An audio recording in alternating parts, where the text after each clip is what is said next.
Good morning. Well, Saturday here at the Super Series saw the Super Swede cut down to size and a Welsh winner on that stage as Andreas Harrison's title defence ended in the final, Richard Eric Rowlands becoming the third player through to Champions Week. And today, the quest to find a fourth gets underway. And joining me to discuss the action, Paul Nicholson. Paul, good morning. And we'll start on Saturday because it was a under-the-radar win for Richard Eric Rowlands, and Andreas Harrison didn't quite get that bit of history he was after. Not quite. He'll be very disappointed this week. It might take him a couple of weeks just to get over the fact that he wasn't able to get that fifth title on a Saturday night and a fourth consecutive one as well. However, I'm sure there will be a time this year where he will get his own back. Saturday on the whole, it was a bit strange because at times we were expecting it to pop and it just didn't seem to happen.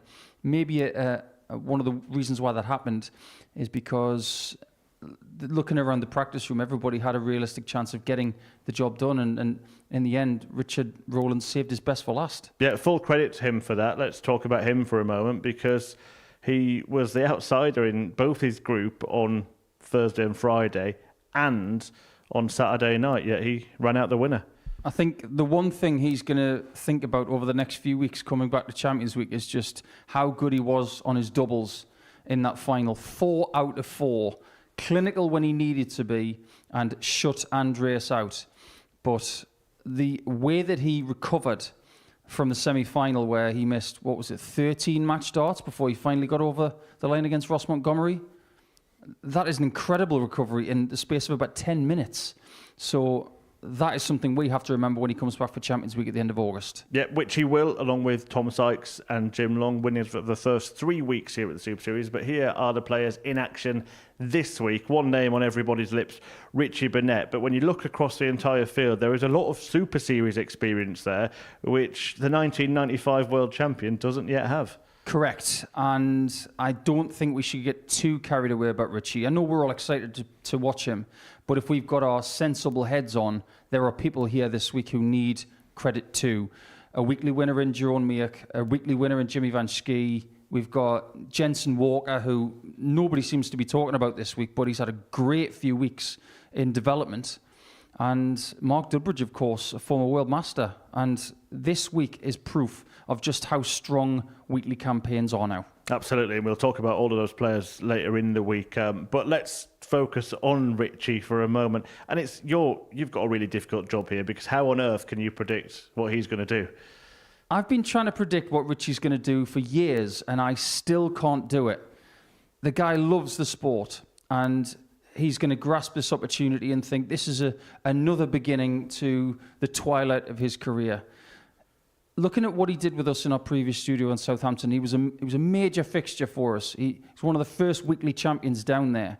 But this is a different place, and this is a different time where the weekly campaigns are a lot harder than they were, because when he was playing at Southampton, a lot of the players he played against were domestic because we couldn't have people from overseas. And then he goes to the Pro Tour. It hasn't been a great couple of years for him. Now he's back in form because he's won on the Challenge Tour this year. This is just a continuance of his development in his seniors career. Are you surprised then to see that the bookies have made him the favourite to win the week? I am a little bit. I think 4-1 as a favourite is quite fair for a favourite this week because there are a lot of people who could spring a surprise, and we are on notice after what happened with Richard Eric Rowlands last week. But I look quite far down the column there. I'm not going to go as far as Charlie Large, who came in at the last minute for Daryl Fitton, but I am looking at Greg Ritchie with interest because he's someone who is very, very dangerous, and at 10-1 that presents value. Just quick word on this opening match as well. Andy Davidson, who's 8-1 for the week there, of course, won his week in the previous series. He's got his reward, a full week here on return. He's going to straight away let Richie Burnett know what he's in for this week, isn't he? Not a nice first opponent. Someone who won week 11, so it's only, 5 weeks since he won that week? He's going to feel like it hasn't been that much time since I won here. he will be ready, and he is fast and furious. If Richie gets in a bit of a dizzy spell here, he could be gone in the first round just like that. He will be ready. We're ready as well to go to comms. We'll talk to you there, Paul. But it is time to get the opening match underway. Before we do, though, I'm sure you're all waiting to hear from Richie Burnett, and Phil Bars spoke to him earlier on. Richie, welcome to the Modus Super Series here at the Live Lounge in Portsmouth. Your debut in this building. Excited? Yes, it's a bit tired. I came down late last night. I've been away for a week in Ireland. But can't do things right still. But I'm really impressed. I tell you, I come here and it's really put a smile on my face. It's really, really great setup. And just hoping to have a good day in front of me now. I'll be all right. I'll relax a bit now and then get it going in an hour or so and then, see how it goes the day. I'm looking forward to it, yeah. I am excited. You played in our little venue in Southampton at the very start. This is quite a step up, isn't it? Oh, yeah, this is much better, much better. Don't get me wrong, he had his own little characteristics in Southampton. I think I made a lot of them. I think I messed up a few times there. But no, this is something else. This is really impressive and I'm really impressed. So hopefully I can turn what seems to be a nice, lovely building into a nice, lovely day. Where is the Richie Burnett game at the moment? Because we've seen you win on the Challenge Tour this year, call up to the Pro Tours. Where is the game at the moment? It's absolutely brilliant. It's just missing doubles, that's all. Scoring still exactly the same. I could beat anybody on my day. But still suffering with a bad leg caused by sciatica. But hey, I can't be bored if I didn't have a problem. So yeah, keeps in mind up throwing tasks badly. You've won everything in this sport. What would it mean to add this to the Richie Burnett CV? Yeah, because as I say, I started off the in Southampton and I think I won the first two or the first three actually. And then he had finals week and I was winning them. And I do miss it, so in some respects, having your card isn't a good thing because you can come here and relax for a week. I must be a little bit tired today, but I'll be all right tomorrow and I've got a week to sort everything out. So I'm looking forward to the week, and because of meeting up with you guys again, I'm really looking forward to having a nice week. Well, Richie, wish you all the very best. Okay, thank you very much. Appreciate it. Thank you.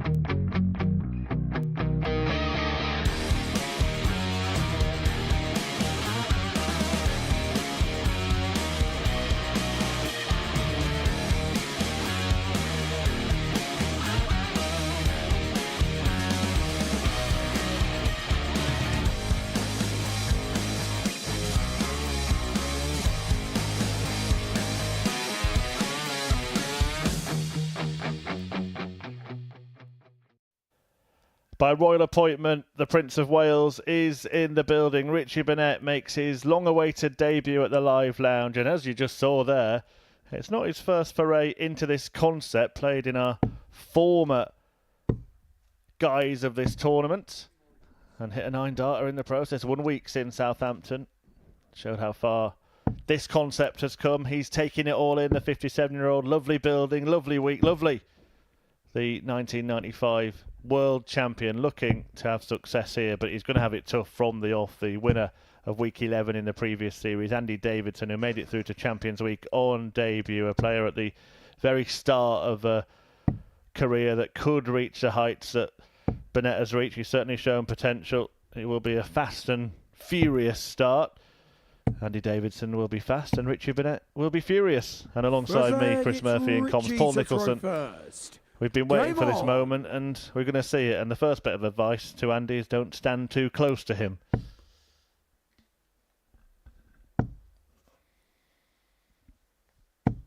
I didn't realise you were a fan of the police. Don't stand too close to him is very good advice. 137. See that yellow line on the stage, Andy? Stand behind it like it's a passport queue. Stand down the steps, to be honest. Wait until that mule kick gets going on dart 3 from Richie Burnett. Anyone who's new to darts and hasn't seen him, he will be animated on the hockey, no doubt about that. Nobody knows how they go in. But they all go in from Davidson. What a start. Yeah, welcome to Portsmouth, Richie. Expect a lot of players to be doing that against you because you are still seen as a scalp. Interesting that Richie was saying in that interview with Phil that he believes the scoring is still there with anybody in the world. 58. It's just the doubles. Richie require 100. And we're going to get a bit of early evidence here as to where his doubles are. Can he get to one? That was a risk. Was it a signal of intent as well? Basically saying, well, I'm good enough. 81. And You're not good enough. 126. Let's find out. As Andy goes for the ball. 101. That 25 was a Richie risk, wasn't it? 40. We will monitor this week what Richie does on approach. Game But shot there's on nothing wrong with Thursday. your doubles at all. Richie Burnett. Welcome to Portsmouth and a 13-dart start. Second leg, it's Andy to throw first. Game on. This really could be a terrific group. 95. We've got Schie and McGuirk, who is a fabulous player at this level. Miok, who has won a week 12 in a previous series. And Jimmy Van Schie, Mr. Popular here in Portsmouth, 139. has also won a week.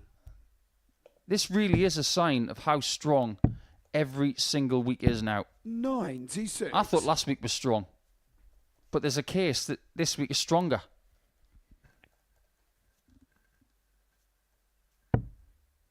Wait until you see some future weeks here as well in this series. It is getting stronger and stronger. 140. And it's not just decorated with legends like Richie Burnett, is it? It is because of the likes of Andy Davidson, who came up through the ADC system and showed how good he can be. 135. Look at him now. He's got a bit of swagger on the stage. He feels at home here. Was he the diamond that was unearthed in the previous series? I'd have to say yes. We've also got Jimmy Van Schie in this group. The same description could perhaps be made of him. 145. Possibly, but I think Van Schie winning in the previous series was less of a surprise because he played in a 135, previous which series you require and had 77. series experience. Whereas winning in your first attempt, that's what I call an unearthing. Double top for Burnett again. 37. He might pay for that And you miss, but the require quality in the first couple of legs, absolutely Game shot on the second fabulous. leg. Andy Davidson. Yeah. Sensational. Absolutely sensational. Look at those leg numbers. is A couple of Richie to legs throw in. first. It's only a short Game format, on. this. There's no reason they can't stay there. Burnett finding his feet immediately and Davidson picking up where he left off last time. 140. And one thing I'm going to say is credit to the Modus Super Series for trying to temper the conditions here today. 100. There are air conditioners all over this place. But in this playing arena, it is warm. Make peace with that. 140. And these players can thrive in warm conditions.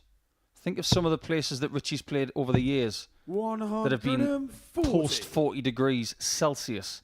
The Circus Tavern, the World Match Play Winter Gardens. All over North America. 60. And for someone who likes a bit of sun, like his old pal Steve Beaton, he won't mind the heat. 129. Richard Rick 161.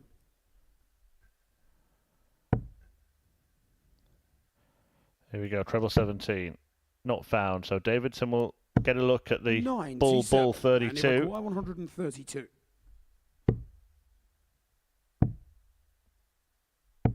After the first start, that was an unlikely Richie combo requires because the bull was 64. covered. This could be a key hold for the Prince of Wales, the original Prince of Wales. 39. And he requires Rich's 68. reactions are as expected, but Davidson here has the opportunity. At tops, 48. would have been a break. Richie required 25. He's actually one of the more methodical players in this group, is Richie. Game shown the And he has got a third 2-1 advantage. leg. Richie Burnett. Game looks in good shape. Let's face it, it is late June. These Well, then it's players Andy to throw have had first. plenty Game of on. practice this year and plenty of matches. Richie's played on the Pro Tour this year, 58. courtesy of being quite far up the order of merit in the Challenge Tour. And the reason he's there is because he won the very first event, beating Daryl Pilgrim in a final.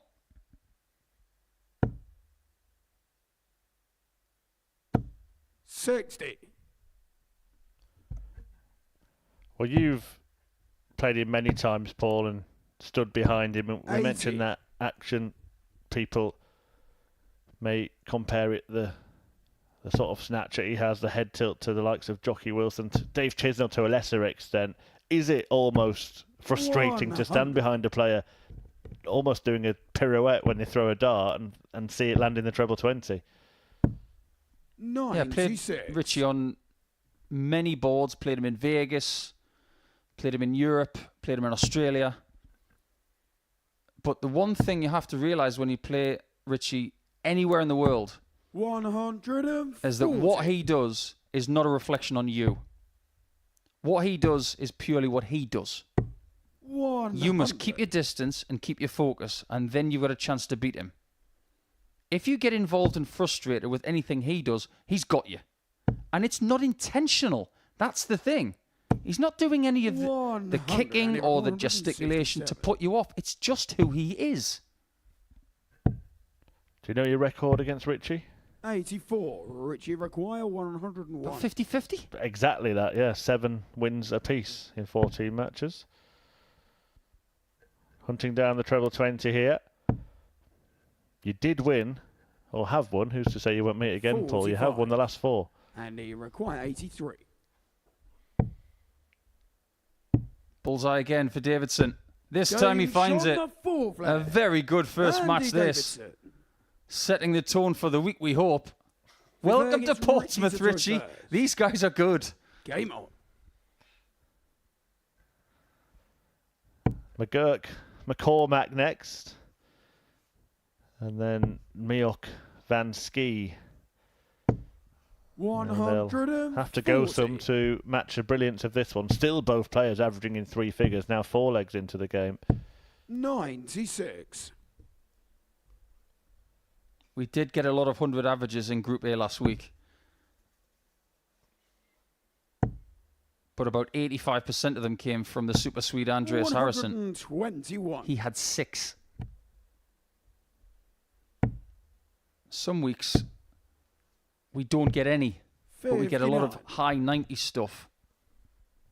Why do I get the feeling that someone is going to have a massive number this week? Something like 115. Richie hasn't had the biggest number yet in this match. 140. Probably doesn't help replicate the dart when he launches himself at the board with it. 96. Richie require 100.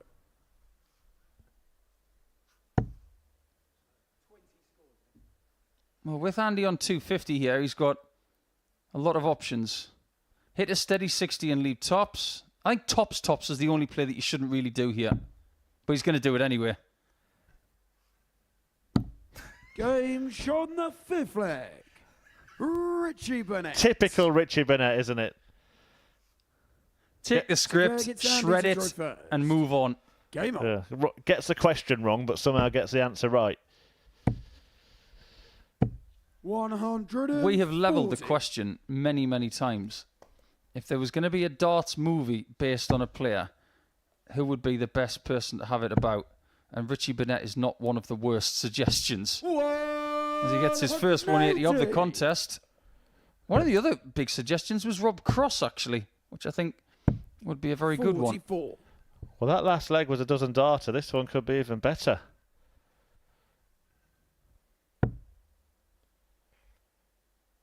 Well, how many players have hit a 9 darter in Southampton and here? I know Mr. Heenahan's done that. 59. He's got plenty of his countrymen here this week. I'm not convinced he's not the only one, you know. I think he might be. 81. Well, in Yeah. Southampton, Adams had one. Yeah, Adams, Richardson had a couple. Osborne, Richardson. Yeah, none of them have done it here. Heenahan, the only player to have produced fireworks in both cities. 134. But Burnett has produced a few of those himself in it. What a start this is. 186. Richie require 128. He's averaging just short of 88 on the Challenge Tour this year, which is in the top 25. But this performance is well above that. 103. It was that far away from a winning performance. It would have been. Oh, wow. He might even be stopped. 100. He would have been back-to-back dozen dark legs for Richie Burnett, but he can seal the deal here.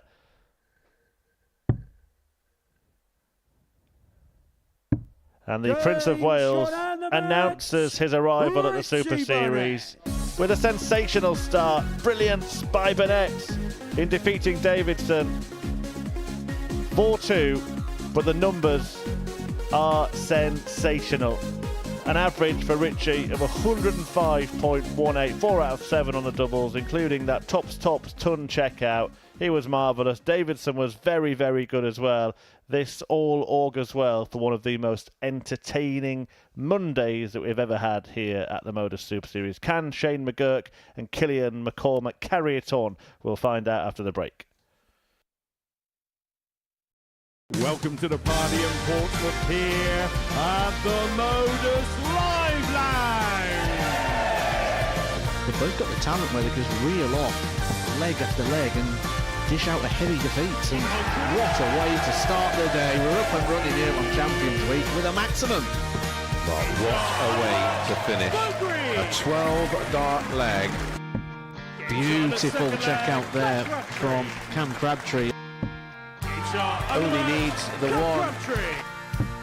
Game shot on the second leg. Darius What were you saying about efficiency? shot on the third leg. Is that the moment that Reece Robinson comes alive in this crucial clash? Looks like he's going to go for it. And it is right next to his favourite double top. And he gets the job done at the earliest possibility. That is Cam Crabtree through. Case not so. Harrison gets the all-important win. Game shot on the second leg. Darius Labanowski. Game shot. Well, Smith, is it a Darius Labanowski. 9? A long time. And that clenched fist. Game shot on the mark. He gets the job done in the end. He's nodding in total agreement because Game shot on the fourth leg. Just like Darius that. Labanowski. only needs the one. And there you can see. That she can unlock at any moment, but that is quality from Harrison. This would be a wake-up. Welcome to the party in Pompey. Should be a good marker for him, and is. It was a great dive. Shot on the first leg. Andreas It's a Harrison. breaker throw for Andres Harrison. Shot on the second leg. Cam Crabtree. Consecutive breaker throw, double 16 is found. And he does lead. Fifth leg. Shot on the It's not an sixth 11, leg. but Andreas it's a Harrison. beautiful 12, treble 17, which he gets. Bullseye for the win. Absolutely incredible by Andreas Harrison. He's Andreas Dirty Harrison.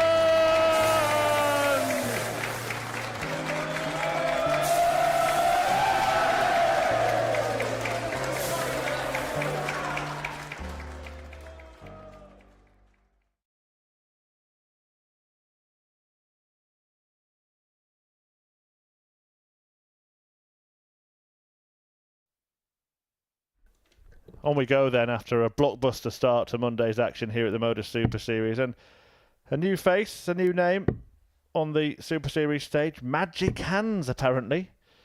Killian McCormack, he's taking on a much more well-known operator, Shane McGuirk, who we've seen do wonderful stuff, particularly in Group A campaigns, actually, at the live lounge before. But Paul Nicholson and I have just witnessed one of the best debut displays on this stage we've ever really seen. At not quite Cam Crabtree levels, Paul, but Richie Burnett showed that he's still got it.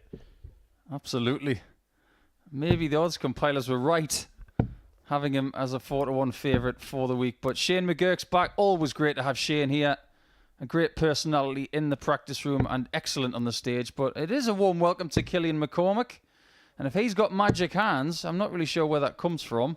But if Richie Burnett puts out some of those scorpion kicks and gets a bad back, magic hands could fix him.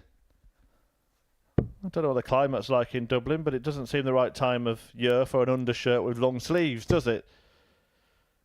Magic hands must have cold blood as well.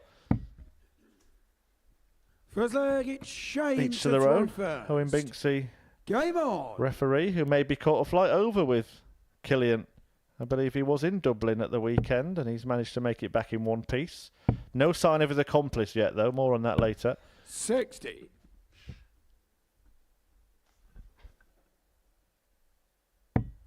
If we are going to go down the line of Owen's weekend, I guess this is game 2 Door Cinema Club. 60. Well, let's face facts. Shane McGuirk is one of the favourites for the week. He's looking for an elusive 96. weekly title, but he has achieved some very high levels here over the last year or so. 100. Very talented player. Last time he was here, he was involved in a Group B scenario that was very, very difficult. 100. But he's been constantly coming over the Irish Sea to Portsmouth and going home and coming back. This will feel very normal to him. Whereas for Killian, 59. might just be a little bit nervous at the start. Might take a couple of games to get in the groove. But this is not the kind of group where you can be given a couple of games to get in that groove. 45. As we witnessed in that opening match, sensational stuff between Burnett and Davidson. Richie averaging well into 3 figures. 96. If you have just joined us, you missed an absolute belter.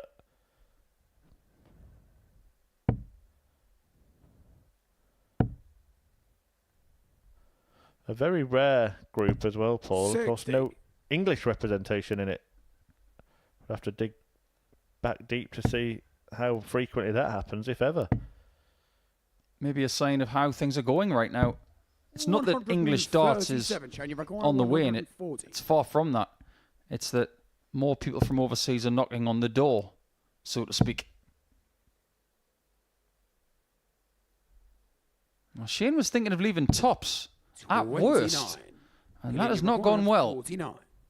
So Killian could get his first leg on tops himself. Game shot the first. Very leg. tidy. Killian McCormack. They're not wasting any time in getting a breaker throw. Second leg, it's Killian. Just seems to have a process about the way he Game plays, on. doesn't he? He's definitely got some fresh carpet over on that side of the hockey, because not many people who stand over there. Yeah, I can't remember seeing a left-hander who 58. stands not just in that position, but so square on to the hockey as well. He's almost got his back to our camera, hasn't he? 100. Maybe he doesn't want to talk to us. There may be an argument that he should put his sponsors on the back of his shirt. Maybe that's what Magic Hands is. 26. See, the darts do land a little bit more flat than is conventional, which pretty much is the angle of entry of Shane's throat. 60. Yeah, using a nice jade green flight and stem combination this week. That's something he might change at times, but this is different. 99. I do believe that's a flight and stem system where the flight can move up and down. It can absorb some of the energy. Tricky to get past there, so he goes to an 97. open target, understandably so. Irish darts has been in a pretty good place for the last few years with the likes of Steve Lennon, William 60. O'Connor, Keane Barry, Aoife McCormack, and Katie Sheldon, of course, who will go back to the Women's World Match Play this summer. Not far away, that. 100. But there is another level of Irish darts as well, isn't there? Yeah, well, not to forget Robin Byrne, of course, winner of a Women's Series event. But yeah, there's we're here at the Super Series. We are seeing a lot of very, 58. very good Irish players. You Shane mentioned McCormack, Conor Heenan earlier, of 123. course. The 9 Dart King. No need for the 16 Bull. So it's 30 for 36. 105. We're going to have to be careful what we say today. I've already got my left foot in mud, saying the one route he didn't need to go was tops, and then Richie Burnett hits it. 40. Well, we just saw then how Shane far require across 18. Killian McCormack stands. We'll maybe see it again. It's remarkable. He's not standing in front of the board at all. 10. Killian, you require 160. And this would be an early blow to Shane. Okay, goes a bit more central now. Oh, that's why. Go back to where you were. 40. Shane, you require 8. Double 2 for Shane. Just messing around here a little bit. 4. And this is a bonus Killian, you opportunity require for another leg for Killian. 120. Maybe one of the most famous names in Ireland right now, for obvious reasons. Double top. 100. Shane, you require 4. And France. Twos never lose. Game And shot they don't on this occasion as McGuirk Shane McGuirk. levels up and cancels out that break, therefore regaining control of the Got to get contest. Shane to throw first. Game on. Just want to take this opportunity to congratulate some people who won tournaments over the weekend. Not just Richard Eric Rowlands here on Saturday night, but Ben Robb winning the New Zealand Open and going to 100. WDF #1 in the world. Many congratulations to Ben. So he now has the option to play at Lakeside later in the year. Yeah, I'm sure that he will make his annual trip to the Super Series around that 100. time as well. And also to Nicole Regno, who won the ladies' event, and believe that she's got a similar invitation in the mail. The Balaton 42. Darts Masters won by Benjamin Pratnama, who sped his way across Europe after losing in the European Darts Open to Kevin 101. Trotman on Friday, and then went to win in Hungary, as did Daniel Rakovianu, who won the Balaton Darts Classic. 100. And Jitka Cicerova actually done the double over in Hungary, so well done to her for that, beating Veronica Ihas in both finals. More than 30. Scotland could manage against Hungary, unfortunately. Too soon. Well, what about Dave Chisnell getting a 7th European Tour title over the weekend as well? Ross Smith losing in a second final this year. 99. But many congratulations to Dave, who was up to 7th in the world again. Yeah, brilliant player. Always has been. Is this the year he 100. finally gets his Shane, you major? require 160.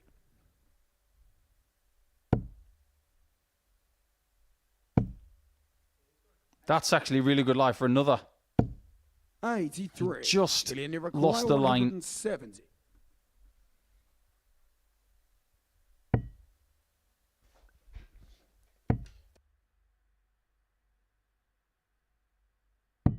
$94. Shane, you require 77.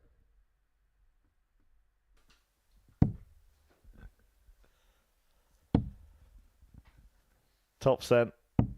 57. Killian, you require 76. McCormack gets a look at the 76. We've seen 2 breaks change hands so far. Pun intended? Wasn't actually, but I'll take it. And so will he. Shot in the third leg. A 2-1 lead. Killian McCormack. What's your thoughts on the attire here? You did mention the temperature right from the bat today. Full flag, Is it's there some Killian method to in throw this first. apparent madness? Game Well, on. this is what I think of it, because it is very warm down there. Shane is someone who also employs long sleeves when needed. 83. But it is a personal thing, isn't it? Some people feel more comfortable in long sleeves. Co Stompy, for instance, played in a long sleeve shirt for years. I still believe he's the only player to have ever played at the World Cup 85. with long sleeves in the very first one. But some people have come out and said that they genuinely hate the heat.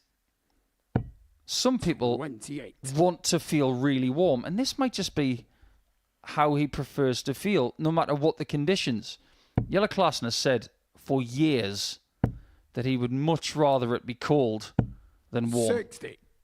There are some players I've heard in the past saying places like Blackpool in July when the Winter Gardens is roasting, and a lot of players try and keep themselves cool, but there are other players that say actually you're better off just feeling the heat from the off, because that's what you're going to get on the stage. So there's no point trying to keep cool because you're going to be practicing in different conditions and you're going to feel uncomfortable on the stage.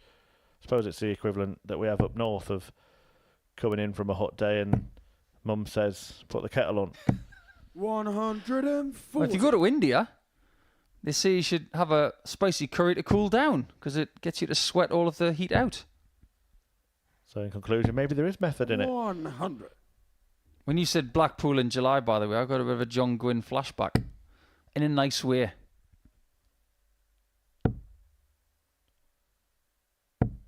$100. That's a good dart there from Schie, and he might find himself 3-1 down.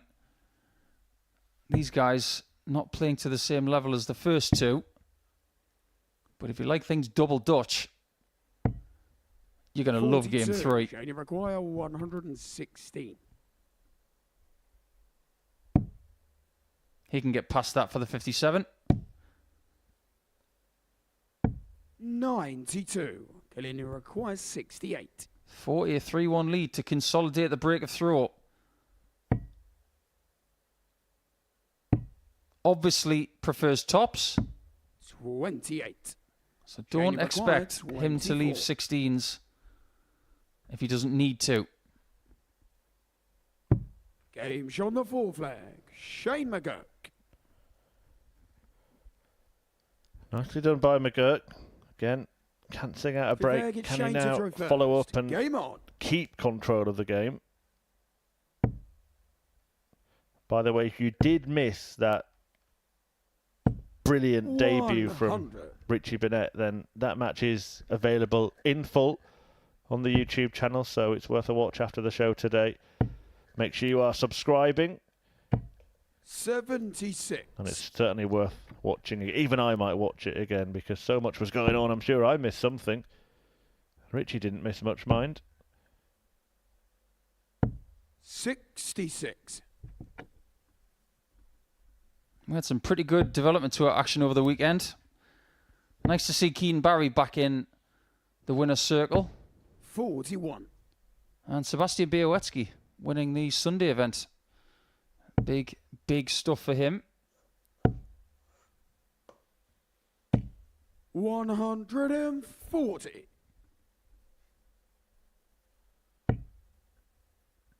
Yeah, do get involved in the chat on the YouTube channel as well. Stephen, just reminiscing that line that you pointed at: Blackpool in July, London in December. Could have been 3 lines, but Gwynny chose not to add Dublin in October, which used to be the norm. And I suppose we could add our own Portsmouth anytime you like. 128. Shane, you require 100. I wonder what John would have made of this. Sadly, never really came down here. Well, that's an interesting approach, isn't it? 54. Going for the 42 first. 56. Just have little spells of creativity, doesn't he, Shane McGuirk? 42. Get the feeling that maybe Shane has weathered the storm. Can he get in front? A very good job. 18 darts, and he's in front for the first time in this match. Sick player gets Killian to throw first. Let us see how Killian responds to that.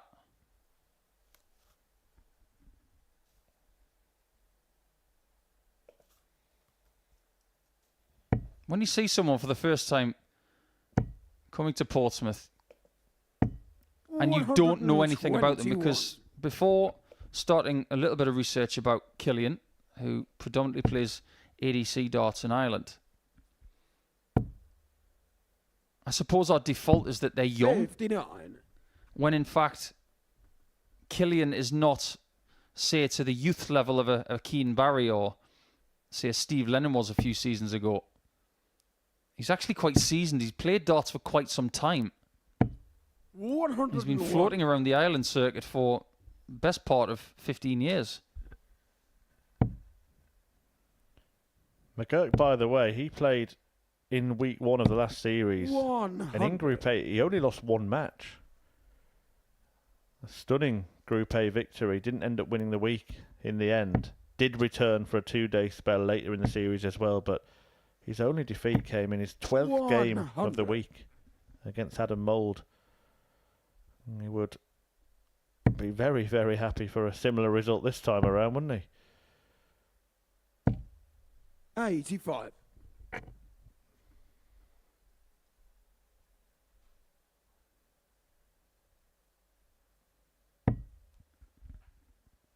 Yeah, 28 points is definitely going to get it done. In fact, nobody's done better than that.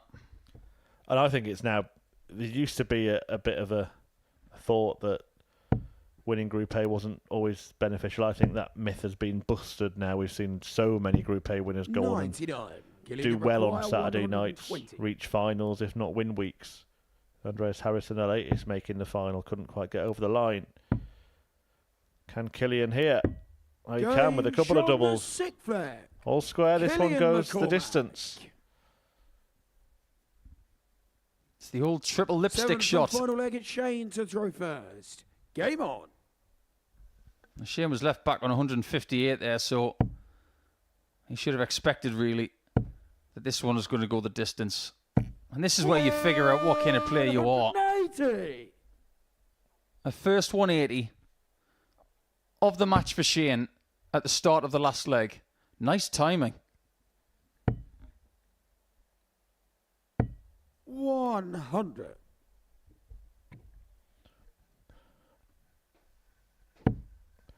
Is he going to carry on? Oh, perfect. Absolutely perfect. Are you watching, Conor Heenahan? Someone might be about to do what you've done here twice. Shane, you require 141. And it is to win the match. The best time to hit a 9 is right now. Maybe a little bit of a rush of blood to the head there from Schie McGuirk. Got overexcited. 170. Didn't keep his composure like Jared Cole did last time he was here.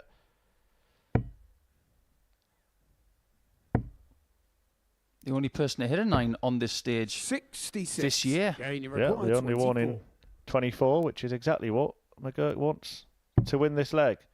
Can't do it in 10 either. Oh, he's going to bust it, surely. No score. He's got the 42 again. This time it was to take him back to double 12. Just get the job done. That's what's going through his mind. 100. The last thing he needs is to give Killian a chance at that 95.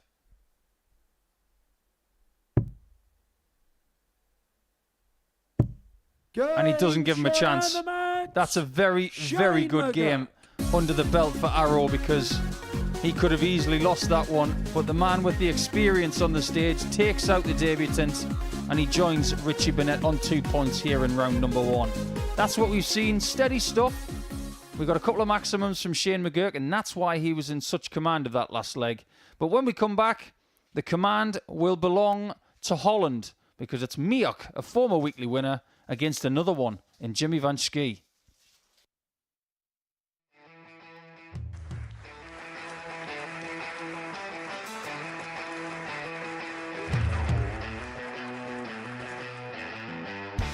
Hang on a minute. Wow! Oh my God! Well, that's £100 down the drain already. Itching to hit the 180. He's gone for the maximum.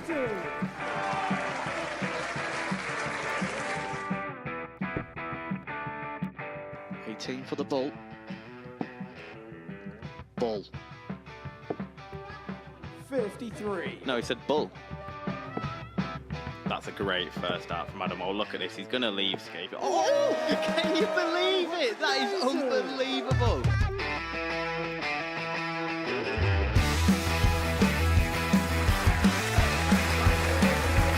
The match starts to put his team into the final. And through to the final they go. Charlie Murphy has hit the match-winning dart on both occasions. Double 4 for the title. Game shot out of the match. Let's show your appreciation for the winner of the Influencer Pairs event, George Scaife and Adam Lipscomb.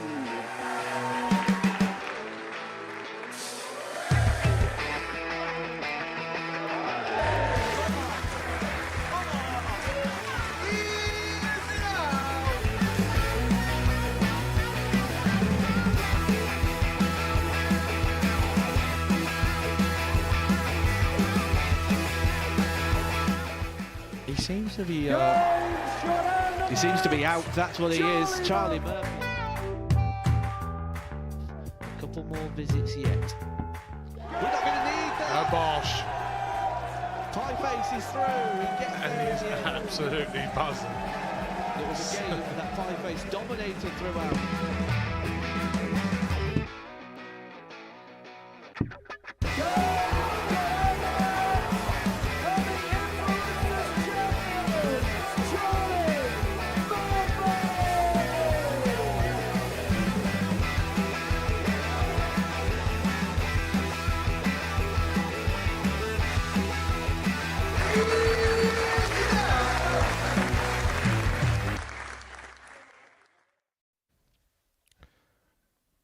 Welcome back to the Modus Super Series, where we've got Jerome Miok and Jimmy Van Schie, Battle of Dutchmen, on the hockey right now.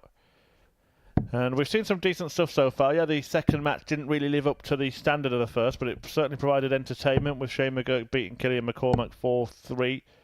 The Irishman going down on his debut after Richie Burnett had produced one of the best debuts we've ever seen. Jerome Miok won when he first came here to the Super Series, a Development Tour finalist and a winner on the Super Series stage, a 27-year-old taking on Van Schie, who we saw enjoy victory in the previous series, and he was a bit of a character, wasn't he? He plays Richie Burnett in his next game, so there'll be plenty going on then. But I think he's been very, very determined to get back on this stage after a disappointing return in that Champions Week. Yeah, I think that's fair to say, and on the whole, 2024 has been an excellent year for him. There gets Jerome to throw first. Game on. But what I will say is it's really nice to have Jerome Miok back. Very popular guy here at the Modus Super Series with other players, with the fans. A super chap who has 82. won a Group A before. And the Group A that he won, it was a Champions Week. Off the back of winning Week 12 a few series ago, he came straight back after scrambling around Portsmouth to find a hotel, and then he won the first 3 days. Didn't win the series. 60. But that was a fabulous showing. We haven't seen him for a little while, but now that he's back, and he's got familiar company in his first match, I expect good things from Miok this week. I think he's a very good player. But if we may talk about Jimmy, 77. What a year it's been. He won the Swiss Open, beating Darren Johnson in the final. Lost in the final to Connor Scott in Denmark. Won in Romania, beating Alexander Merckx in the final. He has had a very, very good season. 54.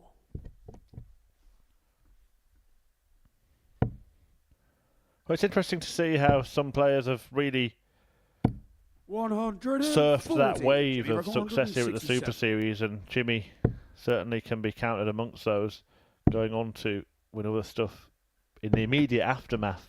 39. The aftermath of that dart will be a bit of an inquest from Van Schie, because that looked to be plumb in the treble 20 and the dart just dropped out. Maybe needs to sharpen that particular point. 57. Jimmy require 128. 60 bull left for the big man. 63. And trust me, require he is 85. very, very, very big.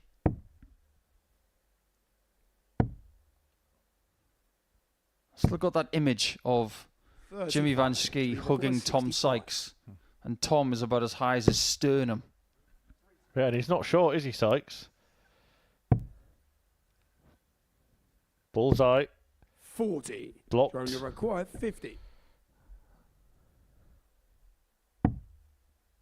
Double 16 for Jerome. Game is on the first. That'll do very nicely. Miok. Good start for him. Opening 20 data, something to build on. Second leg, it's Jimmy to throw first. If you build on Jimmy, it'd be about the height of the Burj Khalifa.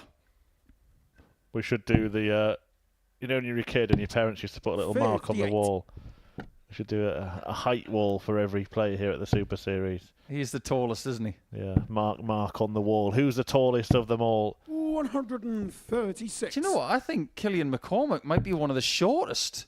That game, a little bit later, which is game 13, that's going to be a challenge for the camera operators here, and it's going to be quite funny for everybody to watch. Just proving that there's not a typical body type or height in darts. You know how you see people in the boat race and they're all about 6'5", massively built and strong 58. and fit. In darts, you've got all sorts of different characters and different builds and heights and things like that. I think Cordecker would give him a run for his money. I wonder who is the tallest between those two. 33.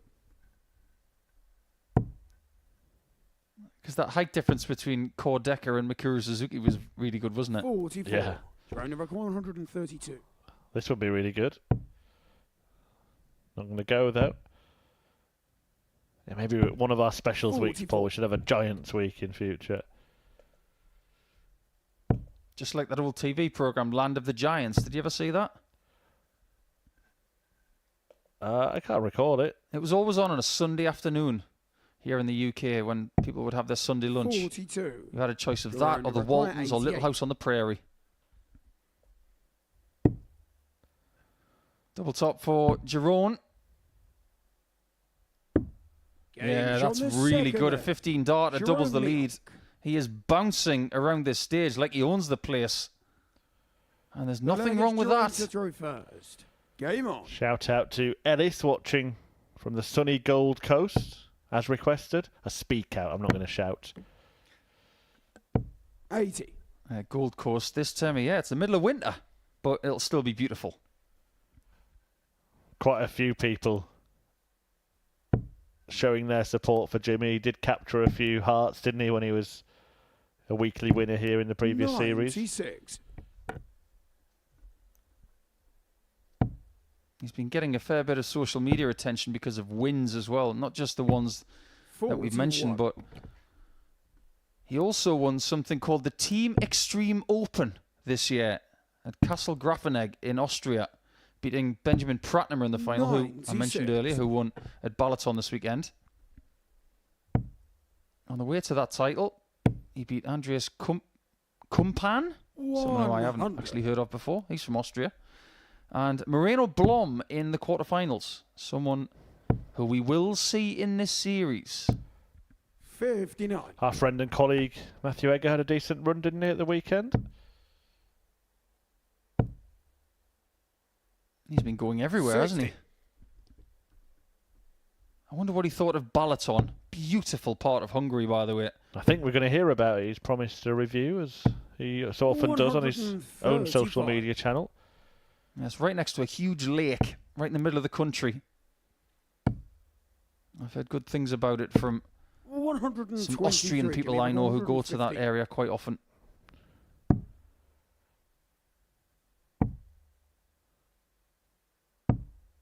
$95.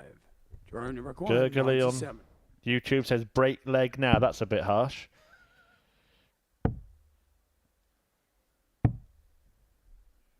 $37. Jimmy required 20. Double 10 for the big lad. Long way down. But that's usable. Just trying to adjust to make sure he gets the right angle of entry there. On the third leg. Avoiding a collision. One thing we know about Jimmy, he's never won a Group A situation. Fourth leg, it's Jimmy to throw first. Game on.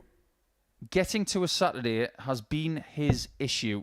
But when he gets there, he is a different player. Do you remember that Saturday he played in? 97. I mean, it had everything. It had crowd participation. It had incredible darts. It had a 9-dart shootout. So much fun. So much fun. Let's not forget, in that 9-dart shootout, poor old Darryl Pilgrim hit a 180 and finished third out of 3. 140. If you want to see that 9-dart shootout, by the way, it is on our YouTube channel. Pretty easy to find because it was remarkable. 134. I wonder if we're going to get another one this week when Jimmy's here. 83. Good luck predicting which 6 players are going to make Saturday, by the way. Well, things we haven't had on a Saturday yet. 9-dart finish, that hasn't happened. 60. And I think we will get a week where we have both groups go to a 9-dart shootout. 100. I wouldn't be adverse to that.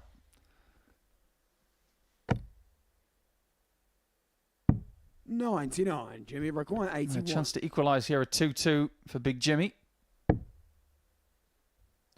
Of course, as well, Paul, the 9-dart shootout does open the possibility. I mean, now I really am asking for my Christmas and birthday to be on the same day, but it does open the possibility of throwing 9 perfect darts and all of them be at treble 20. 127. Getting 540 points.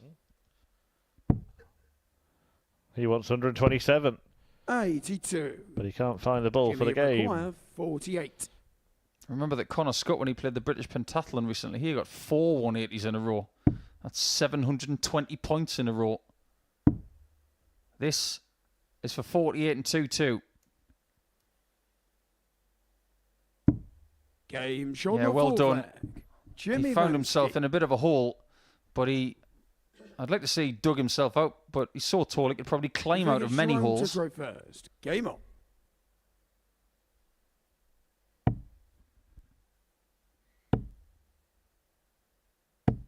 I think sometimes when you've got 2 Dutch players or 2 people of another language, that is a strength.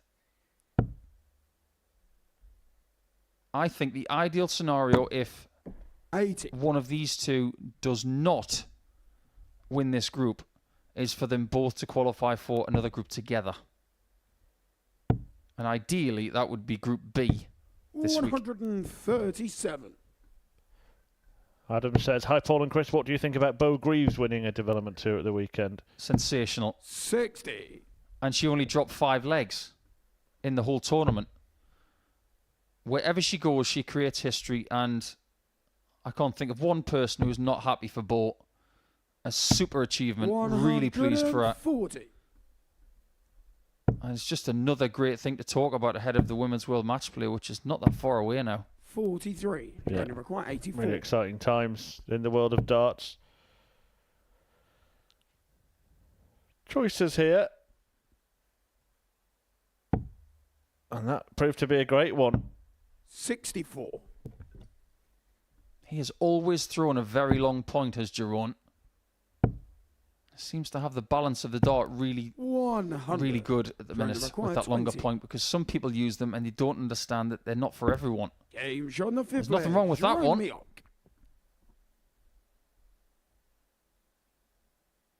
Sixth leg, it's Jimmy to throw first. Game on. I think Jimmy's one of those players.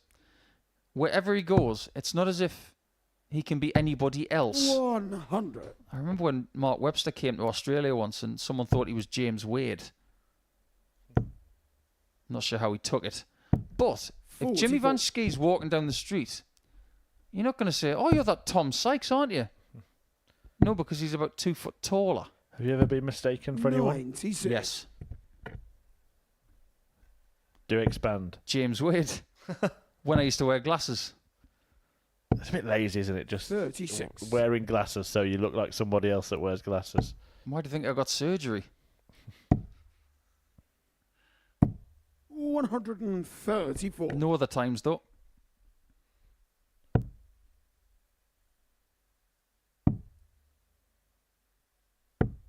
$42. This one looks like it's going the distance, which is exactly what happened in our previous match. 59. And after that, we've got to estimate that maybe the best darts are to come in this match, considering what Schie and McGuirk did. Jimmy Rock 112. Back-to-back maximums to start the 7th leg. But we've got to get there first. Can't quite get there. One-sided leg. Still has to cross the line in it, though. Miok really troubling Van Schie in this game, but not in this leg. And it should be no surprise. Many of you may remember he dominated a Group A in which Luke Littler was part of last year. Jimmy require 20.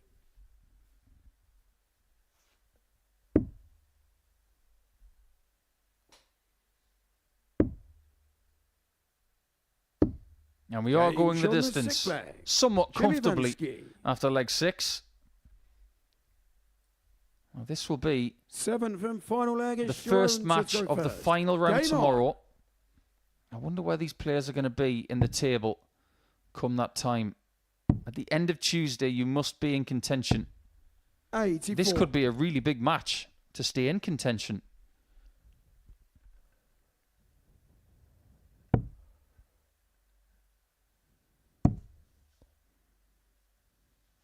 Well, I think 57. we've seen that this group could be really fiercely fought between all of the players from the opening games. Yeah, the top 2 performances came in the first match between Burnett and Davidson, who was on the wrong end of that one, Andy, but he faces Schie McGuirk next.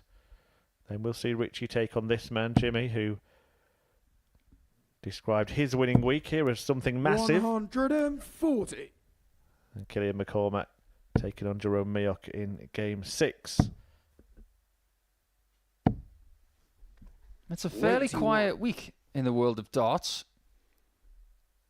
Not a great deal of stuff going on, which puts even more importance on this week here. 120. And on the PDC World Cup, which starts on Thursday.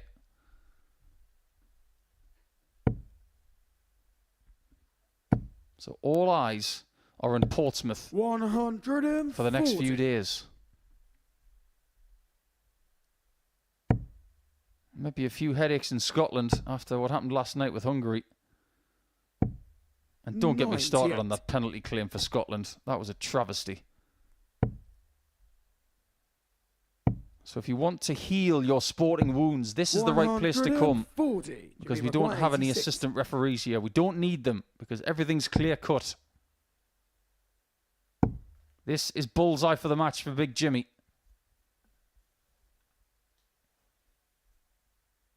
To get his opening 2 points. 47. And now those 2 points could go the other way. 76. So on the counter-attack, Miok needs 11 and bull.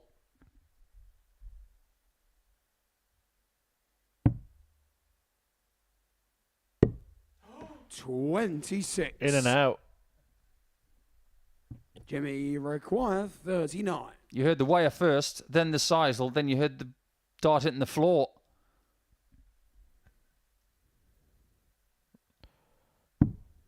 Well, I think we might see the apology here. Not that he's doing anything wrong by hitting what he's going for, but he knows that Jerome got very, very unlucky at the end of that. Yeah, maybe just clipped the wire, took the momentum out. You will see actually the point of the dart penetrated the middle of the bull, but penetrated is the wrong word. It sort of just touched it and then fell back out, and Jimmy Van Schie ends up capitalising on that real bit of bad fortune from Jerome Miok. A 4-3 win for Jimmy, who is looking to do what he did in the last series and win his weekly title and return to Champions Week, which is exactly what Andy Davidson is trying to do, and he's back next against Schie McGuirk.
Well, 3 games down here on what is a very, very good Monday so far, and it was a very good performance from this man, Andy Davidson, in his opening match, but it was better by Richie Burnett. He went down 4-2. Shane McGuirk didn't quite pull up the same amount of trees in his opening display, but he did crucially get the points. A 4-3 win against fellow Irishman Killian McCormack for McGuirk, who loves it here at the Super Series. He takes part in our TikTok live before the show get underway. He actually did it by request today. Not our request, his own request. He was knocking on the door It's Andy to go and get involved. Game on. And Andy Davidson is a bit of a new thing here at the Super Series, but a very good thing. 81.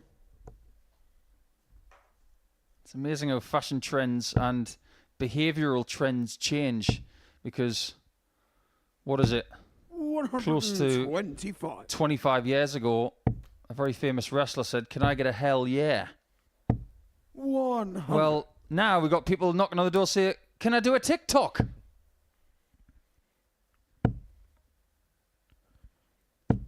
100. I wonder if Richie Burnett knows what TikTok is. It's in the clock, isn't it? 96. We love that guy. I think he would be a TikTok superstar. Oh, he would, yeah. If somebody got 60. wise and started doing a social media channel purely for Richie Burnett, I think he'd 100. make all his money back, wouldn't he? I'm not being mean there. He actually said that, didn't he? He's had a life all right, and he might have 100. lived 120. enough for 3 lives. 99. So exciting to watch as Andy Davidson. He is blinking you miss at darts for sure. He's going to come back for 25. 91. And if you're not excited in Scotland about Andy yet, prepare to be excited. 70. Got his own style, 25. does his own thing, and is nowhere near his prime. He's got potential. But he's done something that the winner of the first leg of this contest hasn't done yet. Second leg, it's Shane to throw I wonder first. if it feels different now for Andy in a qualifying week compared to his first time here. 60. Because now there is pressure on him to perform, whereas before we knew very little about him and we didn't level any pressure at him. Maybe until he had his first ton plus average. And then we thought there were possibilities. 100. Yeah, and he showed very good form in that defeat to Burnett in the first match of the day. Richie is in action next, by the way, against Jimmy Van Schie. 50. Going back to what I was just saying, it was from a quote. I've just managed to dig it out, the actual quote that he made, and it was that he's earned 2 fortunes but spent 3. 48. Sensational philosophy from Richie Burnett. He's got some of the best one-liners in darts history. My favourite was when he came back from a match to the table and said, "I lost 6-3, should have won 9-0. 100.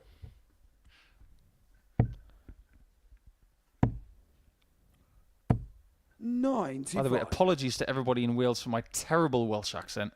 It does need some work. Yeah, I thought it was uncanny, actually, Paul. 81. Not if you're from Wales, but it was uncanny for something. We'll leave the accents to Henry later in the week. 22. Shane require 112. And we're looking to double his advantage in this one. Goes the 18's route to tee up tops. 72. And he require 134. Now, this one should have been easier. But he might take it on double 7. 120. Very creative and a very good attempt there from Andy. Game on the second leg. Instead, Shane McGuirk. it is a 2-0 advantage for McGuirk. I'm always fascinated with the throw of Andy Davidson. The way that I would describe it, it's a slow player's throw, but done quickly. You see slower players throw exactly the same action as him. 139. It's compact. It's the position of the elbow when he's throwing. I want you to compare that with Schie and McGuirk. 57. Look at the right elbow and how much it's tucked in towards the upper right ribs. 140. Very compact. Whereas Shane's elbow is further away. There's a distance between the upper ribs and the elbow. His has got range. 60. Andy's has got that compact nature. It means that the elbow climbs higher in the throw, 140. whereas Shane's is more static. Look at the elbow position there. It stays in position through the thrust, 100. whereas Andy's Required climbs 82. from compact and thrusts forward. Very, very different throw. 50.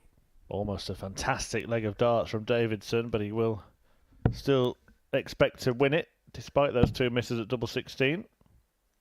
190. Double 16 should be a good Required double for him. 32. Game shot on the third leg. Andy I've Davidson. said for years that people who get darts to lie flat, they should really be good at the lower doubles on the board, Flag at Shane whereas to people throw who get the first. darts Game to on. stand up, like Shane, doubles at the top will be kinder if you need guides. 99.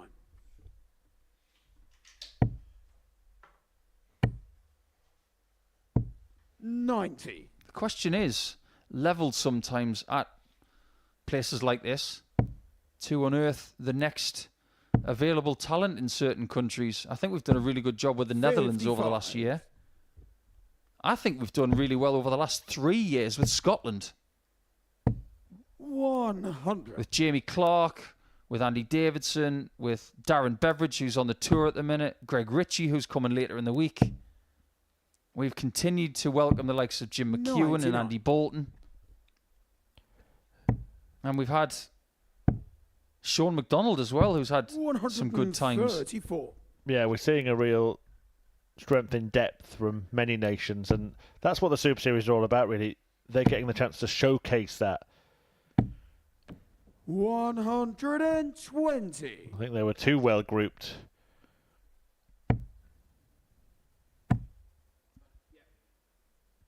$137. Shane, you require 100. Big difference here. Shane McGuirk could have been looking at 68, now he's looking at 128.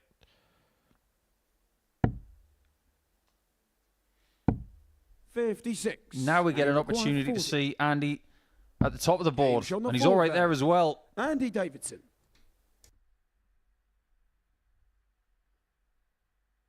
For flag, it's Andy to throw first. Game on.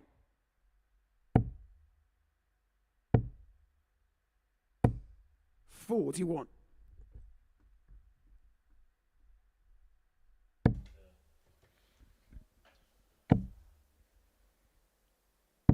$137. Which game for the rest of the day sticks out for you the most? It's not necessarily about league position at the minute because they're all 96. jousting in the early rounds. But is there one game that pops off the page? For entertainment, it's the next one between Van Schie and Burnett.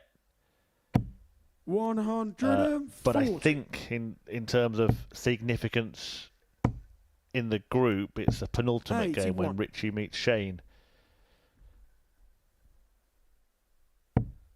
It must be a big deal for these players playing against Burnett. They've probably watched him 41. as kids thinking, wouldn't it be great to get a game against Richie Burnett? And isn't it fantastic that we're able to do that for them? 60.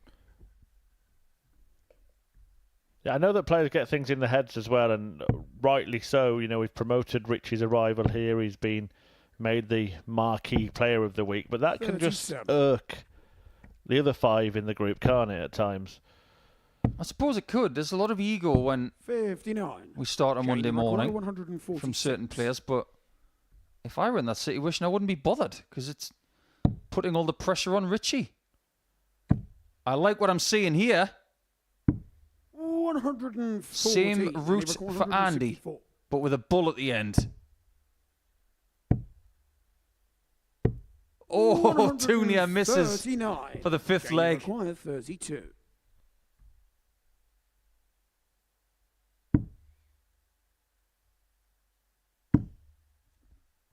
Only got half a bed to aim at.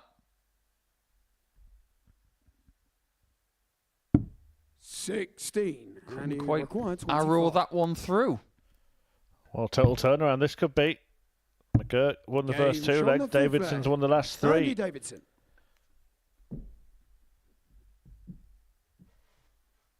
Sixth leg, it's Shane to throw first. He got himself back into the match Game against on. Richie Burnett in game 1. But now, the first time of Monday, he's got 3 legs in a match. Can he make it 4? 83.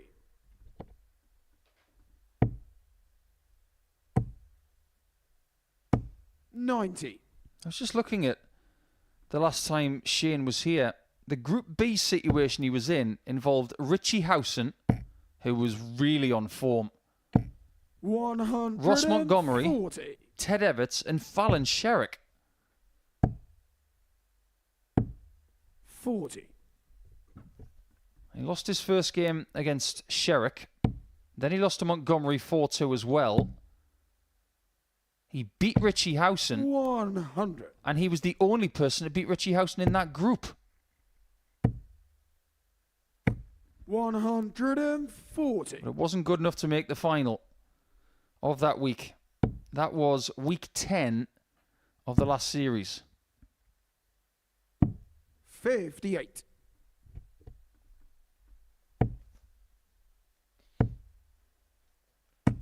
A terrific visit to pressurise this. If Shane doesn't hit this 120, he runs the risk of his first loss here this week. 66. And that pressure may be told a little bit. Oh, brilliant. Gamble paid off, and he wins. And Andy Davidson was good value for that win. He played very well in defeat to Richie Burnett in his opener, and he didn't let losing the first 2 legs here stop him from picking up points. Davidson in the winner's enclosure for the first time on week 4. A 4-2 success over Shane McGuirk, an average of 93 and change, 40% on the doubles, including that match-winning 91 checkout. Now, do not miss this next game. It will be entertaining, I promise you that, as Jimmy Van Schie takes on Richie Burnett.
Welcome back to the live lounge here in Portsmouth, where back on the stage it's Richie Burnett, and he's going to take on Jimmy Van Schie in what promises to be an entertaining encounter between two characters of the sport. Van Schie, who has done some fantastic stuff here at the Super Series and elsewhere, and Richie Burnett.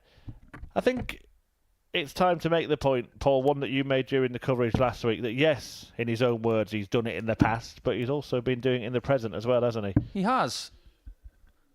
I loved his interview this morning. It was very candid. But then again, when is he not? He will be honest about how he feels. He's not a spring chicken, but my word, he can still play. And if he can still play, he's very welcome here. First. Game on. So let's go back to the very first Challenge Tour of the year. He won 8 games to win that title. He's also been to a last 16, a semi-final, and he finds himself in a pretty good position in the Challenge Tour Order of Merit. 100. He's in 12th position. He doesn't see himself getting to the top of that unless towards the end of the season he goes crackers, which is possible. Van Schie going crackers in the opening leg. The first max of the match comes in just a third visit of it. Some interesting opponents en route 60 to that title as well for Burnett. He beat Peter Jakes, Conor Heenahan, Devin Peterson, Reece Colley. He beat en route to that as well. And Reece is here this week. Stefan Belmont and one of our best players here in Portsmouth, Daryl Pilgrim, in the final. The averages were very steady. But that's better than steady. It levels up the leg. Both players on 161 after 9. Jimmy's going to get a go. Treble 17 would have left the ball. Can Burnett do what he couldn't? Richie require 161.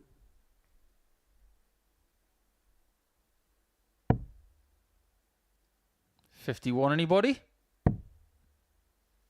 Not quite.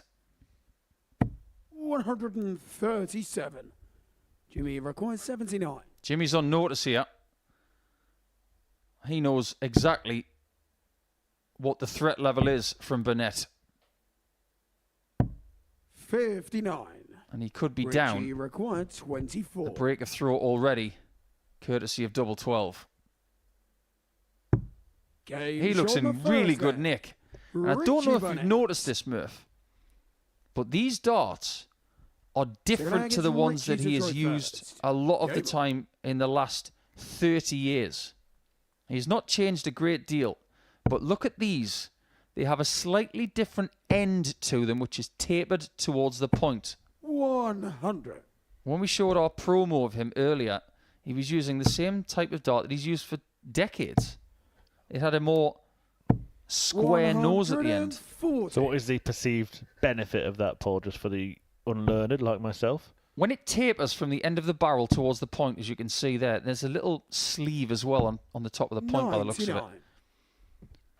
It allows for less deflection on the flight and any other rigid parts.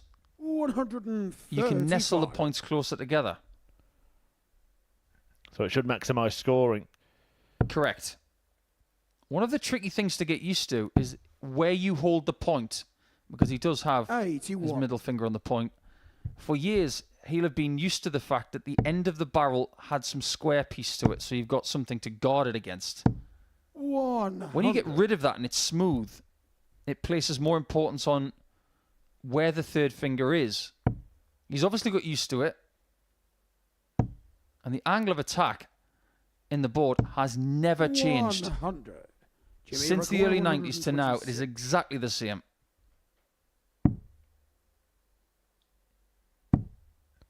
Well, he's going to get a look at 1-2-1 when he comes back to double his lead in this joust with Jimmy. Jimmy jousting. I didn't realise we were going to do that today. Sounds like a really good game. Treble 17 once again 57. evading him. Jimmy requires 73. So Van Schie with 73, but he'll be well aware of Burnett's brilliance in finishing so far today, and that he cannot afford to do that. Not missing one big number, but two. 58. And I was going to say not even getting a go at the bullseye, which he then ends up hitting. I think Jimmy's seeing the funny side of that, but he might not be in a second. Game Well, I shot don't know the what you're talking second about, round. Richie. There's nothing wrong with your doubles. Burnett.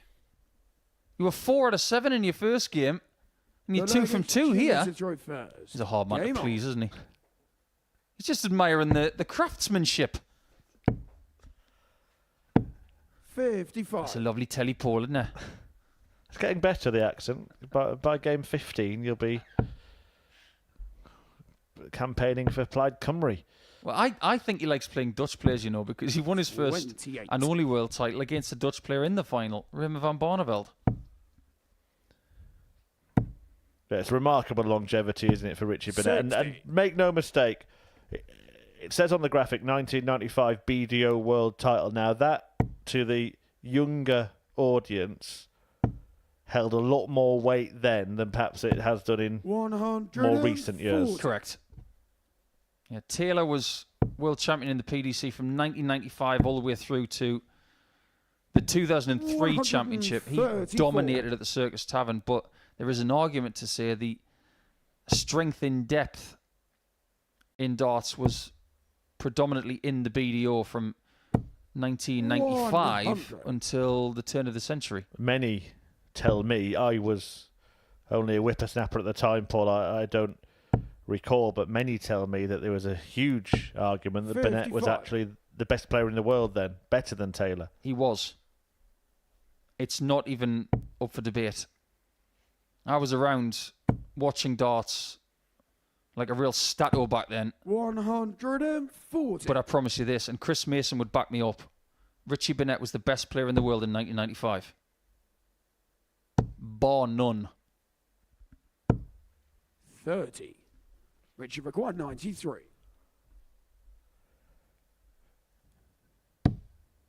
This is absolutely irresistible from Richie Game Burnett. shot in the third leg.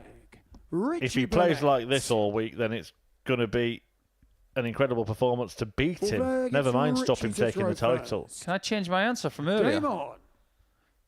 It just goes to show, doesn't it? Give a great dart player the ideal space to play, and this is what they can do. 60. When people play well, they play well here. This is what this place is all about. No interference. Let the referee do all of the yard work on the 140. stage. You turn up, you play after your preparation, and you can do whatever is in your locker. And obviously, Burnett has still got a lot to offer.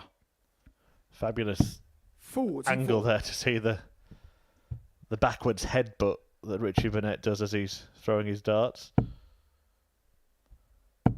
140. It is a curious tick that he has, isn't it? The head goes back. And the leg kicks out as well. It seems to get worse as the 83. visit goes on. Dart 1, smooth. Dart 2, bit jittery. Dart 3, electric shock. He was put in the players' brief, each 140. player before they arrive at the Super Series receive a players' brief, and he was put in the players' brief for this week to wear shin pads. 100. Let's face facts. Jimmy If you've been required watching the 81. European Championship over the last week or so, shin pads apparently do nothing because you touch their shirt and they'll go down, rolling 49. around on the pitch. Well, Van Schie's not happy, but he might be a little bit more content after this leg. 94. Jimmy required 32. Just to get a foothold on the game. He's double 8. Game shot. Yeah, in the very good fourth leg. 14 darter there from Jimmy. Van Schie. Fifth leg, it's Jimmy. Always got to be throw doing first. something, hasn't he, Richie? Game on. I do like that, you know. Uses foldable flights. He's just making sure that everything looks good. 100. I watched a documentary yesterday when we weren't having darts here in Portsmouth about Roger Federer. And he was meticulous in getting his strings the way he wanted them. And dart players are just the same. That's the biggest scorpion kick of the day so far, that one. Not too much between them in the scoring there, but Burnett 3 from 3 on doubles. 125. What a exhibition of finishing was in the final on Saturday, Paul. Not a dart missed at double in the entire match. Absolutely sensational. I'm sure Richie is very happy 100. for Richard. Hasn't been a bad series for Wales so far. Justin Smith getting to the week 1 final. Did miss a shot, though, to beat Tom Sykes. 140. Jimmy didn't miss much when he beat Tom Sykes in the previous series.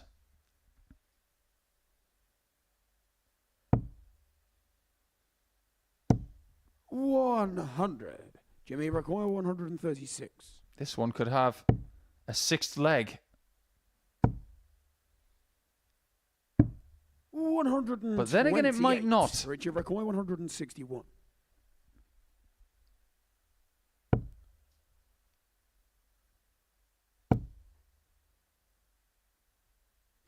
$105. So to Jimmy keep the game going at least a little longer, game shot on the 5th leg. and Schie Jimmy finds a Van double. Schie. Burnett, though, has the darts now to get the job done for what would be a second successive 4-2 Surveying, win. it's Richie to throw first. Game on. I'm going to test everybody's darting knowledge now, and you can't use a search engine for this. When Richie Burnett won the 1995 World Championship, he was the number 2 seed. Who was the number 1 seed? We'll open it up to the chat. 60. Give us your answers, and we'll reveal at the start of the next match. Well, I'm going to test your knowledge right now. The number 1 seed did not 121. beat Richie en route. Didn't beat anybody. Who beat the number 1 seed? 97. If you get that without Googling, you really are a dart stat-o. But you remember the 1995 Lakeside for who Richie Burnett 60. played first, don't you, Murph? Yeah, remember is a stretch, because obviously I was only a young'un then, but I've watched a lot back, and people have seen the video, haven't they, or more the still of the video on social media. It was a very different looking Peter Wright, wasn't it? It was a famous sketch. So many stories from that tournament. People that we know and have known. I mean, even 100. my old mate Butch, Paul Knighton, played in that Lakeside. Lost to John Part, the defending champion, in the first round. Likes of Bob Taylor and Per Scow of Denmark. Great names from the world of darts back then. Well, Burnett ever animated in the 60. background, just as he was Richie 30 years require ago. 85. He's never changed, and we hope he never does. And what's always been there is this incredible ability. 65. Not there yet. Interesting reaction there from Richie. 2 misses at tops. But this is an even better chance to 140. get 4 points Richie from the require first couple of 20. rounds. And that's what he does. It's a perfect start from Richie Burnett on his Super Series debut. 2 games played, 2 games won, both of them by a 2-leg margin. And Burnett has been brilliant so far.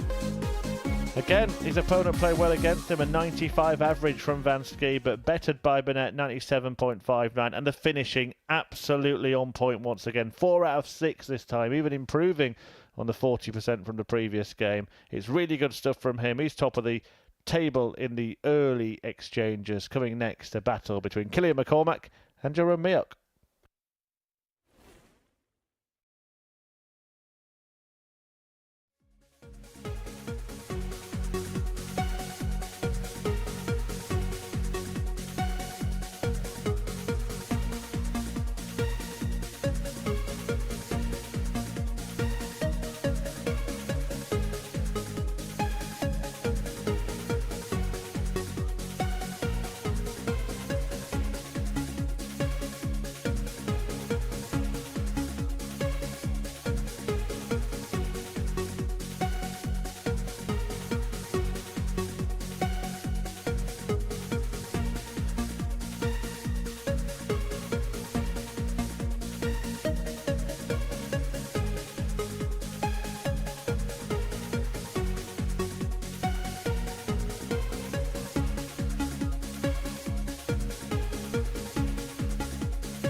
Well, Jerome Miok in his opening match felt that he was about to win it. And then that happened. Straight in the ball, straight out of it. And Jimmy Van Schie took full advantage. Victory in the Dutch duel for Van Schie. Miok really disappointed at the end of it. And you can understand why. Such bad luck from Jerome. But now he can put it behind him. And that's the beauty of the Super Series, isn't it, Paul? Lose a match and you don't have to wait a day, a week, a month. You're back in a matter of minutes. The only time that's not the case is after the final on Saturday night. You can make yourself feel better. And he does have a face of redemption, does Jerome Miok, and I don't blame him. Shots like that, they sting. I'll tell you a story about one in a minute, but we'll let this one get underway. But if you were tuning in for the last match, which I'm sure many of you were, you might want an answer to the teaser that we posed. Yeah, and we've had a few people get in touch and give their answers. Game on. I'll read out all the answers, Paul, before you tell them which one is right. So we've had people saying Barney, someone saying Mike Gregory, quite a few saying Barney, plenty saying Steve Beaton, Ronnie Baxter, Martin Adams, and I think a few silly people in the chat as well giving answers that are not worthy of mentioning. So there was a right answer in there, wasn't there? Absolutely. The number 4 seed was Martin Adams. The number 3 seed was the defending champion John Part. The number 2 seed was the eventual champion Richie Burnett. And the number 1 seed, who was beaten by Dave Askew in the first round, was none other than Steve Beaton. So if you got Steve Beaton correct without looking at some form of database, then congratulations. Very well done to those who mentioned Steve as their answer, of course, who will be eligible to play here at the Super Series in 2025, the Bronze Adonis. 83. So what you're saying is, in 2025, there is a possibility of Steve Beaton being here. 60. And if Richie Burnett does not get a tour card, we could actually have the 1996 final match here. Absolutely. 140. Or maybe we should save it for a year later on the anniversary. Oh, now you... 98. Oh, that sounds 86. incredible.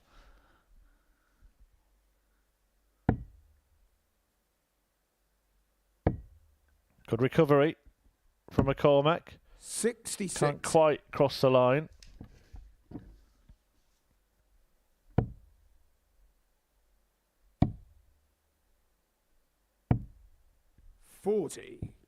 Killian on double 10. Let's see how effective he is down here. Got to go left of that. Oh, should I say right? My word, how's he got that in there? It's a very rangy throw he has. That front elbow of his, it tends to go left and right as the dart comes back. It's very slingy. 81. Very individual, but obviously very effective. Look at that follow through. Placing the dart through the air. 60. And pointing those fingers out like they're a blossoming flower. Like their life depends on it. Much more of a classic style from Miok. They won't be happy with losing the first leg of this contest. But this is the other side of the coin, isn't it, when it comes to what happens on the stage? 123. When you play Burnett, you want to keep your distance because you might get a kick in the shins if you're beyond that yellow line. But if you're playing Killian... 77. It's like you've got a hectare between you and the player. Look at the space.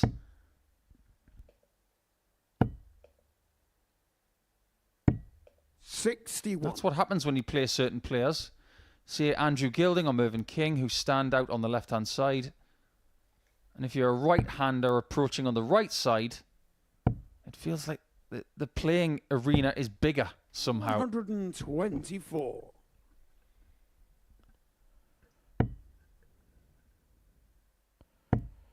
Miok looking to level. 83. Only requires 79.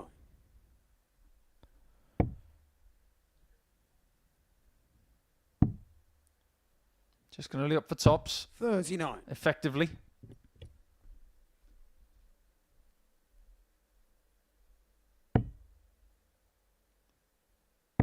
That's exactly what Killian's trying to leave.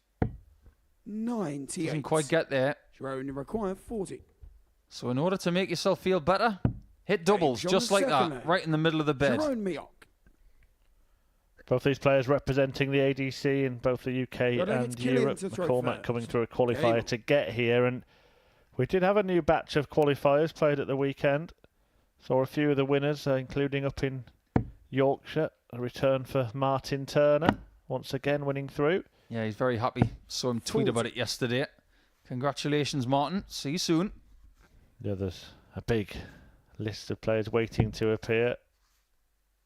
ADC doing great work in getting players onto the Super Series stage, and plenty of them will play on the Super Series stage at the end of the year when the inaugural ADC Global Championship takes place. The first 2 weeks will be played under the Super Series format as a collaboration with this event, but it will be all ADC players who have qualified from various tours or last chance qualifiers. And then the 60. grand finals will take place over a longer format on the Sunday, so quarters, semis, finals, to give that event its real sort of own identity. But a few names that are appearing, Paula, ones that are well known, a few that maybe are going to be potential Andy Davidsons on Earth Diamonds. Absolutely right. 23. Really nice that there are some new possibilities coming here to Portsmouth. But familiar names, Martin Turner, we've mentioned. 77. Greg Ritchie, who is here this week, is coming here off the back of getting into the next series as well. So well done to Greg. You're going to see plenty of him. 140. Steve Robertson. There's somebody I'm excited to see. Scotland international. Very, very good player. 84. According to the list as well. Darren Brown, sorry. Would have been interesting. Is he the rooster, Darren Brown? 100. Is that I thinking of the right person? You're thinking of Darron Brown, aren't you? Oh, so we've got, is he Darren? So it's Darron. Could be Darron. Might be spelt wrong. 77. Top send for McCormack to get ahead. Beating in the last leg decider in his opener against Shane McGuirk. Goes to an unnatural position for him. And he does find it. But I have to say, each time he has moved into that central position, the darts have gone to the right of target, haven't they? It just goes to show that you've got to do what's best for you when it comes to hockey position. Don't just follow what you think is right. Find the place where you are most comfortable. And obviously, out left for him 58. is the most comfortable position. I applaud this. Martin Turner watching and commenting. Can't wait, Nico, he says, to return. Yeah, you've got unfinished business 80. here after what happened the last time. And you've got to harness how you feel about that. Come back here and put it right. 27. There you see a lovely camera angle. More along the lines of what Jerome would see, but these go in very fast and direct, whereas Jerome's, they do a little pirouette in the air. 135. And that might be why he's seeing a few of them go on the floor. Because they're not entering the board with as much force. So if, look, 100. dartboards in heat can get a little bit softer, and if the dart's not hitting it at force, it can be clinging on a bit, can't it? Absolutely. 44. People who have had darts fall out the board on many occasions, they all tend to be players who get this angle of attack. 96. Famously, Kevin Garcia in the Czech Republic in 2019 in a PDC European Tour event. He had 13 fallouts in a game. It was all because of the way his darts were going in the board. 46.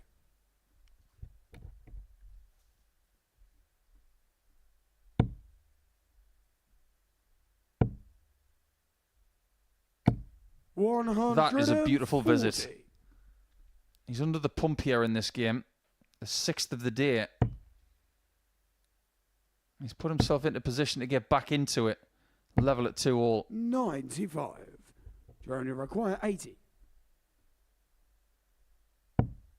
Double 10. That is so classy. And if that's what you're going to do most of the week, just stay classy, Jerome. 140, 80 out and 2. That's what he can do. Game on. That impresses me just as much as a big 6-dart kill.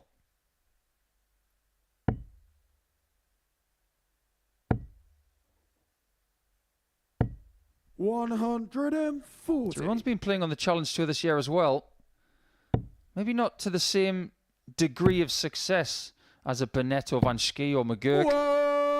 180. But there is an argument to say that he's more comfortable here than anywhere he plays. 100. And the evidence of that is that his best result on the Challenge Tour this year is a last 32, which is a bit of a surprise considering some of the numbers he's posted. I just get the feeling that this setting, where he's not right next to another board 81. or in a room with hundreds of people, maybe he's more comfortable when it's condensed into 6 people.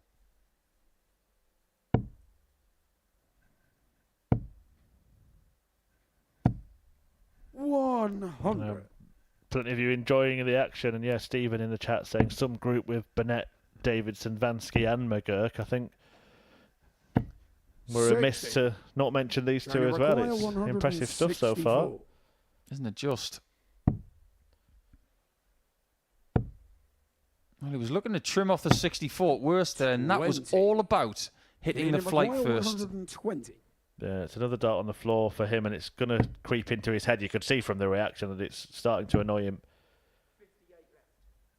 But it's a great point you made earlier. Think of Andy Davidson, the way he throws forcefully and flat. So 66. the sharp point is going straight into the board, where if you're at an angle, only half of it is.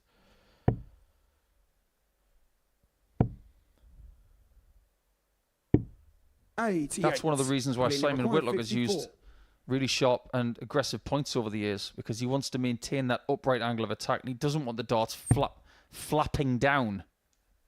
Yeah, but you need grip on a part of the point that is not actually the point of it, if that makes sense. Require 56. The actual sharp end. You need grip on the exterior of the point. Game's on the 5th. That does grip the double. Jerome Miok. A nice little reaction from Miok as well. I don't mind that whatsoever. Somewhat muted. To throw first. Just showing that he wants to win. I've got no problem with that whatsoever. Do you know who started the trend of having grip at the end of their points? A lot of people have forgotten about this, you know. Go on. Well, Ronnie Baxter had grip in the middle of his point. But as for the very, very end of the point, it was Kyle Anderson. He used to have 2 little rings right at the end, because he understood that every now and again he'd get a dart going too upright, but that little bit of grip at the end would make sure it wouldn't fall on the floor. It was entirely on purpose from Kyle. A few players that have it at the other end, isn't there, because they actually hold the point of the dart. 59. Now I've had that my entire career, because I hold where the point joins the barrel. Now you can see on Jerome's darts, there's 45. no grip at all. It's just a simple, long, standard black point. And there was a point, actually, no pun intended there, 60. where the PDC players brief stated that players could not use black points. You might think that's crazy, but it actually was in our brief, and a lot of us had to change our points because of it. And it was all to do with TV. Yeah, because it's hard to see it in the board, isn't it? In the black scoring segments. Do you know what Gary Anderson said to that once? Tough. Because he wanted to feel the texture of the black point, because it does feel different to that of a silver point. He said, these are what I need. 85. And he said, I'm using them. 142. It's an interesting little subsection of the rule book, isn't it, points? Because the PDC did implement a rule about grip on points and then kind of abandoned that rule this year. 54. It went from being very specific to being at the discretion of the tournament director.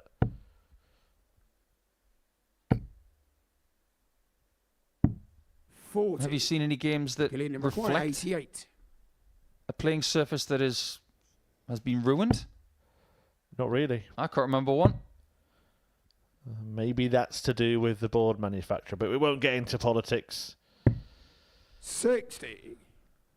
Draw to require 112. This is for the win. And if he hits it, everything to do with game number 3 will be forgotten. And he nails it. Shot and the match. Jerome Miok. A 4-2 win for Jerome Miok. Putting the Demons to bed as quickly as possible. He could have beaten Van Schie. He has beaten McCormack. And he picks up some points. And in doing so, he leaves Killian as the only player without any in this ultra competitive group. And 2 of those really exciting talents are going head-to-head next as Andy Davidson takes on Jimmy Van Schie. Welcome to the party in Portsmouth here at the Modus Live Line. They've both got the talent where they can reel off leg after leg and dish out a heavy defeat. And what a way to start the day. We're up and running here on Champions Week with a maximum. Well, what a way to finish. A 12-dart leg. Beautiful check out there from Cam Crabtree. Only needs the one. Game shot on the second leg. Darius What were you saying about efficiency? Game shot on the third leg. Is that the moment that Reece Robinson comes alive in this crucial clash?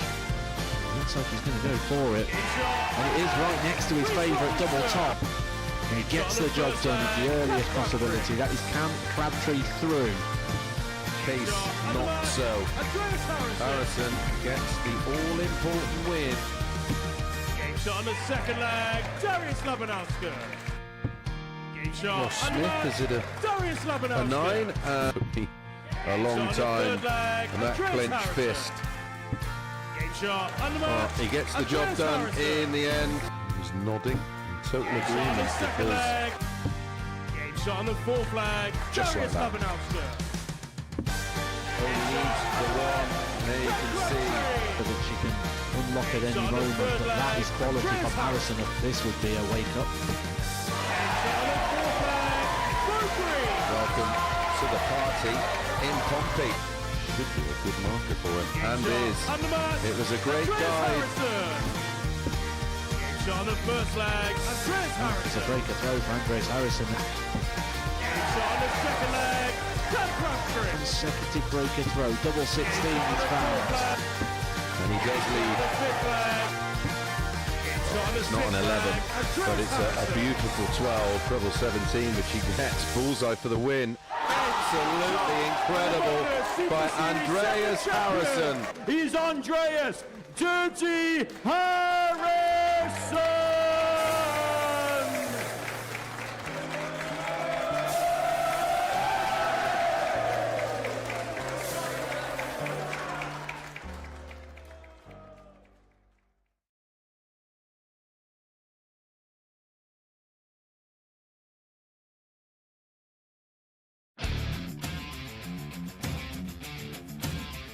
Every Saturday, we open our doors for our weekly finals night. For a unique and intimate darts experience. Meet the Dart Stars and even the team off the telly. Here at our purpose-built venue in Portsmouth. Every single Saturday evening. Tickets can be booked via this QR code. Or at www.dartshop.tv for a very small booking fee. Follow us at MSS Darts on Twitter, Facebook, Instagram and TikTok for all the latest ticketing news. All you need to do, log on, book, turn up, and the action gets underway from 7:30 p.m. So what are you waiting for? Get your tickets to the darts. We look forward to welcoming you to the Modus Super Series very soon.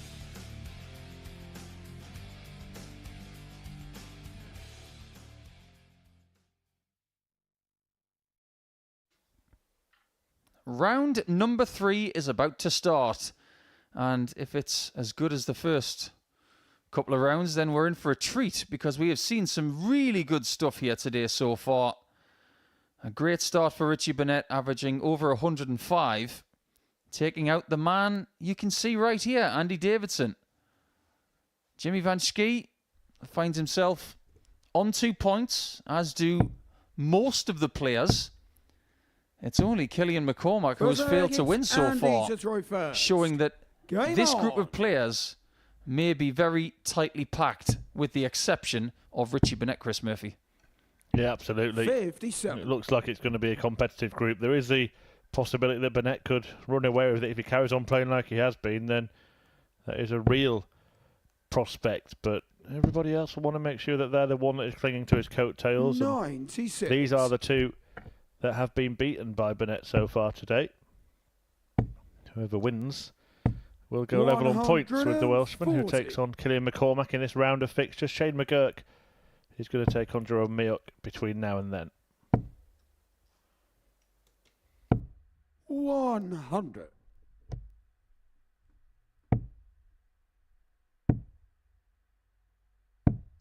$58.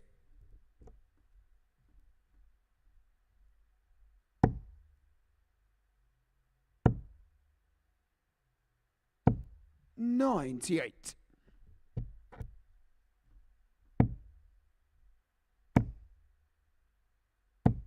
81.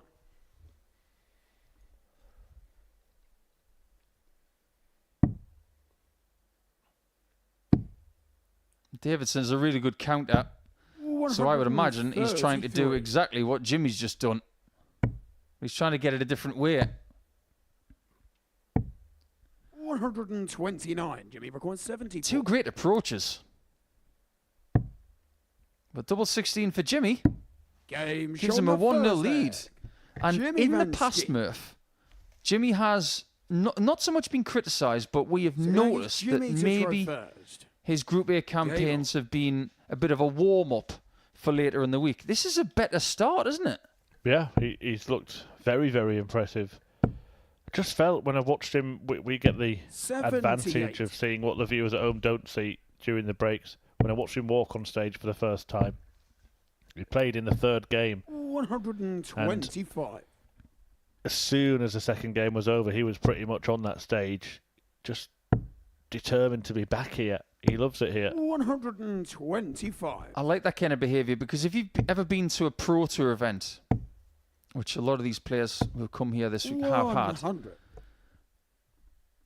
when the match is finished that is on before you, there's usually a few minutes before the next match begins. What I always used to do was I'd be on the practice board when that match before me was being played, and I would make sure I was there straight away and try to get on the board before my opponent. 120. Jimmy was almost on 2-0 before Andy Davidson even knew it. Well, he's putting him on notice here, isn't he? Making him aware of what he's up against. 96. This is Jimmy required 38. an excellent showing so far from Van Schie, who now opts to split. And it proved to be the right play in the end. Only needed Jimmy 2 Van darts Schie.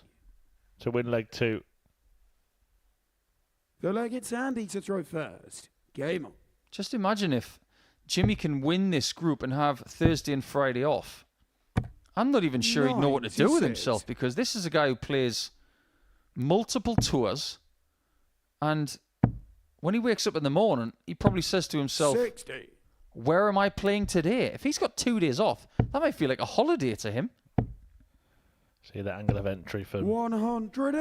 Andy Davidson, the undersacker, as the late great Sid Waddell coined. Jimmy Van Schie, a much more conventional angle of entry. Did you ever see that video that Sid did for Sky Sports about stacking? And he did slow-mos with it as well. It was revolutionary. Nobody had spoken about it before in great detail. And he was the right person to talk about it. 59, because he is a graduate 94. Of Oxford University. And we saw the excellent example there from Davidson, stacking into the treble 19 to fill it up. 74. Can't quite cross the line, but it's a long way back for Van Schie in leg 3.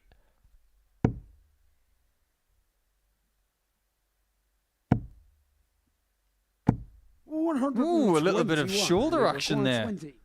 Gave that some welly, didn't he? On the third egg, Andy Davidson. But Davidson halves a deficit in this great game of darts, it has to be said.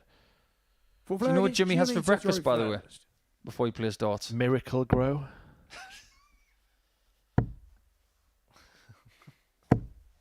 $121. If you're from outside the UK, that's the kind of stuff you would put on your grass. I was thinking along the lines of Jimmy Van Schie with a little bit of Berries Van Peer.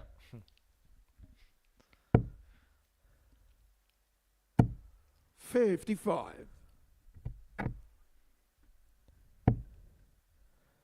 By the way, you almost broke me with Miracle Grow. Not like he needs it. We don't need him any taller. I wonder. Actually, it's probably we should find out what the pre-match meal is, because usually darts players are asked that as a bit of fun. We've seen it in various social media things, and it's designed around playing in the evenings. But of course, our guys play in the mornings. As Andy Davidson had his Quaker Oats. See, that's a really good example of what you should have, in my opinion. When I was watching that documentary about Roger Federer yesterday, 125. They actually showed him eating his pre-match meal when he was at the arena. 56. As Richie had his pot noodle. Don't ask where he got the water from.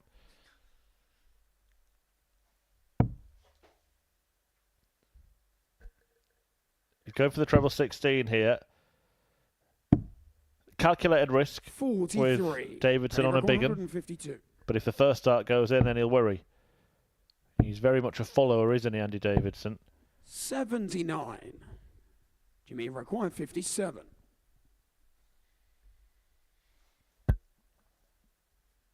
A double top to him probably feels like double 3 to most of us. He's throwing down at tops. Game but throwing in. Jimmy Van Schie. And this is a good performance. Andy Davidson is averaging over 100 and losing 3-1. Game on. That makes this 95 that we've seen from Jimmy even more impressive. And 60. One thing that didn't escape us was the fact that Jerome Miok was 4 out of 4 on doubles in that win over Killian McCormack. 180. 50% from Jimmy is enough at this stage, but it may just improve. 100. I just get the feeling that Davidson is starting to believe how difficult this group is. His averages so far, 98, 40. 93, and this is 99. And he might just walk away with 2 points from a possible 96.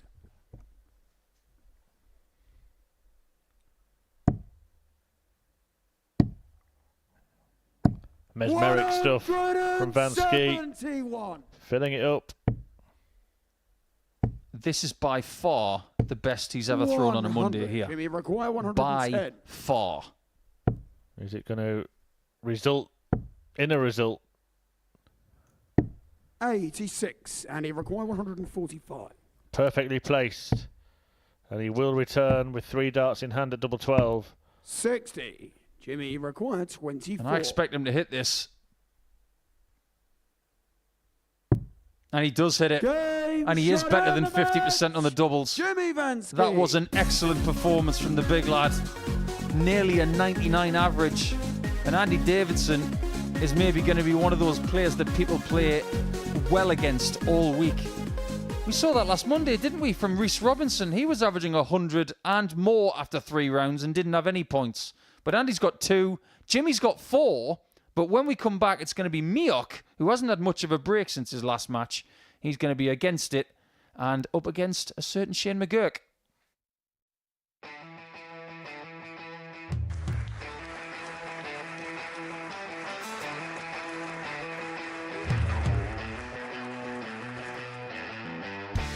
Hang on a minute. Wow! Oh my God! Well, that's 100 quid down the drain already. Itching to hit the 180. He's gone for the maximum.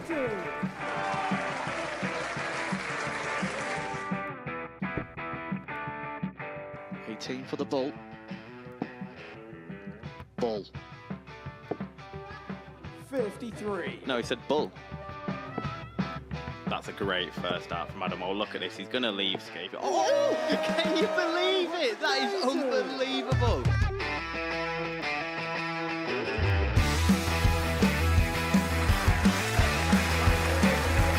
The match starts to put his team into the final.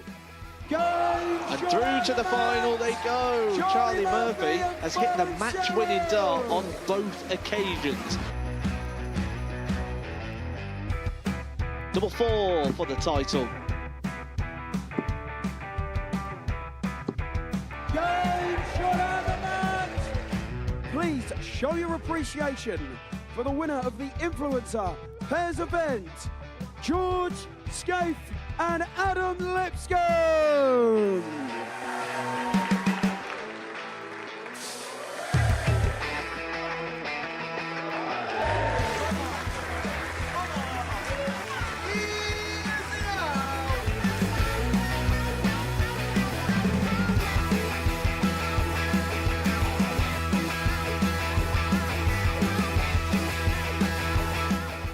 He seems to be out. That's what he is. Charlie Murphy. A couple more visits yet. We're not going to need that. Bosh. Pie Face is through. He gets And he's absolutely buzzing. It was a game that Pie Face dominated throughout.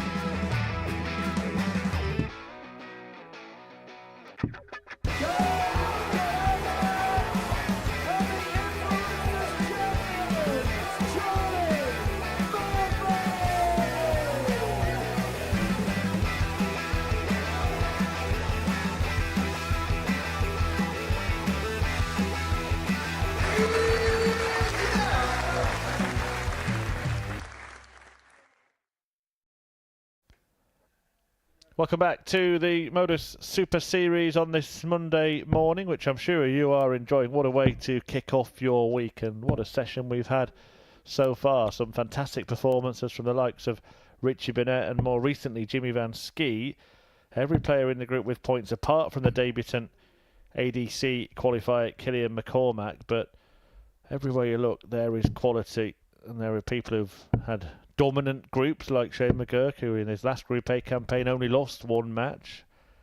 Jerome Miok, who's won a Super Series week before, as has Van Schie and Andy Davidson. First leg, and it's no surprise, Paul, that we are getting the quality that we are so far.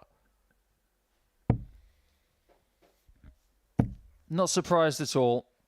This is just what we 60. come to expect now. If you're curious, Andy Davidson, 96.22 for the day. And he has 2 points from 3 games. Welcome back to the Modus Super Series, Andy.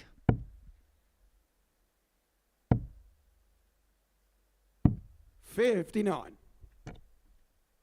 He's 7 out of 18 on the doubles. It's not as if his doubles have let him down either. That's a very effective ratio. 100. But he's been up against some very good opponents, including Shane McGuirk in Game 4. But he did win that one. 36. As for this one, it's a coin flip for me. This is a 50-50 game. 41. Each of these players will do battle 3 times, at least this week. The winner, of course, straight through to finals night of this group, then second and third into Group B. 5 players in that, 3 go through. The bottom 3 into Group C with 3 incomers. I don't think Shane would say straight through. He'd say straight true. 100. He wants the idea of winning Group A again to be the true thing, or the truth. I've always thought his name would be brilliant, said 65. in Liverpudlian. Shane McGuirk. Are you trying to get a job on 94. Spitting Image or something this morning? 196. Still working on me Geordie.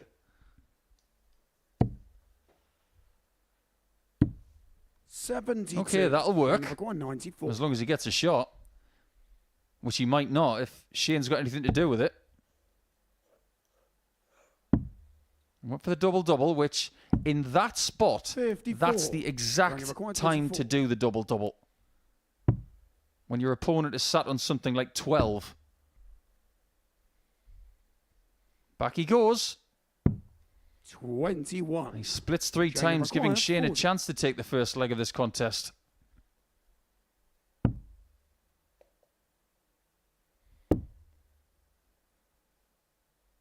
And exactly the same has happened to him. You only require 3. Well, these are numbers that every pub player up and down the country will be familiar with.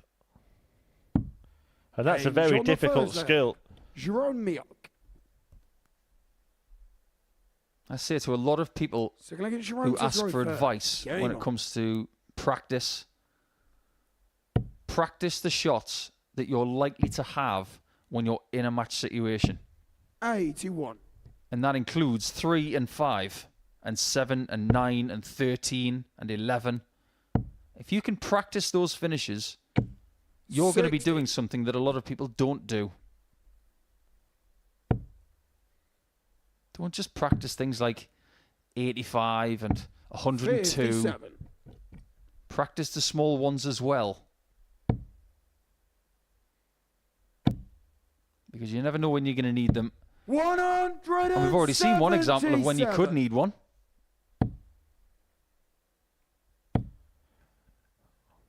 Looking to get level. First match edged out Killian McCormack. 60. Second game went down to Andy Davidson. We've got another Dutch player here this week who is wearing 2 earrings. 34. Sometimes cultural, sometimes a fashion statement.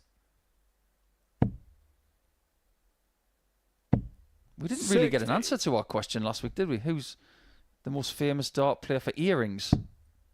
Yeah, I think you decided you gave the Writers Award to Dirk. I don't think we've got the public vote quite complete yet.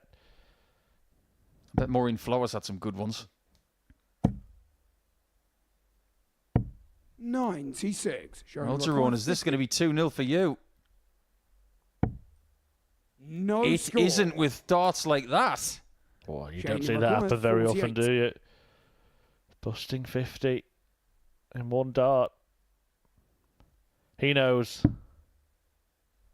He's feeling like flour at the minute because he's been through the mill a bit today. Game shown the second leg. But seriously, Shane McGuirk. He's had a bullseye hit, then fall on the floor. He's bust 50. I mean, 50's not his number today. Game on. Yeah, he could still be joint top of the table at the end of this game. And that's ahead of Richie Burnett playing against McCormack next. And based on form, Burnett will be a heavy favourite for that one. By the way, the incoming players this week, if you didn't see the start of the show, Group B will feature Mark Durbridge, former world finalist, Reece Collier, weekly winner here, and Charlie Large, local to Portsmouth, a late replacement for Daryl Fitton, who had to withdraw. If you were expecting to see the Dazzler, it will be Charlie instead. Group C, Greg Ritchie of Scotland, the young talent Jensen Walker, and Baz Patel, who of course played at the World Championship at the end of last year. I think Bav will be better this week because of the experience he had the last time. Doesn't have to travel a great deal of distance, does Bav? He's from London and very competitive 92. in London Super League. Could be a big week for him. And of course, those groups will be decorated by 5 players from this group, 59. so we know that that's going to increase the quality as well. It was one of the Group C incomers, and this is quite rare. One of the 27. players that started in Group C 120. that won finals night on Saturday. That doesn't happen often. No, it doesn't. This does. 80. But not right now. 152. Coming back for tops, McGuirk 43. Shane require 40. has that dart at treble 18 when Miok wanted 50. Has that changed everything in this game? Has it changed the direction of the match? 30. Or will he bail himself out after those misses from McGuirk? It's bailing time. 77. Didn't have the right bond. Shane required. Neither 10. player looking too happy at the moment. Not finding their top level in this game. Game shot on the third leg. But McGuirk does Shane find McGuirk. double 5 to take the lead in the tie. Fourth leg, it's your own to throw first. 8 out of 34 today on doubles for McGuirk. 21. And that is not the kind of ratio he wants. We had a ridiculous day on doubles last Monday, but then when it came to Group C, 45. we had a day where we had over 300 darts at double. That doesn't happen very often. Each daily campaign 60. is different. Somewhere in the middle at the minute, I think we are seeing the double prowess, but from Burnett, 44. it's been special.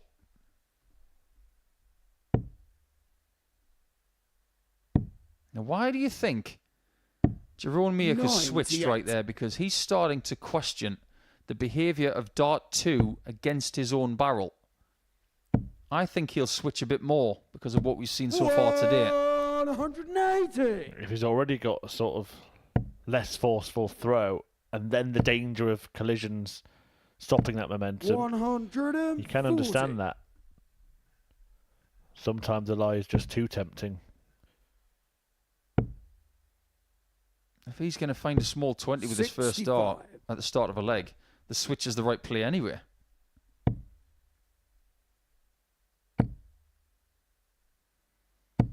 $100. He's in position to equalise if Shane doesn't find a bit of magic.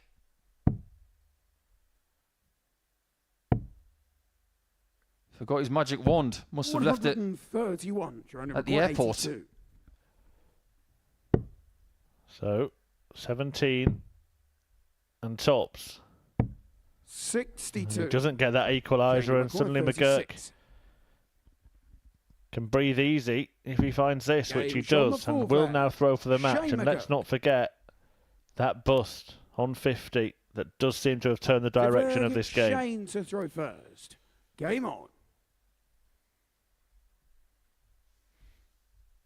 Every week we tend to find one player that has it more difficult than anybody else. They seem to be the player that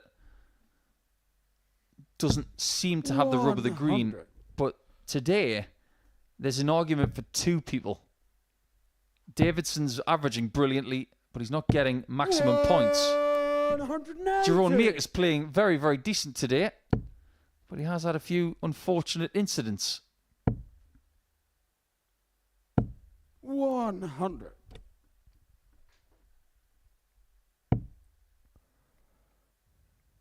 I think Shane McGuirk's been very steady on the Challenge Tour this year. 100. Found his feet in the first few events. Made the quarterfinals of Challenge Tour 7. 100. Then made the semi-final in an event the very next day where he lost out to Andy Bolton. Since then, another last 16. 121. A very, very respected player from Ireland. Well, this is a good 51. leg. Round require 100. Miok. Goes tops. No need to, Game but shot on the fifth leg. he pulled it off Jerome Miok. perfectly. And I think he needs something a little bit like winning the next match when he had that bounce out of the bull. He needs something to forget about that bust, doesn't he? Twice today, Jerome Miok might look back at where he's needed 50 and ended up with nothing because of the bounce out on the bust. And that could be the difference between him being unbeaten and having only won one match at the end of his first 3. Absolutely. 39. Second double-double of the day. Both of them 2 double tops. But they're going to have to go great guns to outdo last week, where twice we saw 3 double tops. And it could have been more. Here you go, Chip in the chat. Good to see you again. And he's saying it's a shame that Daryl Fitton's not playing. Want to see him. Yeah, unfortunately, Daryl unable to join us this week. Someone suggesting that they should have him and Tony O'Shea together in the same group. That did happen, actually, and they did play a little game show for us, Mr. and Mrs. That's available on our social media platforms. Joe Cullen and Johnny Clayton have since been and played the same game with hilarious results. 77. Johnny record 136. Just imagine if you were playing that game, 58. who you'd want to do it against.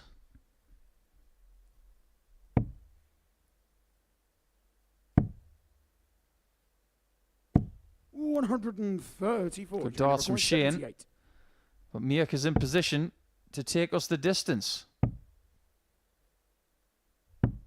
And he does just that with a wonderful out. Jerome Miok. 15 darter. Everything comes down to this in game number 8. Shane to throw first. Game and we will be past the halfway point at the end of this leg. Yeah, credit to him. McGuirk, the only player that has been in won a last leg decider today so far. Did that against Killian McCormack earlier on.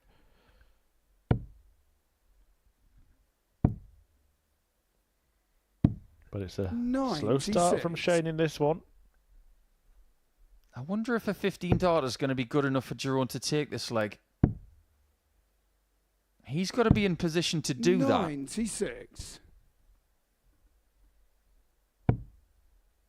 But to stop him, Shane's got to have a 15 darter or better. And 3, 6, 2 and 9 darts is not easy.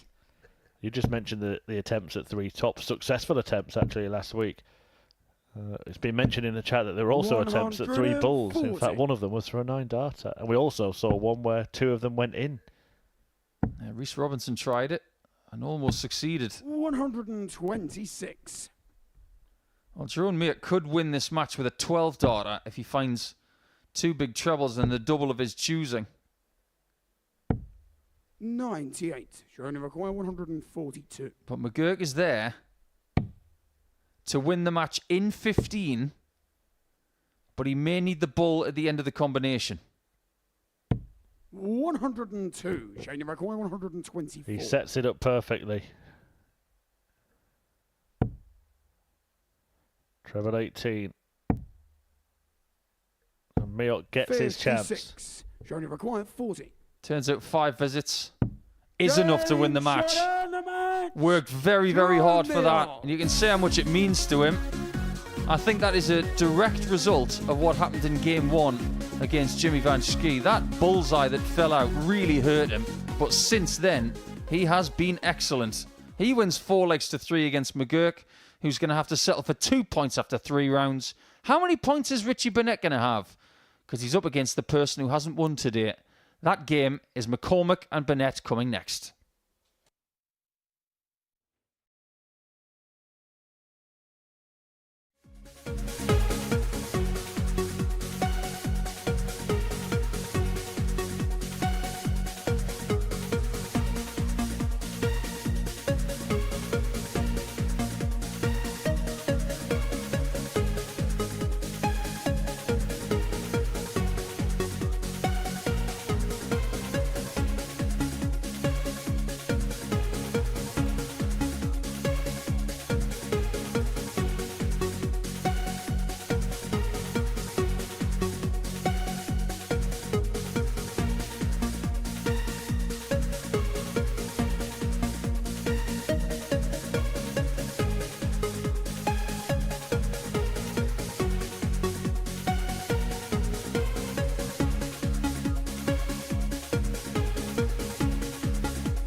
Welcome back to the Super Series, where Richie Burnett is back on the hockey, and so far it has been, well, plain sailing for Richie Burnett, not something he's used to.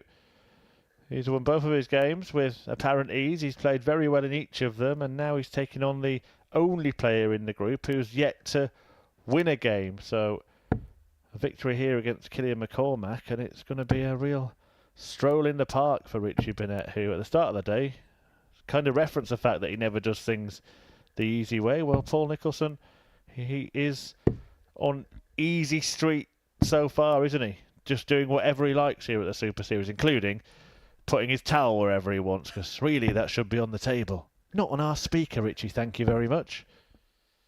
These dart players have been gifted First leg, more room for their stuff than ever before. But when they come to Portsmouth, you go back to a one-table system. And he obviously wants a little bit more real estate. So, after averaging 101.39 for the day so far in his 2 matches, and doubling very well as well, because he's 8 from 13, which is much better than 50%. This could be a brilliant debut day. So far, so very, very good. Well, 2 real contrasts here. Killian ultra-focused. Richie always animated. No danger of them bumping into each other, is there? Because the distance he stands across to the left of the hockey, McCormack, his opponent's well out of the way of brushing past. I love playing players who do that, because it just makes the circle so much smoother. When you play Stephen Bunting, you have to almost scooch past him. 100. The worst opponent, I would imagine, and I've seen evidence of this, particularly on the Pro Tour, where you're actually inside a cubicle, would be Modus Razma, because not where he stands on the hockey, but he stands so far across to the right behind the hockey, and he won't come forward until you've gone past him. Yeah. Something used to catch my attention a lot when I played Steve Beaton. And it's a curious thing that he used to do quite a lot. Must have been out of habit. 100. But when he'd get his darts at the board, he'd turn around and then he would look over his right shoulder at the scoreboard as he was passing me. It's obviously not something that Steve did wrong, but I would always be too transfixed on that and my own process, and I had to work really hard on that. We have seen players make contact, haven't we, walking past each other. One of them, Michael Van Gerwen and Gerwin Price did it, didn't they, on a TV event?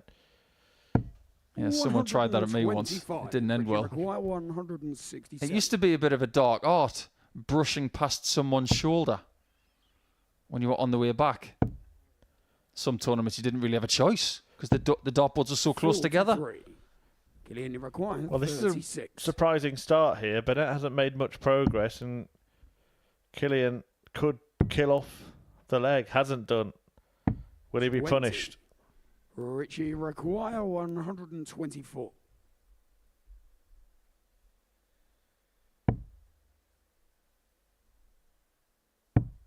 Oh no. The despair of the Prince of Wales. What have you done, Richie? You've cost yourself a dart at the bull, that's what. The 84. Melodrama is 16. Just so good to watch. If you think that's good, tune in all week, you'll see better than that. Still reacting in the background there. Did he just miss a big number, or did someone phone in with some bad news? 8. Well, the good thing is, that's good news. Richie require 40. Because the missed single might not have cost him the leg.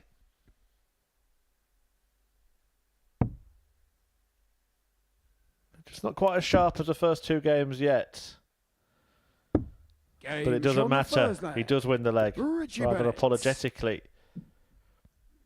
Some of his reactions in Southampton were legendary. Second leg, it's Killian to throw first. I think he's seeing the funny side of it now, but that could have been a leg that got away.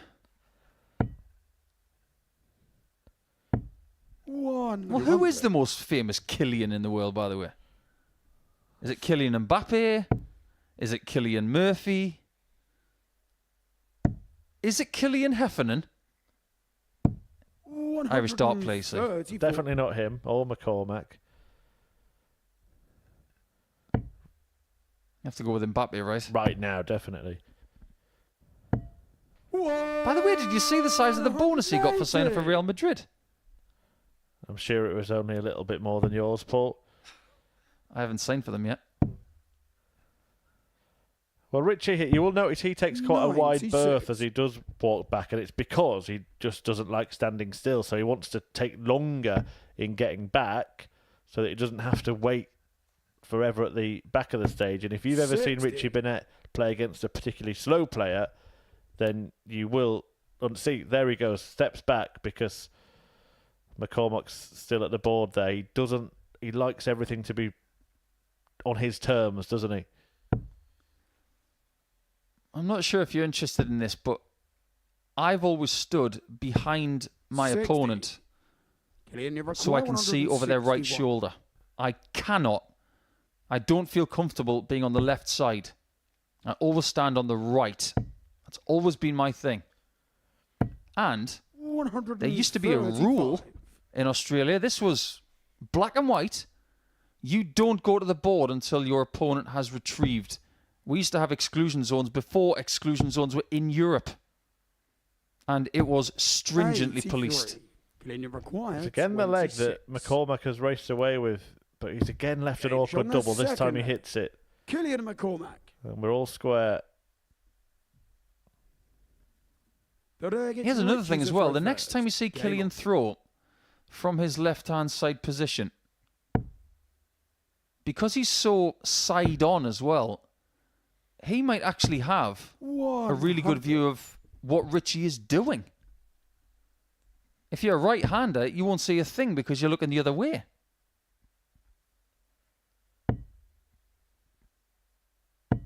$125. Another thing that we mentioned with Richie Burnett is playing slow players is troubling for him now. Killian's probably the most methodical in this group, isn't he? But he's by no means slow. 100. So I don't think we'll see an over-explosion from Burnett in this group. However, I remember once seeing him play a player at a Pro Tour event behind closed doors as McCormack rattles in a maximum. It was against a player called Gareth Pass. Oh, from Staffordshire. Yeah. Very, very methodical and measured and slow. 100. And Burnett was, if anyone's ever been to a Pro Tour, you had the privilege of being there, all the boards are sort of lined up next to each other in sort of open half cubicles. And he was playing later in the tournament, so there was no games going on in the three boards to his right. While Gareth was throwing, he was walking down three boards and back,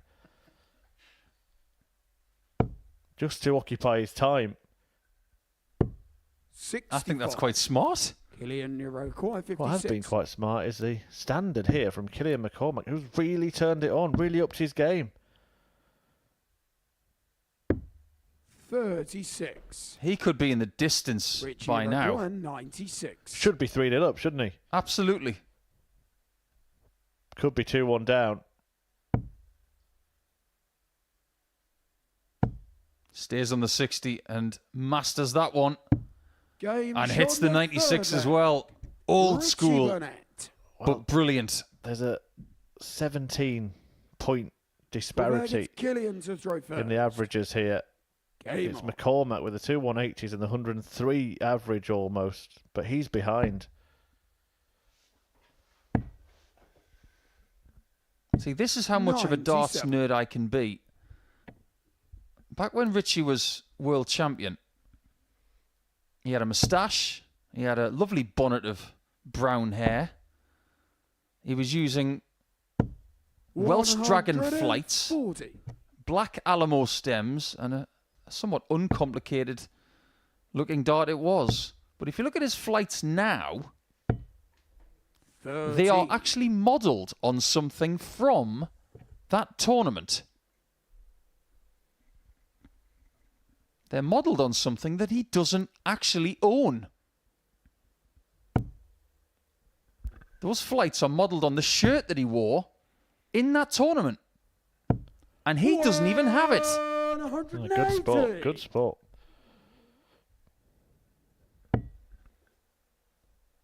I think Richie does know who's got it. 64. But as far as... Because it's quite a market dart shirt collecting at the minute, and some people have got some wicked collections. But can you imagine owning that one? That is what we call in the trade a golden goose. 22. You're having John Parts from 1994, having Jockey Wilson's from 89. That would be the one that I would like to own the most. Maybe Leighton Reese's from 78, the very first one to win a world championship. But if you've got your mitts on that Richie Burnett shirt from 1995, that's a piece of work. If you could have any dart shirt from anybody's career, who would you have? 135. Good question. I'll come back to it at the end of this leg because that might be about to happen, and McCormack will be kicking himself having not made the most of the start he's had in this 30. game. Nothing he can do now but watch as Burnett opens up an advantage. Game shot on the full flag. Richie Burnett. Playing impervious stuff here, Richie Burnett. Looks great. I can tell you which one it won't be. Fifth flag, it's Richie to Remember when Phil first. Taylor won a world championship in a shirt where it looked like someone had sort of stuck on a bit of lightning? Oh, he had some corkers in the 90s. Sequins and bright colours. Was it the yellow lightning one with the blue shirt? Yeah, that's it. That was a collector's item. That Looked more like a curtain. Year 5 sort of art and craft project, didn't it? And that was a runner-up. Yeah, I think if I could have a choice of 3, 100. Jockey Wilson 89 final, white shirt with his name on the back, iconic. Priestley 91, when he beat Bristow in the final, and that was pre-Dennis the Menace. That's why that would be so valuable. 134. And the only other one that springs to mind is my World Championship debut shirt, which I don't actually have. 85. I gave it to my best friend from school and asked him to take care of it for me, and he has it up in his house. Personally, and I'm probably in a minority of sports fans here, but I'm not a massive memorabilia person. 100. Not bothered about signed shirts or signed photographs or anything like that. Just the memory will do for me, Paul. 100. Nothing wrong with that whatsoever. Also, quite tight, don't want to spend money. I'm not going to say anything. 45. Oh, we got a reaction. And the reason for it is because he's left a bogey number.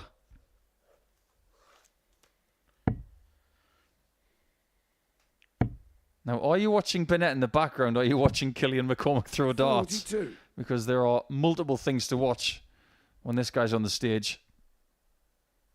I think this performance has been pretty good from Killian, but ever since he went into the doghouse at the end of leg 3, it's just felt like he's swimming against the tide. 40.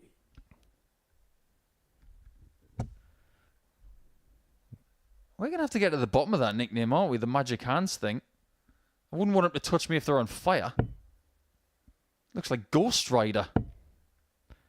That famous Nicolas Cage 41. thing that he filmed in Australia. Richie require 100. Well, Burnett can get the job done here. He shouldn't be on this finish. He should be on something much more makeable. And he isn't going to finish it. 90. So will the Magic Hands conjure up the flashy finish? He hits this. We will go into a 6th leg.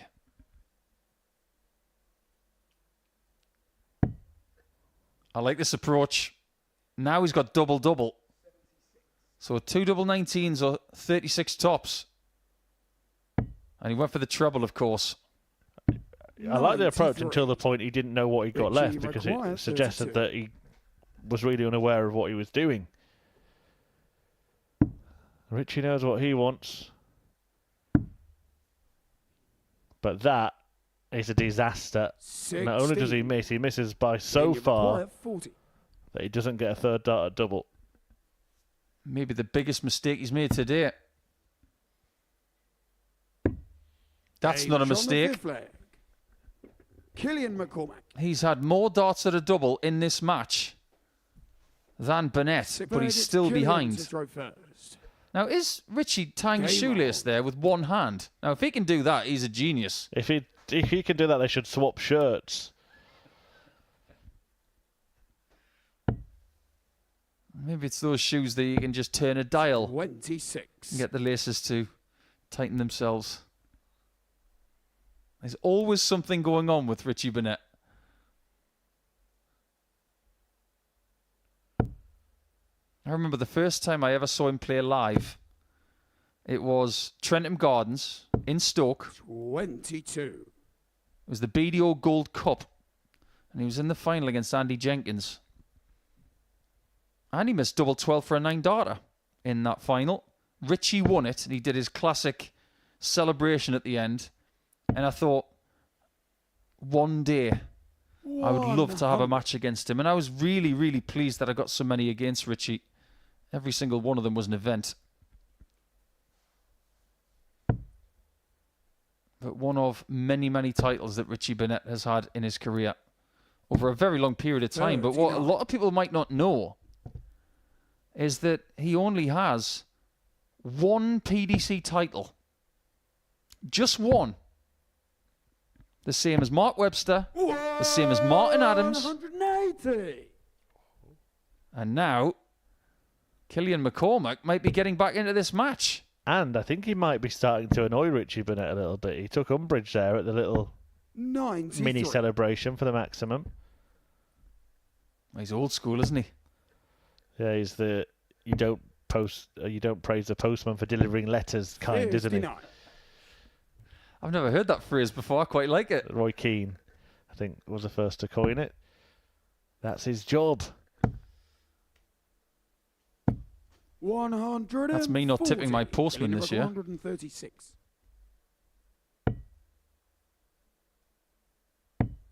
He's had a few scuffles with dart players on the stage over the years, 60. particularly Adrian Lewis. They had a bit of a set two in Minehead.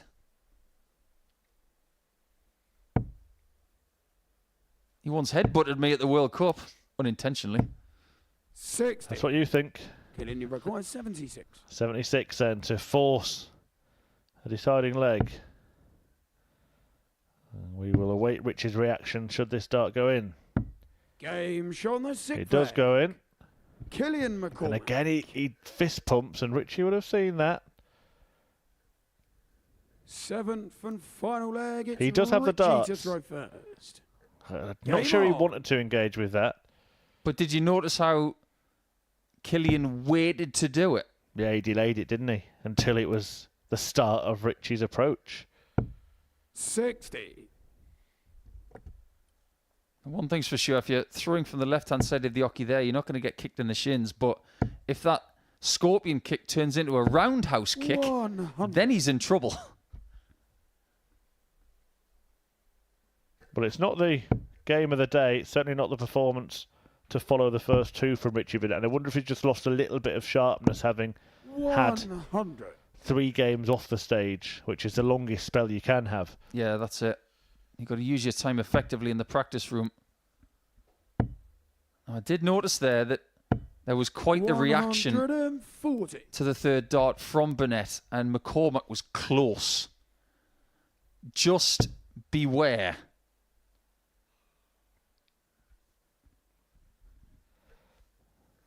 It's not in Richie. It's in treble 5. You've been playing this game for over 30 years. You know about the fine margins. 40. Just one of those people who thinks that everything happens to him, doesn't he? I think, if we look at it slightly differently, he knows how well he's playing. And if he misses a segment, he doesn't like it. And he doesn't like that 180, I assure you of that. Oh, having a little conversation now. Here we go. Well, the referee, Owen Binks, might have to step in here. Richie taking exception to the celebration, to be honest, I thought it was quite muted. He didn't make any noise. It was just a normal 180 celebration. Require 81. I think that Richie's more bothered about his own performance than what Killian's doing here. I'd have to agree. But has he now bothered him? If he takes out the rest of this, it'll be a fascinating end to what has been a really 41. interesting Monday morning. Richie require 161. 161. And I think we might get a reaction from Richie then. It's on. It's on. And it was almost in. Well, what a way that would have been to win it. Killian, you require 40. Seriously, that would have been one heck of a finish. But this is to get his first win on the Modus Super Series stage against a former world champ. Very difficult. And he can't find a way. And Burnett will now come back. Richie required 25. To maintain an unbeaten start. Hasn't been the best performance. But there's been drama. And it's Burnett who delivers. Richie Burnett. A 4-3 win for Burnett. A little bit of a debrief. He's saying it's in his own head, I think. He's saying he's kind of apologises there. All is well in the end as Richie Burnett carries on his winning start here at the Modus Super Series. The debrief continues, but it's a 4-3 win for Burnett at the end of the day, and that sees him stay top of the table on 6 points and leaves Killian McCormack rooted to the bottom on no points. Coming next then, Jimmy Van Schie up against Shane McGuirk.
Welcome back to the Modus Super Series, and so far today, after 3 rounds of play, this is what we have seen.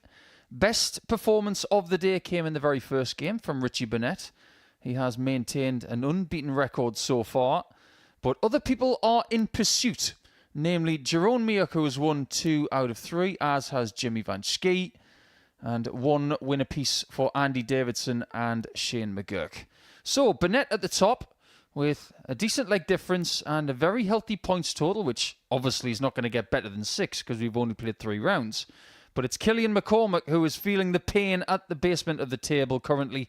He's got 2 more games to go today to try and ease that pain. He will play Andy Davidson next, and he will finish up against the big man, Jimmy Van Schie, who is playing right here against one of the Irish players today in Shane McGuirk. I wonder if he's happy with 2 points after 3 rounds. Probably not. But if he is going to go into Saturday night via this group, he needs to make something happen for the rest of today and the rest of the time. It hasn't quite clicked so far today for Shane. Jimmy to throw first. Game on. But if we may say so, it definitely clicked for Jimmy in his previous match against Davidson. 98.87 the average, 4 out of 7 on the doubles. A lot to admire about it. And if he brings that kind of sharpness, everybody's going to have a problem with him all week. Yeah. Good format, good game to be watching this. And we can see there a little change from Shane McGuirk back to the OGs. 58. He does change stems and flights whenever he sees fit. There's nothing wrong with that. You're going to play 15 games in Group A. You either play 8 games in Group B, 10 in Group C. What you want to do is play 4 on Saturday night. Well, I hope this game is good, because I'm sure many of you, like me, would right now rather be watching the practice room. 140.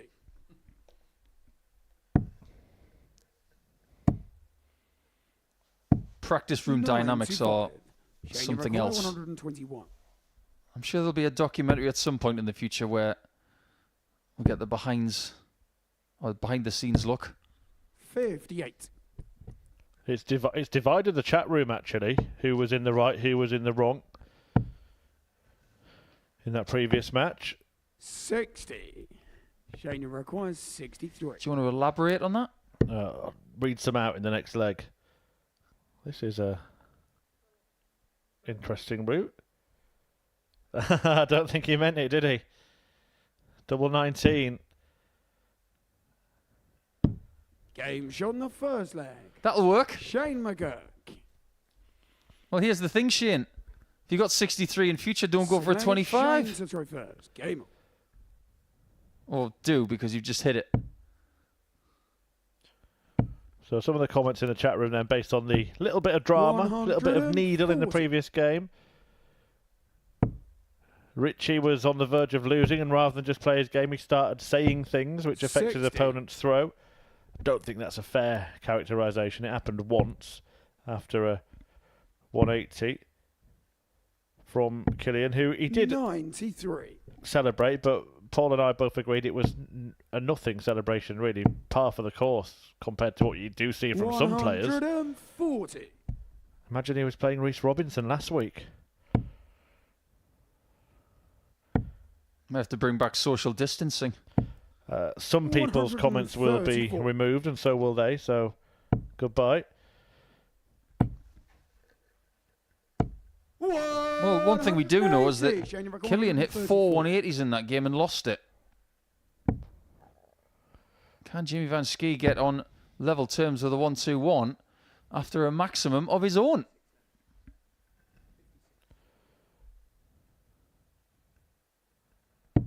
$94. Jimmy require 121. Someone else saying don't blame Richie that the celebration was out of order. I don't think either were out of order, to be honest, on that occasion. Considering some of the things we've seen in the past, it was 40. It's like they were fighting over 2 feathers. It was minor, very, very minor. That might be major, though, as McGuirk doubles his lead. Because coming to think of it, I've got the advantage of having seen the end of the game, and I think the way it ended suggested that both players just did accept that it was nothing. It'll be fine. 60. It's not exactly Justin Pipe and Kevin Painter at the Grand Prix one time when they actually put hands on each other. But it's all about opinions. 100. Welcome to 2024.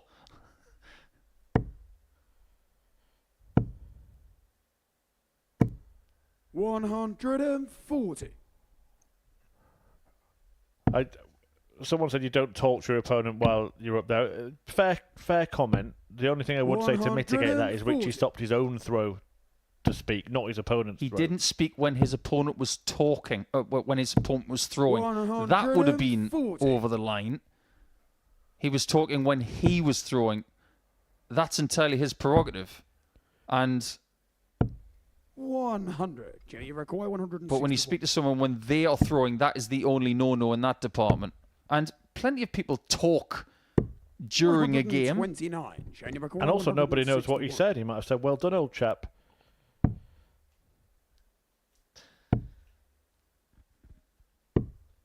We're still talking about it now instead of the match in front of us. That's the effect, isn't it? Van Schie trying to affect the outcome of this game by hitting double 16, which he does right in the corner. Jimmy Van Schie. Excellent Execution with a bit of a blocker there. I couldn't understand what he was doing there, Jimmy. He was almost looking to the right as if to say, is that in? Well, here's the thing, Jimmy. You're so tall, just look over the top of it. You are the human equivalent of a periscope. Someone asking if this is DRA regulated. It is. Yep. Darts Regulation Authority are the arbitrator of the rules. Jimmy Van Schie ruling with a maximum in his opening visit. And that was the same celebration. Didn't bother Schie McGuirk at all. 81. Takes you back to that helicopter finger gate, doesn't it, at the World Cup? I loved that so much. 100. Gurney, Hop, Schindler, Dolan. It was awesome. I particularly like Darryl Gurney's after Max Hops because they just got better and better 42. and better. You know, Brendan did his thing. He always does it. And then Hop decided to do one in front of himself, and then Gurney just turned around and put it in his face. It was 57. brilliant. Super World Cup game, that. You've played in a few games that have had high-profile bad blood, shall we say. 45. Jimmy, you require 164. Words been exchanged during games that you've played? Because we can all see 96. gestures and we can see reactions at what you're doing behind them and vice versa, but you never know what's said. I'm not asking you to reveal what's said, but can you remember anything actually being 41. said during matches? Sometimes, well, most of the time there's been a feeling. Not necessarily words in the game. I've not had words with someone during a match. Game shot on the full flare. This one's all square. Jimmy Van and Jimmy Schie. Van Schie is rather brilliant at the minute. That's a 15-darter. Even the things I had with Kim, Game on. they were just atmospheres. At the end of it, we were absolutely fine. Even the World Cup match. I spoke with him candidly afterwards, and we were totally fine with each other. 100. I've had really fizzy games with Gary Anderson, but we've never spoken mid-game because we know the rules. And we know what is best for us, that maybe we leave the talking until afterwards. In fact, I was someone backstage at PDC major events who would actively not talk to anybody. I didn't want to talk to officials either, unless I had to. But there was only one occasion where I spoke to my opponent at a televised break. And that was, I think it was the 2013 Grand Prix, where me and Thornton had a brilliant first set. 100. And he just turned to me and said, looks like we're both playing well today then. And I just laughed and I said, absolutely. And we had a great game. 100. Consequently, I won the next two sets and he didn't speak to me for a week. Well, this game is rattling on very, very nicely indeed. Require 121. Both players averaging in the high 90s. McGuirk looking for a 1-2-1. Just pure darts in this one, no sideshows. 57. Jimmy, require 101.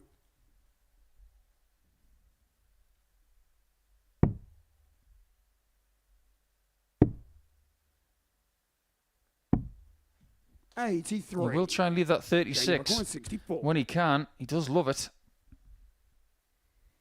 Well, 36 from 64 is impossible. That's wonderfully done from Schie. That's a break of throw. Very much a 50-50 match based on form, in my opinion. Sinclair gets Shane to throw first. This could still be 4-3 Van Schie, but he's going to have to dig deep.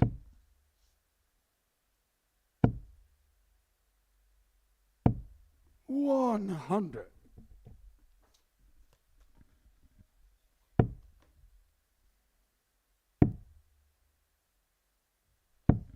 $46.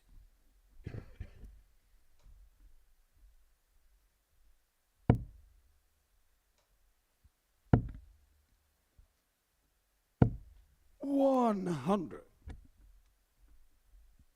That's what you've seen. It's a brilliant match. Very, very tight. The only maximums coming from the person 60. Who could well lose this match 4-2. A week ago, we saw Rhys Robinson hit 5 maximums against Andreas Harrison. He got none, but the winner was the Swede. Doubles for door and all of that. 59.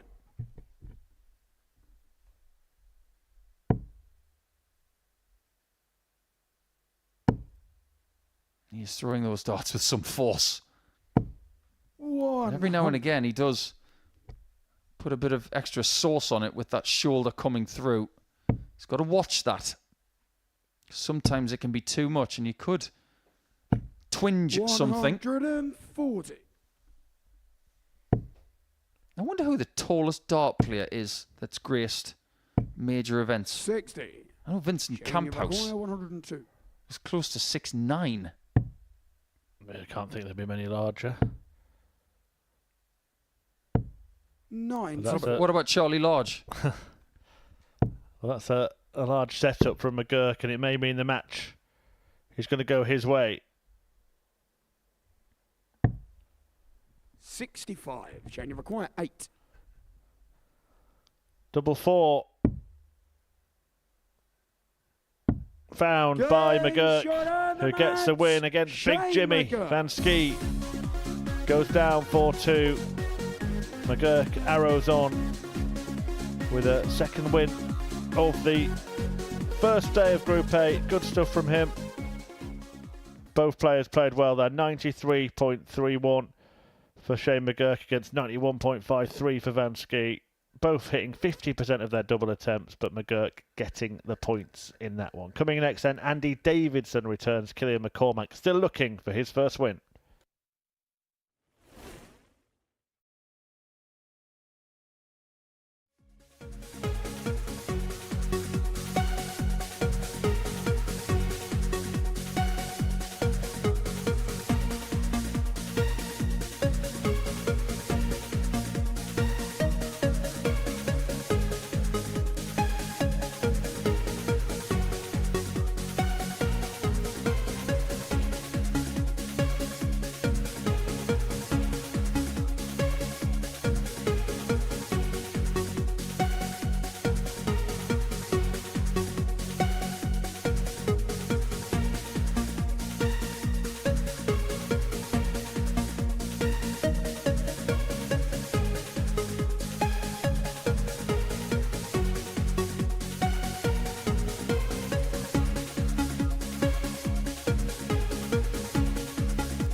The action continues here at the Modus Super Series. Killian McCormack.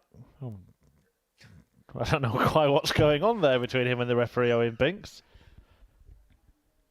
Is it the referee offering the referee spectacles? Nothing's even happened in the game yet. Something did happen in his previous game against Richie Burnett, and there's been lots of conversation in the chat and between us since then.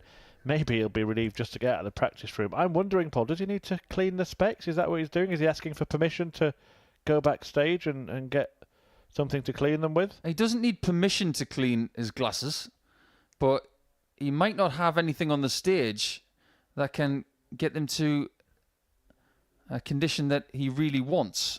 Well, get Richie Burnett's... Andy Davidson doesn't care. He just wants another throw. Get Richie Burnett's towel. It's on the speaker somewhere, isn't it? Right, can he see? No, he can't. Evidently. He doesn't like it. It's obviously a smudge on there, so somebody get him a glasses cleaning cloth.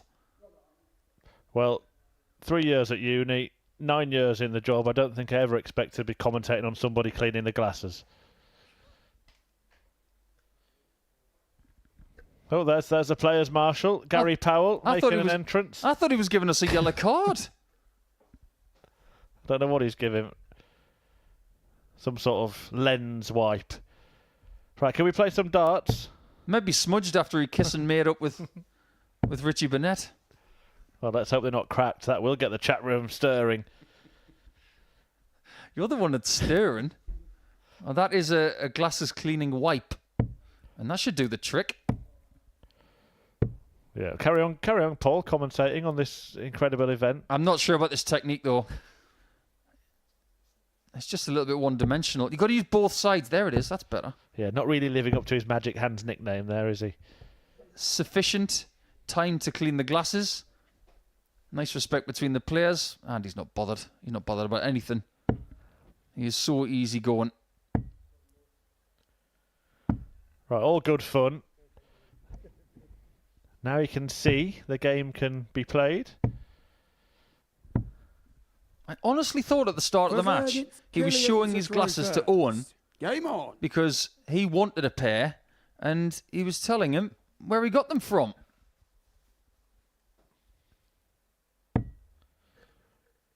I could easily say that he should have gone to Specsavers, but there's one across the road. 58.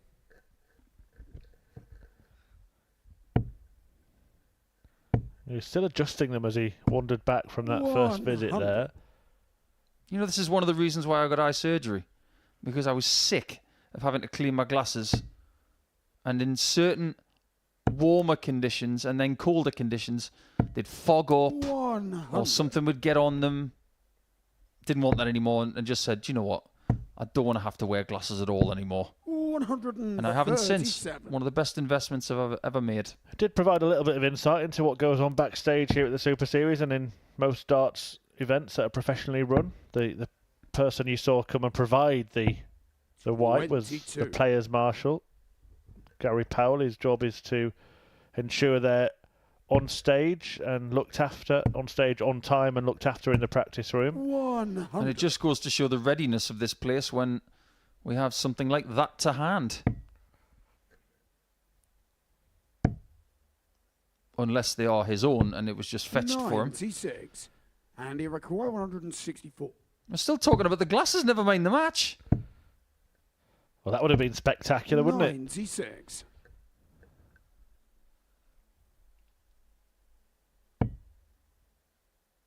That's been a pretty good first day. 26. They'd have to go great And guns he requires 68. to better what we saw in Group A last week. One of the best groups we've ever seen. Game shot on the first. And that is a brilliant Andy Davidson. fixed job there from Andy Davidson.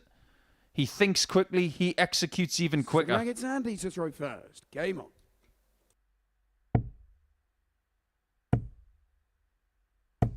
$135.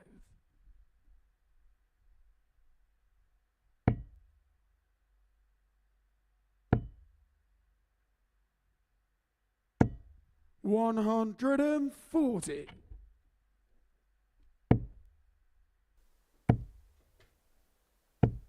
$85.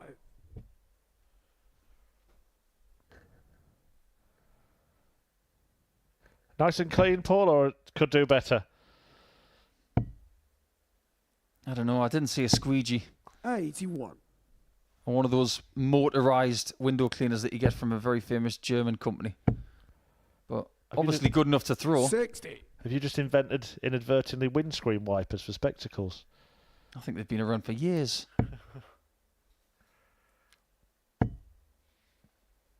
Well, here's a question for our chat to try and take the focus off a previous match. Who's had the best spectacles in darts history? 100. And if you don't say Dave Whitcomb, then shame on you.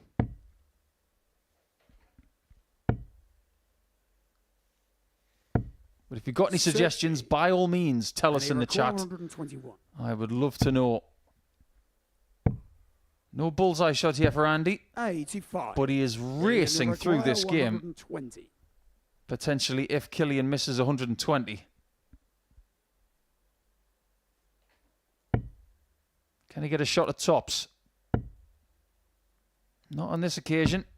40. He did take 120 a little bit earlier on against McGuirk in a 4-3 loss. But he's 2-0 down in this one. Andy Davidson.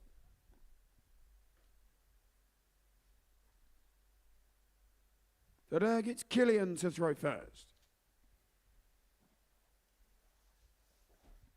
Game on.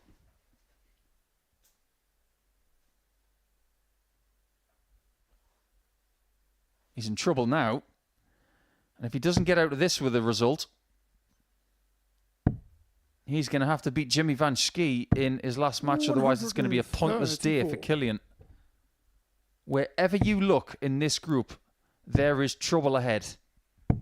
58. Everybody's got that experience. Everybody's got that level of play, whether it's before or currently. And even though he hasn't played that badly today, he could walk away with no points. 180. But if we may try and shine a slightly brighter light on things, Rhys Robinson didn't get any points last Monday. And he was still there on Saturday.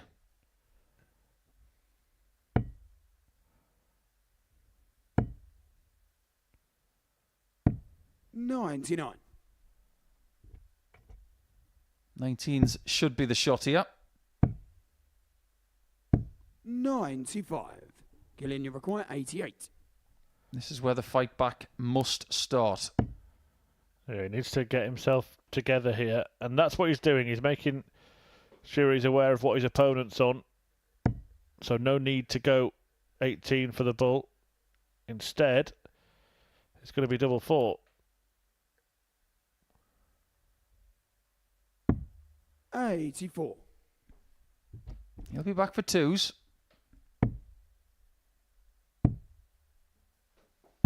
$96. Killian, you require 4. Double 2 it is then. And a nice guide. Now he's got 2 of them. No score. Now he's skirting the possibility of 3-0 down. 112. Still. Bullseye. 87. He could have rubbed salt in the wound there. 4.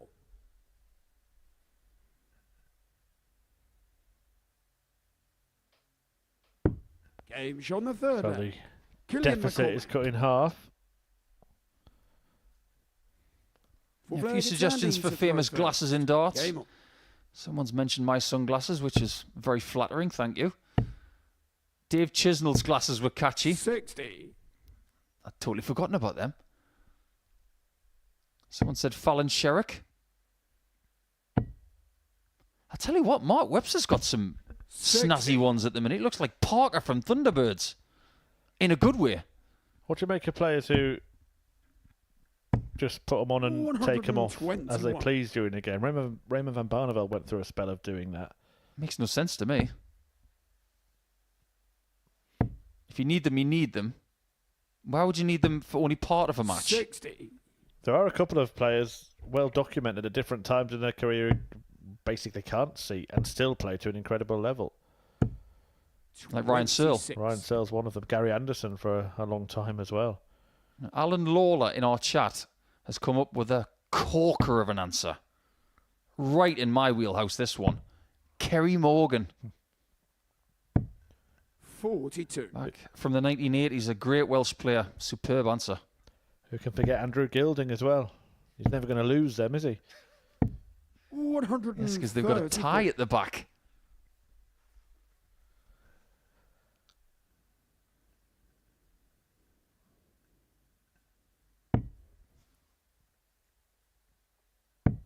Well, Davidson now is a huge favourite to get a 3-1 lead. 99, and he require 160. Can he take the whole thing? In 3? It's wonderful. On the 4 flag. More proof that Andy Davidson is a Davidson. special talent. He's had a great level of play all day today, and sometimes he's had his heart broken by brilliance from others. But he's making all of the work happen right now for himself. Full credit. What a shot. Biggest of the day so far. And good respect from Cillian McCormack as well there. Little fist bump to respond to that fantastic finish.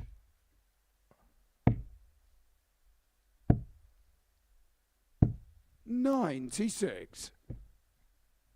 We've had another good answer about glasses. And I'm not sure this can be beaten. I have to bow to this answer. Royden Lamb. They are very, very cool, and he is one cool cat. 48. Yeah, I'm just reading a few other comments in the chat. Ross, while talking about apparent bad behaviour, in his words, from players, says we need to stop talking about these types of things. Think about that for a moment, Ross.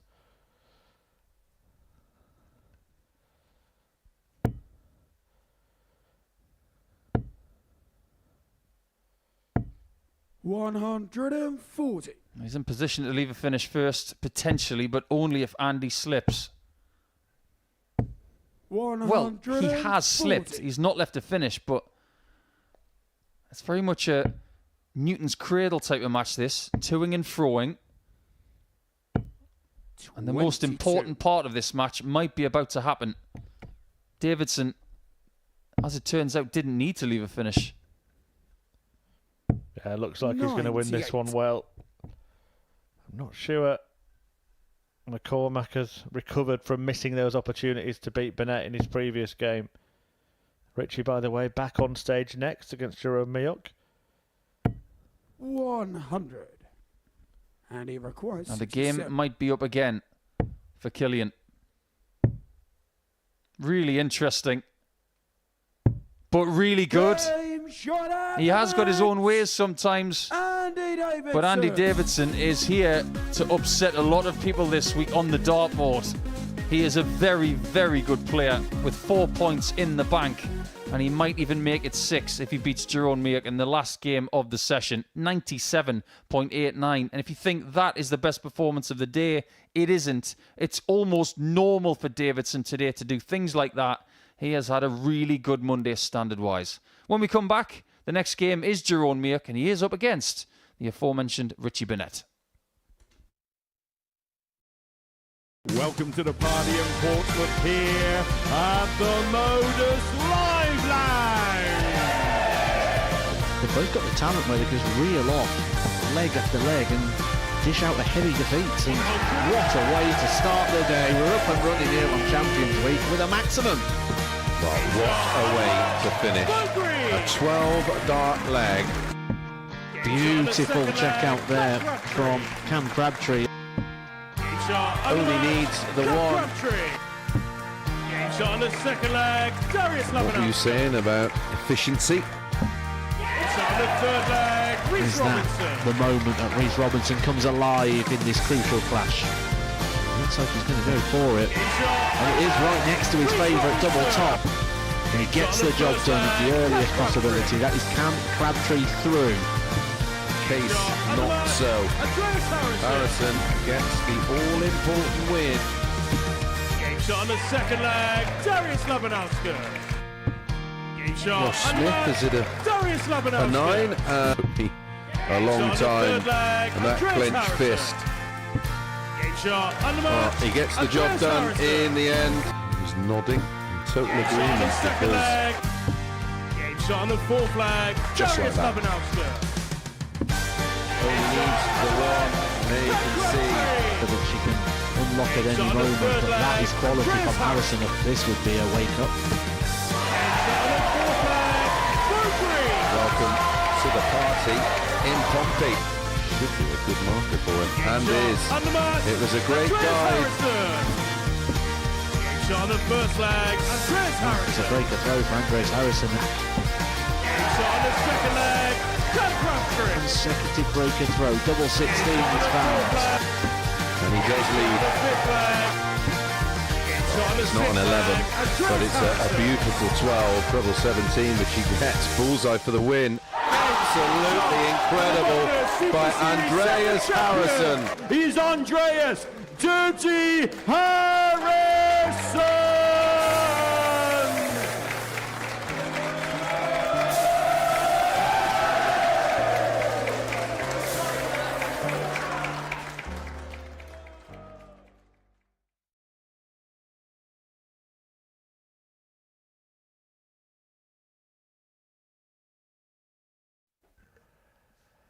Welcome back to the Modus Super Series on Monday morning, where we have a battle between the players occupying the top 2 spots in the table. Richie Burnett has won all of his 3 games so far and is outright the front runner. Jerome may be in second place, but he is tied with Shane McGuirk, Jimmy Van Schie and Andy Davidson, although if he wins this match, he'll go level on points with Burnett at the top.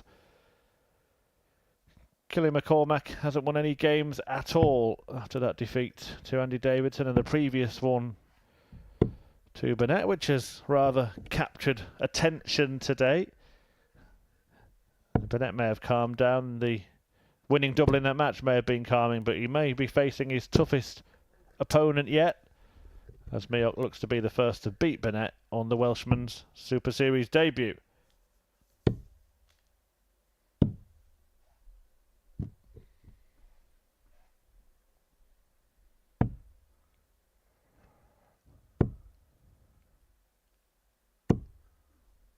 First leg, it's Jerome to throw first. Game on. So Miok, of course, a former winner here at the Super Series and the winner of 2 of his first 3 games. On week 4 of Series 8. Can you believe it? Series 8 already. As we approach the 2-year mark of being in this beautiful venue. 60.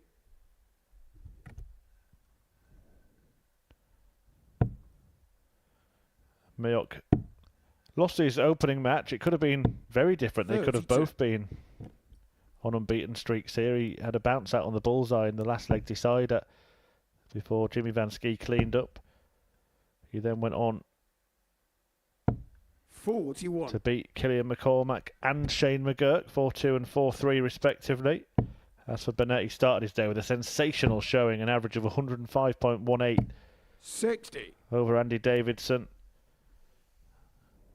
Then another 4-2 victory against Van Schie before that dramatic affair with Killian McCormack, which I know has got many of you talking in the chat, and maybe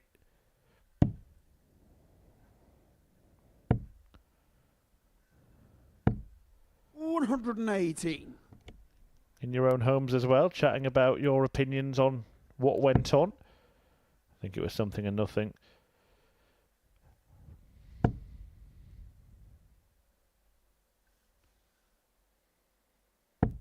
$94. Not the strongest start to this one.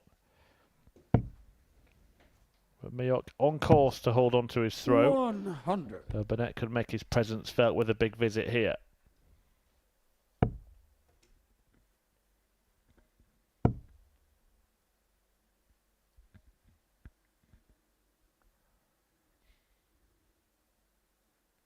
He's being very patient in the background, isn't he, Jerome Miok? 91.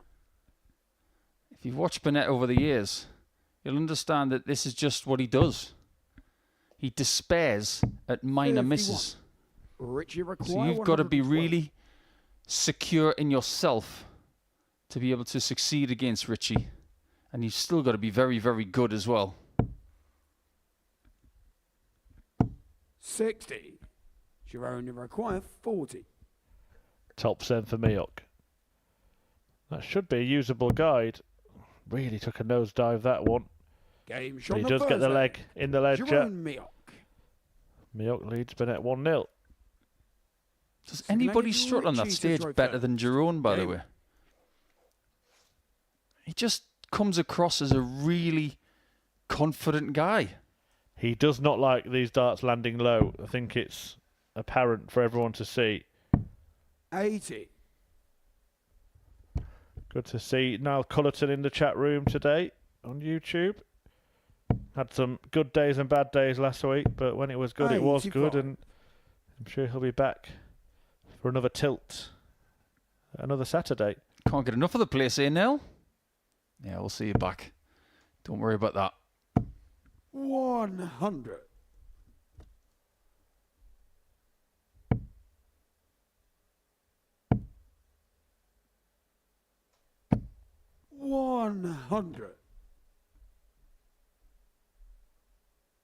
What's been your highlight of the day so far? That very first match, I think, standard was so good between Burnett and Davidson.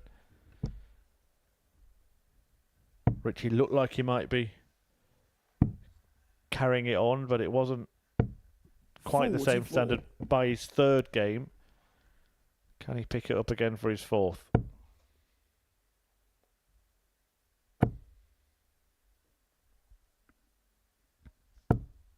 $60.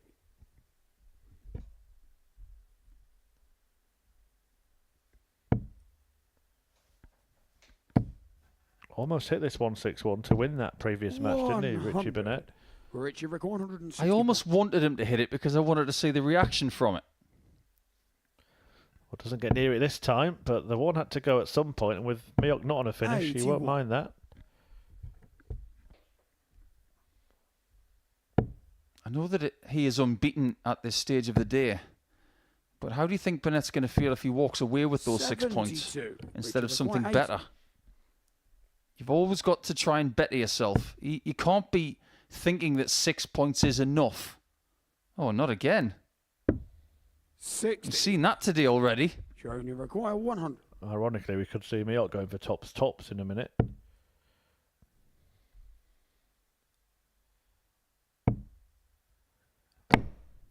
Caught betwixt and between, and he's tattooed the dartboard with the grip pattern of his dart.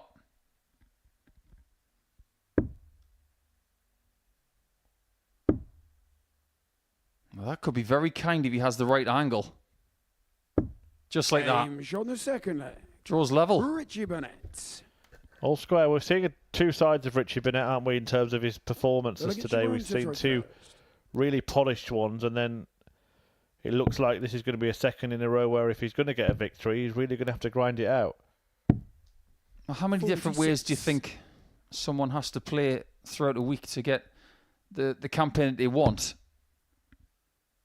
You can destroy people with a massive standard. You can have a real ding-dong. You can have a trudge. Or you can have to grind one out the same way that they are right now. So maybe four, possibly 5 different ways of winning a game. And I think if we're going with 4, we saw all 4 of those on Saturday night from the eventual winner. Correct. And 4 was his number. And 14. And let's not forget that he was beaten 4-1 in his first match by the man he went on to beat in the final. How many times does that happen? 180. It's been steady on the maximums today. It hasn't been obliterating. We had 38 last Monday.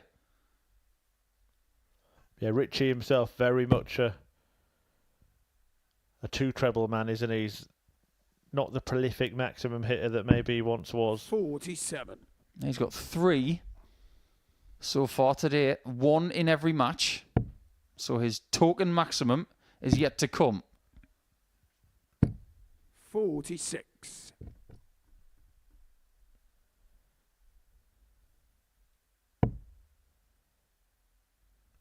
Going to put some pressure on here. 100. You only require 140. Is that enough? Time will tell. Turns out it was enough to make Jerome think. 99. Richie require 89. Treble 19 for double 16. 20 leaves the ball. That leaves double 5. Game Burnett shot breaks. in the third leg. Richie Burnett. That's a brilliant visit. Break opportunity Richie to throw first. equals break of throw. Well, Miok has been put through the mill a bit today. He's had some darts on the floor. He's worked extremely hard to get 2 wins from 3. 83. He knows what it's like to win a Group A situation, and I think he really did relish having the couple of days off. He's got a difficult end to the day, though, hasn't he? Matches against Burnett and 30. Davidson. I think we are seeing today that Andy Davidson wasn't a flash in the pan when he won that week. 59. That's exactly what we're seeing. And he is, standard-wise, statistically the best player of the day. Incidentally, 99. Richie Burnett wins this match by a 2-leg margin, then we'll have 4 players, all on 4 points, all on the same leg difference. 11. Behind him. They'd all be on exactly par, 0. That would be curious. Richie would be +7 and Killian would be at the bottom -7. 93. No chance of -7 outside today. Very, very pleasant day here in Portsmouth. 80. Well, that reaction to dart number 3 is exactly why you need the distance. That was a very quick and what looked like a very painful kickback. 42. Has to be careful to try and leave a finish here, Burnett. Oh, now he just has to find a couple of trebles.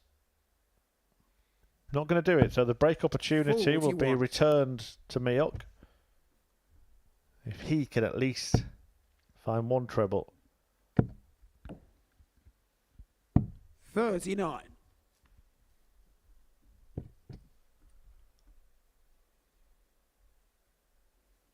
This one's a bit simpler. Just stay straight. 85. But he doesn't. That could have been a lot smaller, that 142.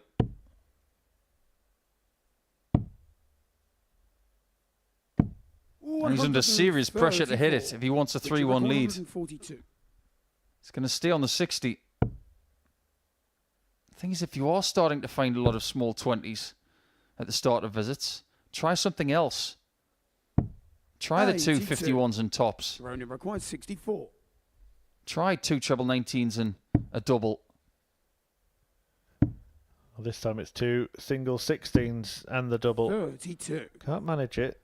Richie So with requires this 60. 60 for Burnett, it will all be about the first dart. Slightly awkward, so it has to be top left. 20. Only requires And that camera 32. angle has just illustrated something that I didn't know. How does he get past them? That's how. Game shot on the fourth That's the leg. benefit of having long Miok. points. But these darts that Richie Burnett is using, There gets your own they to throw taper first. out. They're Game Nathan on. Aspinall style. They go from the stem joint at the top of the barrel towards the end. They actually go outwards. It's very subtle. 136.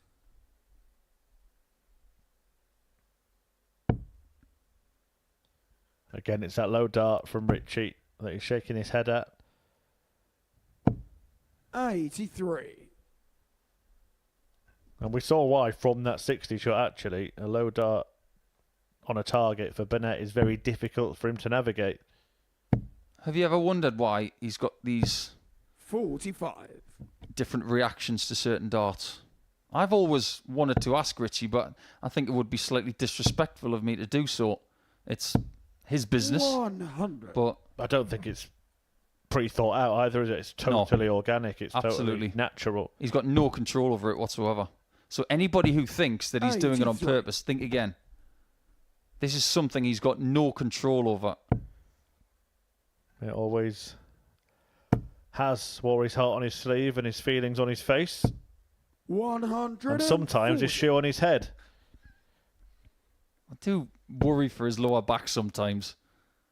But that picture that was taken at Minehead when he was in a Romanian deadlift position. My word. It was one of the best sports photos I've ever seen. 121, Jeremy McCormack, 139. Puts himself in a good position here. Miok, though, gets a go. Won't be taking out the 139, so Burnett will return to pinch a leg 99 against the throw. 57.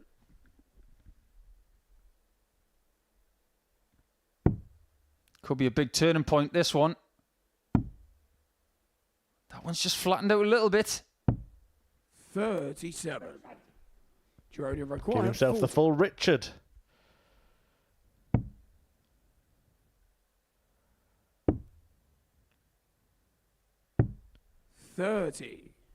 Richie required. They know exactly how key this leg can be in best of 7.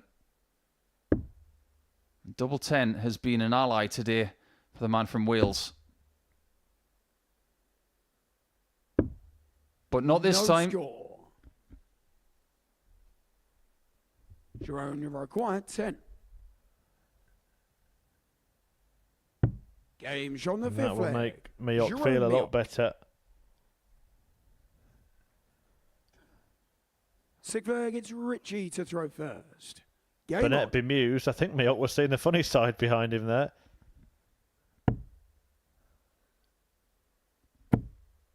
I think sometimes in this round-robin format 41. on a daily basis, you've got to think about the worst-case scenario.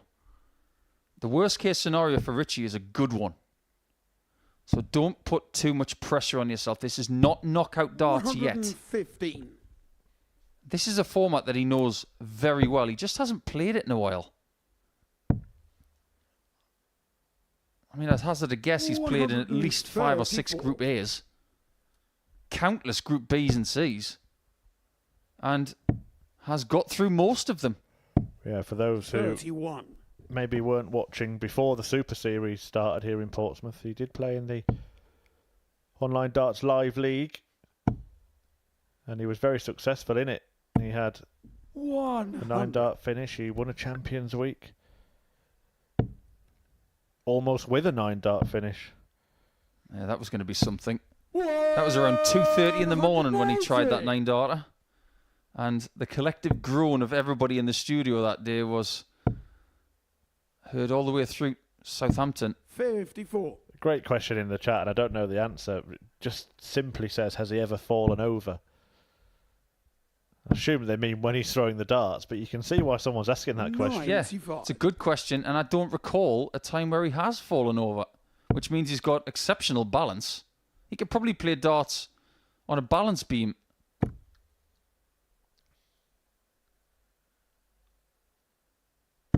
Don't underestimate just how fit he is as well. Require 80.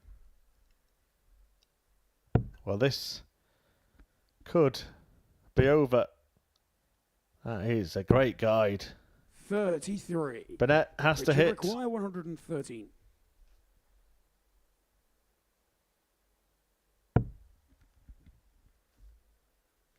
Doesn't want to be on camera. How many times today has he disappeared out of shot? Well, this shot is out of the question. 65. And now Burnett's 47. unbeaten record is under threat. It's double 16 to defeat him for the first time. 15. Burnett breathes again. Richie require 48.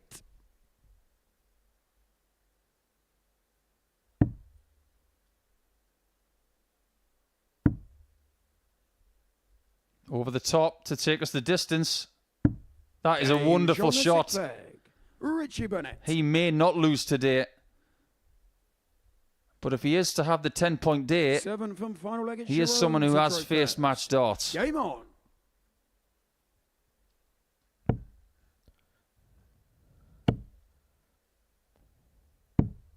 97. Solid enough start from Miok. Burnett showing that full range today. Brilliant at the start of the day, but he has tailed off as it's gone on. Is he going to find one big leg at the right time here? 140. Do you ever wonder if his throw could be as smooth as 1995 without the reactions, what he would have done? Oh, absolutely. 83. I think it's why he's such a big 140. So the first two darts are off and in, and then all of the movement with the last one just tends to see it fly a bit lower. 125.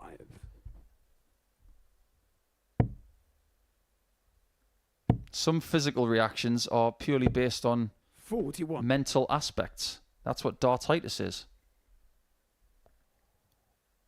Richie has never had dartitis that I know of.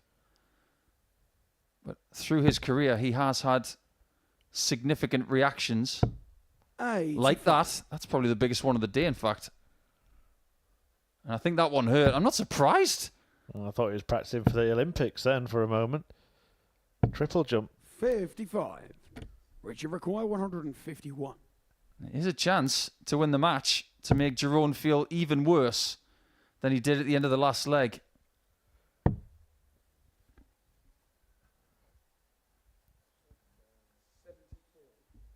And he has produced his best stuff at the right time here. That dart at double 16 was 91. Class.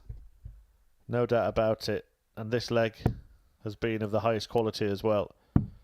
In a match that really hasn't lived up to expectations for the top two in the table. As Jerome mulls what he needs to do, Richie Burnett is doing some sort of standing cobra move 60. to try and take the pressure off his lower back. That might be a better dart for the 60 finish. That is an excellent guide. And that is another win for Richie Burnett.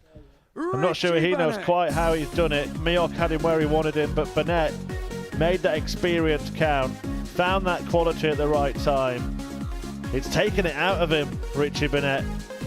Winning is tough work. One more, he says. Just one more. That's what he would need for a perfect day here at the Super Series. So far, Richie remains unbeaten after that 4-3 win against second place Jerome Miok. Richie not only remains top, but he's opened up a bit of a gap going into our final three fixtures, which start after the break with Killian McCormack against Jimmy Vansky.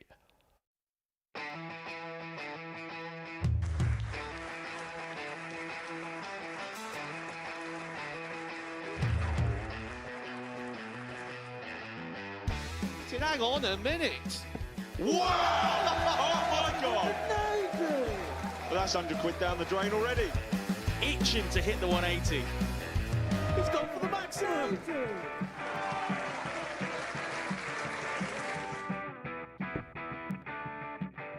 Team for the ball. Ball. 53. No, he said bull. That's a great first start from Adam. Oh, look at this. He's going to leave Schie. Oh, can you believe it? That is unbelievable.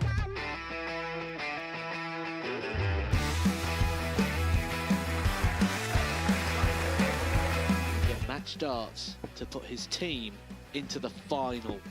And through to the final they go. Charlie Murphy has hit the match-winning dart on both occasions. Double 4 for the title. Game shot out the match. Please show your appreciation for the winner of the Influencer Pairs event, George Schie and Adam Lipscomb.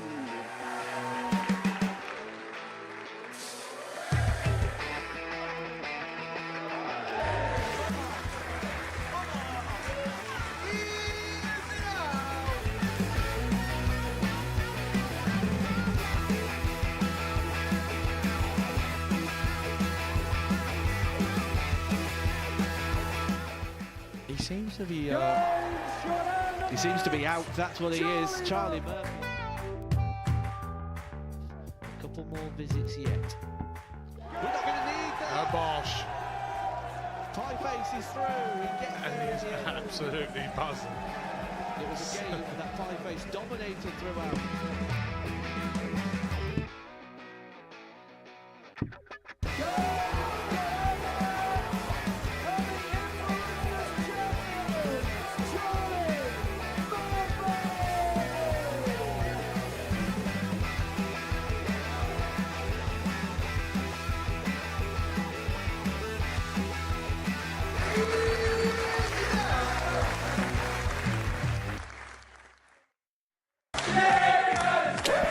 Yep, that's me. You're probably wondering how I ended up in this situation. You take count of 5 in your mic, mate, if that's alright. Okay. If that's okay. Do you want to count to 5 in your mic? So like this, tall. Oh, it's not in my mind.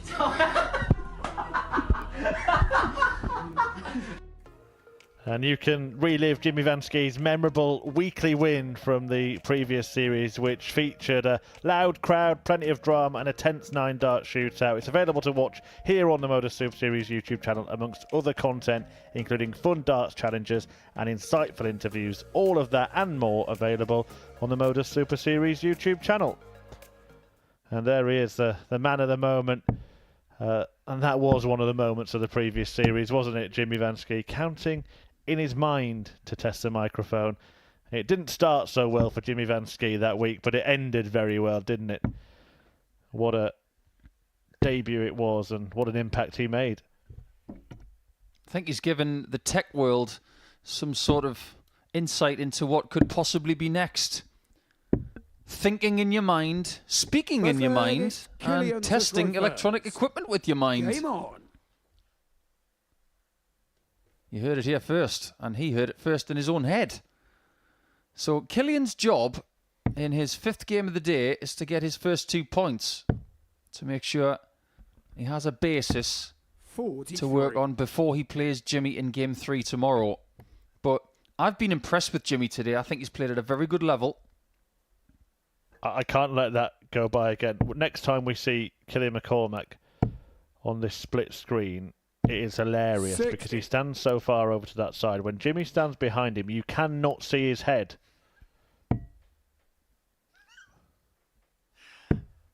Honestly, it's like the Naked Gun again. 93. With Al, you know, the guy in the lab. You never see his head.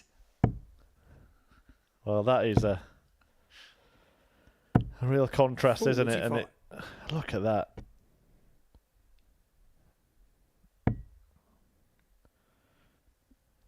Some things just can't be unseen. 42. We've had everything today, haven't we? Oh, wow. Well, not sure what was going on there, but he almost had another problem with his glasses, a dart smashing straight through the lens. 57.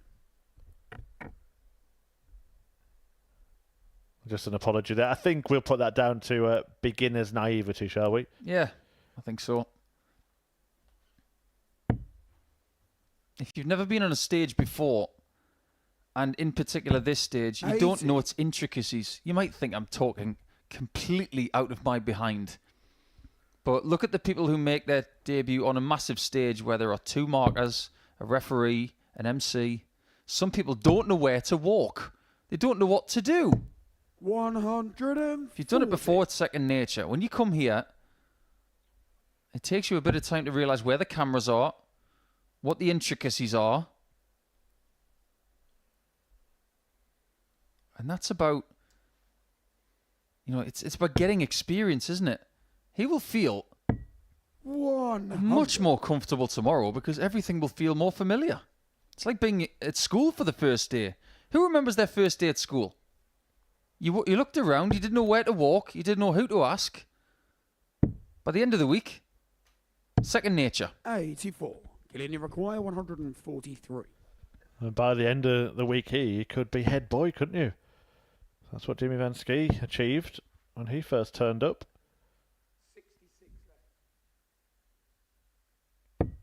187. And Jimmy he's require here 150. via ADC Europe because he won multiple qualifiers. He's going to get invites now because he's a weekly winner. Tops.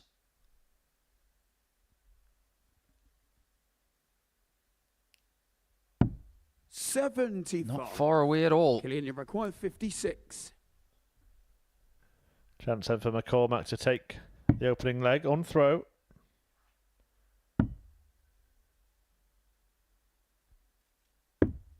$36. But he misses that chance. Jimmy, you require 40. That's happened too much today. I will elaborate on that in due course because he's lost the first leg. He was decent in his first game, 3 out of 5. But then 2 out of 11 started a bit of a trend after that. And that game against Richie Burnett, which we've barely spoken about, 3 out of 14.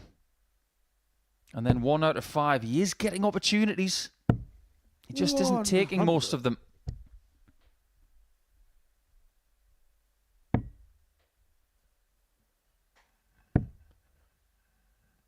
He is here, of course, 96. on merit. Killian McCormack qualified through the ADC system, which is exactly how Jimmy Van Schie got here in the first place. 97. Who's been the biggest ADC success story over the last year and a bit? I think Tom Sykes has the potential to be. I think you have to say Adam Warner's up there, having gone on to get his tour card, but it was only the one appearance here for him. I suppose the correct answer has to be 100. Andreas Harrison. So far. And I think as well, people should know that there is, you know, a reward for those players who do perform. When you look at this group, for example, Van Schie, Miok, and Davidson all qualified originally as ADC qualifiers. They've since been invited back to play in the event. Yeah, it's a shop window, isn't it? Get up there, do good stuff, lift a trophy. 92. And then you're on people's lips an awful lot for a few weeks, and you warrant an invite back. 66 for Jimmy. Just figuring out the angle here. And the win as well, 2-0 up. Looking very comfortable all of a sudden. Just going back to your previous point, Paul, I know our admin team get inundated with emails from players who want to play on the Super Series stage, which is fantastic. But the easy answer is qualify. And then when you do qualify, prove it that you're good enough to be re-invited and you could become a mainstay. There are plenty of examples of that, of players who were never really on the radar of the selectors that forced their way in. 60. And there are many more players worldwide who I'm sure would love to come here. But timing is a big thing as well. He mentioned Ben Robb earlier. 120. Let's face it, we're probably going to see Ben in November. Well, let's ask that question to ourselves and put it out to the chat room as well. At the start of this year, the question was asked 60. quite regularly, who would you like to see at the Super Series? And nearly everybody said Bo Greaves. Well, that's happened now. So who's the next first-time player that you'd like to see? There's 2, actually. 125. One is Alexis Toilo and Lawrence Ilagan. 45. Lawrence against Richie would be interesting viewing, wouldn't it? Don't tease me. Well, Lawrence is just a firecracker and a great dart player. 145. I tell you who would be really, really good here. Romeo Gerbovac of Croatia, who's playing at the World Cup this week with Boris Kruchma. 100. Watch out for that team, by the way. I think Gerbovac is a bit of a shout to come here for a week.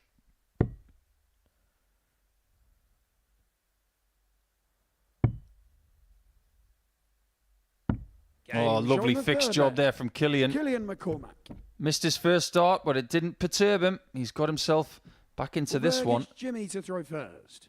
Game on. There's a few players that Jimmy knocks around with on the WDF circuit, you know. People who might come here and have a bit of success. People like Laszlo Kadar, Patrick Kovac. Lots of players who play that kind of scene in the likes of Switzerland and Hungary and Austria and Romania. 97. Not necessarily playing all of the gold standard WDF tournaments, a lot of the silver and bronze events. 60. Even Edvin Torbjornsson, who's had a really good season. He's another Swede that potentially could cause some damage here. We are starting to get a few names in the chat. 100. Chris Dobie's dad is a suggestion. Perfect. I've always wanted to see Gordon here. It's just a question of him getting off work, which he hasn't for the last 25 years. Manlok Leung. Paul Lim. 140. I think Paul for a couple of nights would be perfect. Manlok Leung, perfect. Absolutely on board with that. 100. Jimmy require 121. 121 for Van Schie. Not going to happen. 105. There was another great Asian player at the World Championships. Was it Goto? Yeah, Japanese player. Tomoyo Goto. There are so many Japanese players. We haven't got enough time. Well, Killian McCormack may be running out of time to get a win. Jimmy requires 60. On his opening day here, because Van Schie's taking aim at 8 for a 3-1 advantage in a race to 4. Game shot on the 4 flag. Jimmy Van Schie. And the irony is that McCormack's best chance to win a game might be against a player who ends up not losing a game. How different their days could have been had McCormack found that match-winning dart against Burnett. Absolutely right. 55. Modus Super Series life is not easy. Not easy at all. In so many different ways. 134. You've got to have a good engine if you're going to do a full week. Of course, for commentary purposes, quite like to see Killian's fellow Irishman, Liam Gallagher, here at the Super Series. 52. All part of a master plan. I see what you did there. Someone in our chat has mentioned Adrian Lewis. He's still technically a tour card holder. Yeah, you can't just say Michael Van Gerwen. Luke Litley you can say, but he's already been. However, Adrian Lewis, if he loses his tour card by the end of the year, which it looks like he's going to, he would be eligible next year. 60.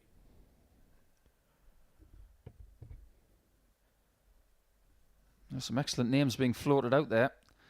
Plenty of talent and so little time. 91. Might even get some more insight this week after the PDC World Cup, because there are players playing this week that we don't necessarily know a great deal about. 138. And it might give us some sort of insight. I mean, let's face it, last year we were talking about Benjamin Drew Royce coming here shortly after the World Cup, and he was brilliant. 56. Well, Van Schie has been brilliant in this game, averaging 92.5. And if he takes out 80, he will end on a high and put himself in that position of being the best of the rest. I see what you did there again. Ending on a high. Well, he has got his head in the clouds. And he's also got himself a very good first day. He's going to finish on 6 points. His leg difference will be positive. And that's one of the best starts to a week he's ever had. He's going to be chasing Richie Burnett come what may. But that's a really good end to his first day of this campaign in week number 4. 67% on the doubles pretty much. And a 93 average, confining Killian McCormack to a winless day on debut. But when we come back, Richie Burnett will finish up against Shane McGuirk.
Welcome back to the Modus Super Series. One more game left for Arrow and the Prince of Wales. Richie Burnett yet to be defeated, but he has, in the last couple of matches, skirted chances to be slaughtered. However, he does have a chance of 10 points on his debut day in Portsmouth. As for Shane, a chance to get within 2 points of Burnett ahead of tomorrow. So there is a chance, by the time we get to round 2 tomorrow, that Shane could be on the same points as Burnett, which would cluster up this table perfectly. It's Richie to throw first. Game on. Richie's looking to make sure that doesn't happen. And one thing is for sure, if he wins this match and does go to 10 points, his cushion overnight is going to be 4 points. 84. And then we will talk once again about the possibility of 15 wins from 15, which has never been done in a Group A situation. In fact, Shane McGuirk is one of the candidates who has been closest. 14 from 15 he's had before in the previous series.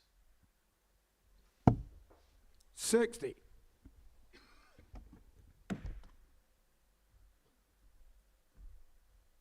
It's Richie versus Ireland 2 today.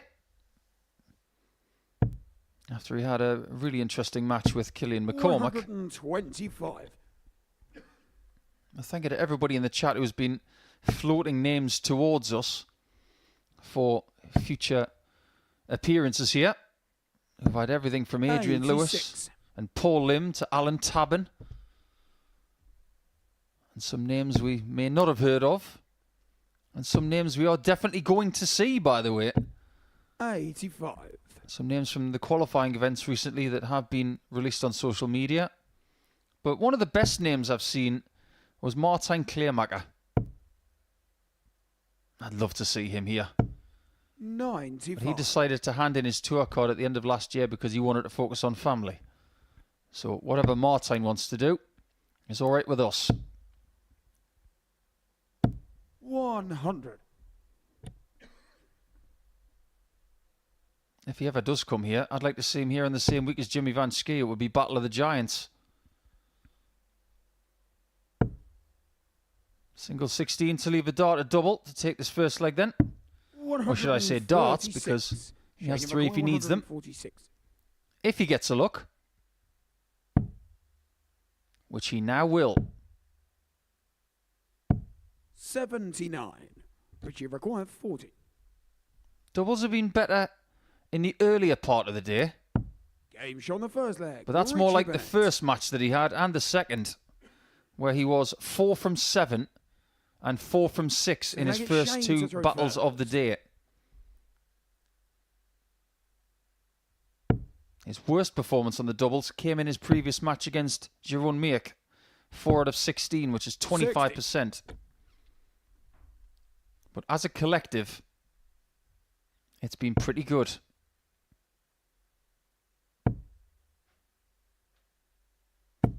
$140.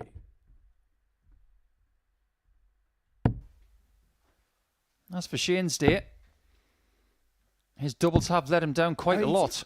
4 out of 18 in his first match. 2 out of 7. Then 3 from 10. It's only his 4th round match that saw him 83. perform to the level that he wants. 4 from 8 against Jimmy Van Schie in what has to be his performance of the day.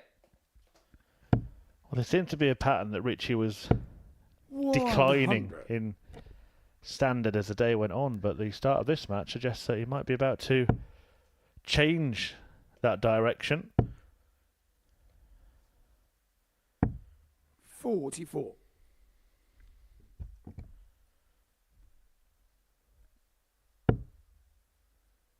That low dart is starting to plague Shane McGuirk. He's searching for that treble 20, whereas if you do find the ideal first dart, the next dart after that and the one after that becomes a little bit easier. I thought Richie was body popping there. Somebody put that to music. 109. I want to see it. Going back to that question from the previous match, of who you'd like to see here at the Super Series. I think after today, the answer is Richie Burnett, please, every week, every day. And we'll start streaming on Sundays with just Richie Burnett. 115. See, AI can't do Richie Burnett. Just can't be done. Only he can do what he does.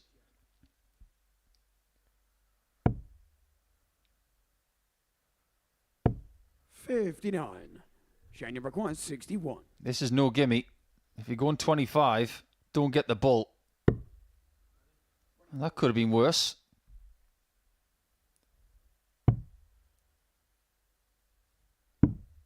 And that is not a good dart, unfortunately, for Shane. Require 56. Giving Richie the chance to double the advantage. Which he can do on double top. Which he does do on double top. 2-0 to Burnett. Richie Burnett. We've had a suggestion in our chat about Mark Webster. Do you know what? That is a name that did cross my mind. I'd love to see him on the stage here at the Super Series. He can still throw very, very well. Does a few exhibitions and galas and things like that. And he has played World Cup with Richie. 95. And did used to be part of our comms team in the olden days, didn't he? He did.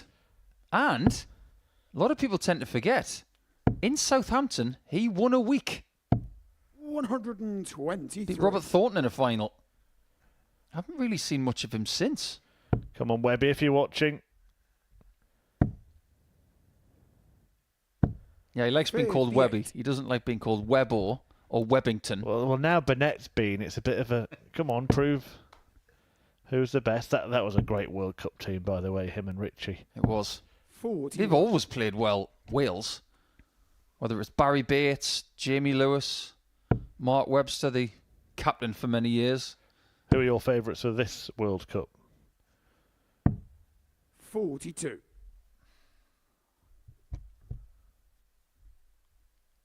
I think this is the toughest one to call in many years. It's easy to say England. Really easy to say England, but I don't think it's that cut and dry. No, I don't think it's cut and dry, but I think it's the best chance England have had in a fair few years. I think Michael Smith's in good nick. I think if Humphreys gets a decent rest after a bad European Open and is inspired by Michael Smith on debut, I think they could win the World Cup. But I do see the winner coming from the British Isles. I have a sneaky suspicion about Northern Ireland. I think they could be very good. Well, this could be very good, and it could be very timely as well. He's having a little check of the score here, Richie, and doing the right thing in switching. 139. Shane require 131. Right thing at the right time. That's been him the last couple of matches, hasn't it? It's a lovely statement to have attributed to you. Right place. Well, even he's going for 42-28 these days. 50. Not the right shot this time. He was desperate to get that 3-0 lead. But he might have Shane in his way.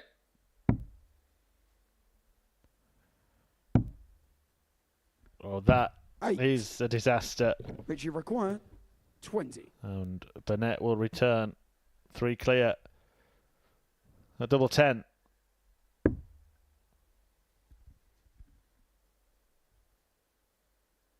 Might be a nice cushion, that. No bad score. third dart. Shane, you require 32. And this is for a break of throw as well. And I think that's the despair of Burnett in the background. He knows that he threw first. It's very much game on now. Third leg. Shane McGuirk.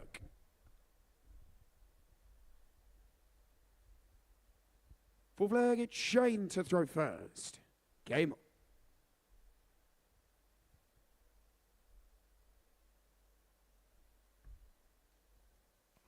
It's been a long day, hasn't it? Yeah, sometimes you just got to marvel at the back of the stage and see what kind of mood somebody's in. 5 games of best of 7, you think, it's not that much.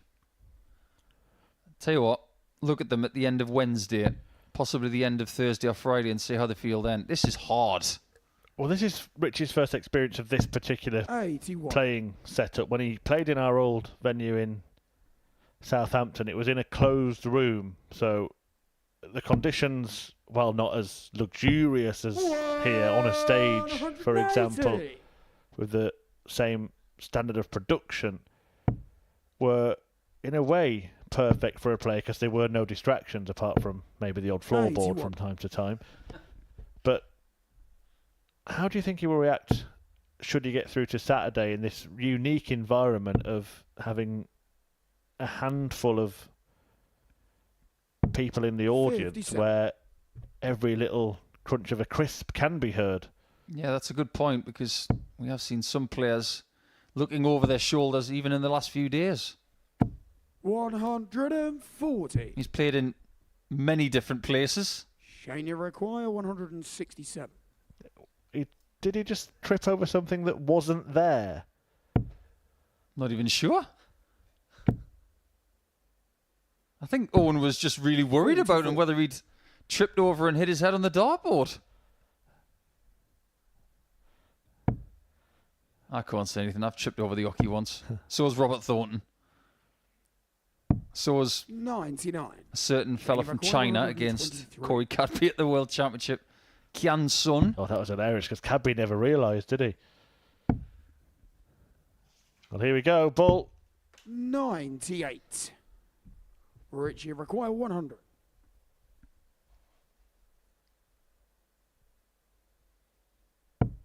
Double top for 3-1.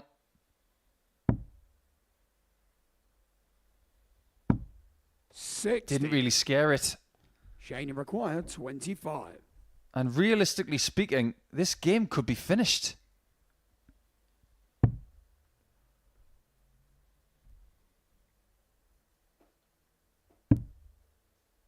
It could well be game very much on. 70. He's had chances again. Richie require 40. Yeah, Burnett's been taking these chances, though. That's why he's where he is in the league table. Game shot. And if he wins one more leg, he's going to be guaranteed a lead of 4 points Fifth leg, it's at the end of day Richie to one. throw first. Game on. McGuirk gives his head a wobble. Interesting from Joshua in our chat. We were talking about players that haven't played here yet, or would like to invite back. There's just one drop 87. names here, which is Lowe, Priestley, Bob, Della, Cliff. Well, follow these words: retired, retired, retired. 140. Barely plays and retired, and that's why. And one of them did play in Southampton. And he's the one that barely plays.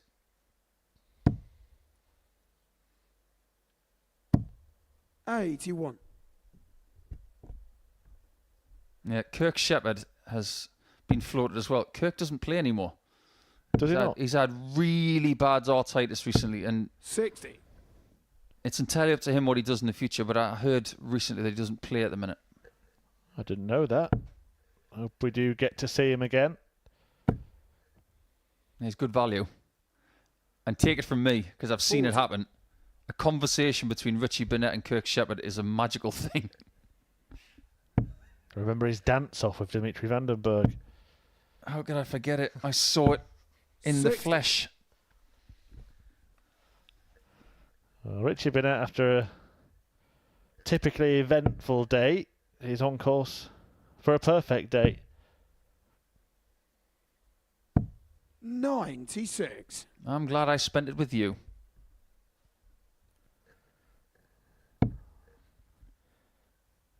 How am I supposed to respond? That's part of the lyrics of the song, isn't it? Oh, I had such a perfect day. I'm glad I spent it with you. Yeah, and I just kept you hanging on. I'll leave it right there. It was all well crafted, that pause, Paul. There you go. By the way, never go to a music quiz against Chris Murphy. 96. It's a bit like Ivan Drago to Sly Stallone and Rocky IV. You will lose. Well, one thing Burnett hasn't done today is lose, and it doesn't look like that's going to happen.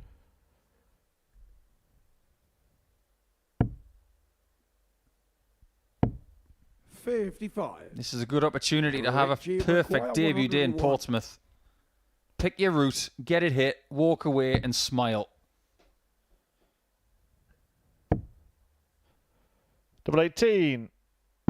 And there it is. Burnett is brilliant on day one at the Super Series. The first visit to Portsmouth, and it is perfect from Richie Burnett. He might have found it tough going, but he has won every single one of the 5 matches he's played. Exits the stage without being beaten, and he doesn't quite exit the stage just yet, but he does win once again. 4-1 over Schie McGuirk. Again, the finishing got him through. That was the bit he said he was struggling with when we spoke to him at the start of the day, and we are going to hear from him again before the final match between Andy Davidson and Jerome Miok.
Welcome back, Richie Burnett alongside me after a perfect debut here at the Super Series.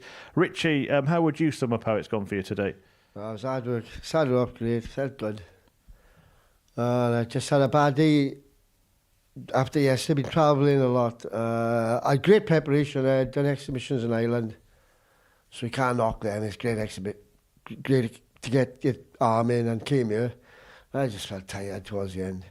And to be honest, I got away with a lot of things today, and sometimes I lost my head, sometimes, which I apologise for. I've apologised to any of the boys that are just tired. But I would have taken 3 out of 2 today. Or disaster would have been like 2 out of 3 for me. But to win all 5, I'm over the moon. You said at the start of the day when you stood in here and spoke to Phil Bars that your doubling was a bit of a problem. That was pretty sharp today. Yeah, it was, and that's what helped me, you know. And sometimes when you're playing really well and you're scoring well, you don't even think about that. And then today, when it was coming to the nitty gritty, and they were like real dogfights. When I was a stronger person towards the end. So I feel sorry for the boys who lost me there, but like I say, tomorrow I'll be better tomorrow. And slightly different to when you used to play in Southampton in that closed room. This is great. Different. I mean, even when you're feeling hot, there's like a breeze and it's not affecting your dash. It's a nice area.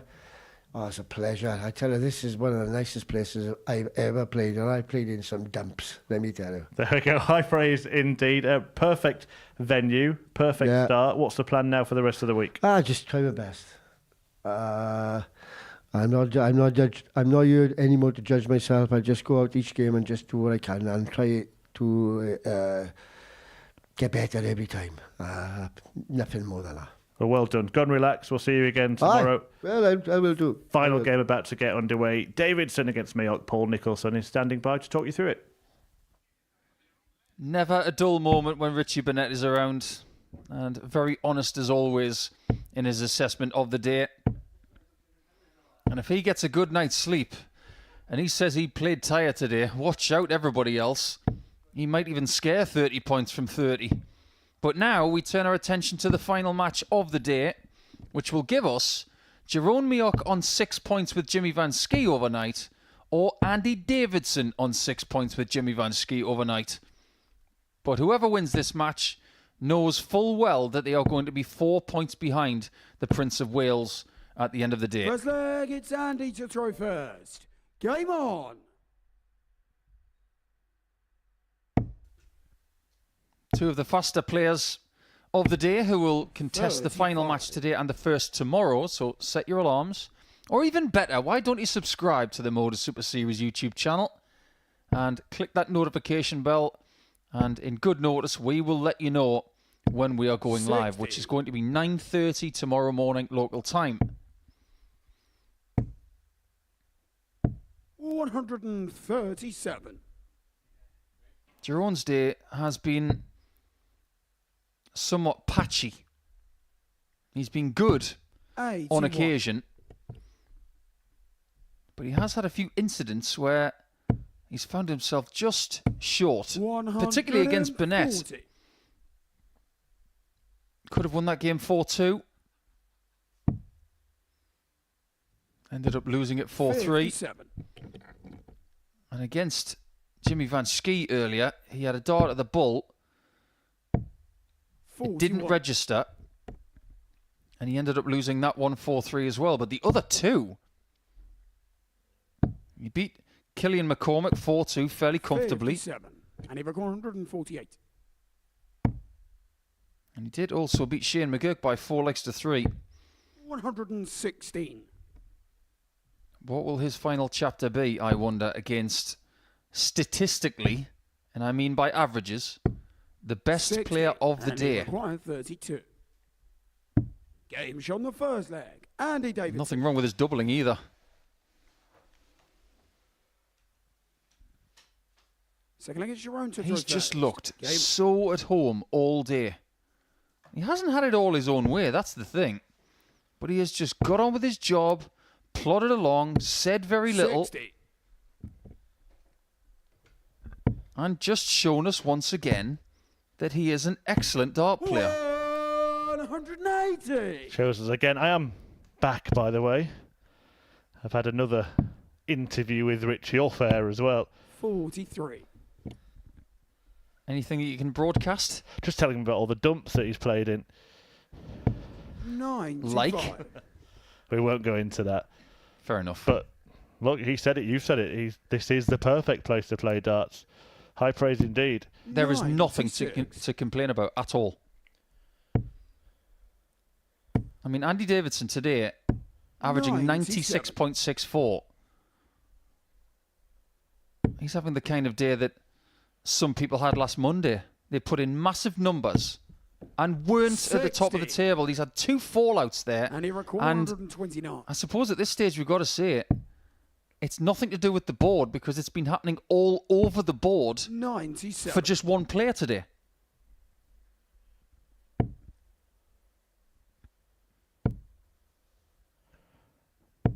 $140. Tries to put pressure on Miok, but not much he can do. Well, he needs to get backstage, borrow Killian McCormack specs, make sure they're wiped. Because he thought that first dart was in, and that knocked him out of his stride, didn't it? It sure did. 42 tops. Well, I'm not really sure where that was for. That was a bad miss from Jerome. Game shot But of that's not second. missed. Andy Davidson. Should get this fella a cap, you know. The leg is Andy to And on the throw front, I first. should say, making pear-shaped flights great again. Let's face it. Who uses pear-shaped flights right now to great effect? Not many. Steve Beaton. 130. His entire career.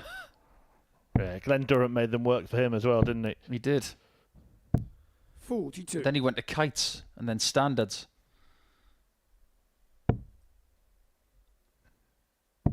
But it's not just the pear-shape or teardrop flights, whatever you want to call them. They're not even perfectly fanned out. They are flat by design. He doesn't want them to be exact right angles. He wants them to have an almost shallow drag. 95. Because he wants them to sit like this. 100. Chris Mason was here trying to describe his throw a few weeks back. I think in order to get it perfect, you might need some sort of darting degree, and it's happened 4 times in this game. The only thing I can say purely as an observer is that it's only happening to him. Therefore, you would think it's the throw or the darts rather than a problem with the board. Well, imagine how he feels right now. He's just had 2 darts on the deck, and then Andy's put in a maximum. You mentioned the angle of entry. That means any little flick against the wire and it's just not penetrating, is it? Correct. 59. And he requires 72. Davidson may rub more salt into the wound here. Game shot on the third. Well, do you know what? I think Andy there's method Davidson. in that from Andy Davidson. Many might think that's a little bit... I don't know if Miok thinks it's a little bit disrespectful, but think back to the previous leg when he missed that double 16. He thought he was in, so he stopped, and it knocked him out of his stride completely. He's, by going that way, a safe dart at the double 18. He's throwing 3 darts in the same position. 41. Is it just me, or those darts that Andy's got, are they Darryl Gurney darts? I think they are, yeah. 83. I can't believe I just noticed that. They do look like Gurney darts, don't they? If they're not, they're very close. I know that Daryl Gurney watches as well, so if you are watching, Daryl, good afternoon. Come on down. We've started having a few guest comms on Saturday nights now. Keegan Brown was the first of them. Come and get involved, Daryl. Do you know why I think Andy's using these darts then? Because Daryl knows how to throw a flat dart. Yeah, maybe we've been a little bit... I don't know who invented the term flatty, but maybe it should have... Oh, was it you? He's put his hand up in the comms box. Yeah, it doesn't really work. It was does me on the fly. 83. But maybe we should have actually attributed it to a player's throwing style. Oh, he's throwing the Owen or the Davidson. Or the Taylor. 97. That would have to always go in, though, wouldn't it? 91. You only require 40. The most famous player to have ever lived is the player who has most famously thrown flat darts. At least Miok's not going to be beaten 4-0. In fact, if he can find a bit of a purple patch, he might not be defeated at all. By some distance, this is not the best we've seen from Andy Davidson, but he's still 2 ahead. 100. We saw from John Henderson last week. He was having some good numbers in the first 4 matches, but then tailed off in match 5 on Monday and Tuesday. 46.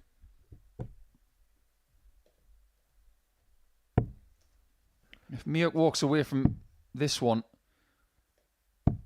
with 4 points and so many darts on the floor overnight, he's got some thinking to do. Well, that leg that he's won does mean that Jimmy Van Schie... 20.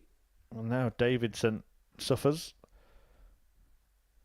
Yeah, that does mean Jimmy Van Schie will be second in the table, whatever happens in this game now. Whoever wins it will join him on 6 points. 58.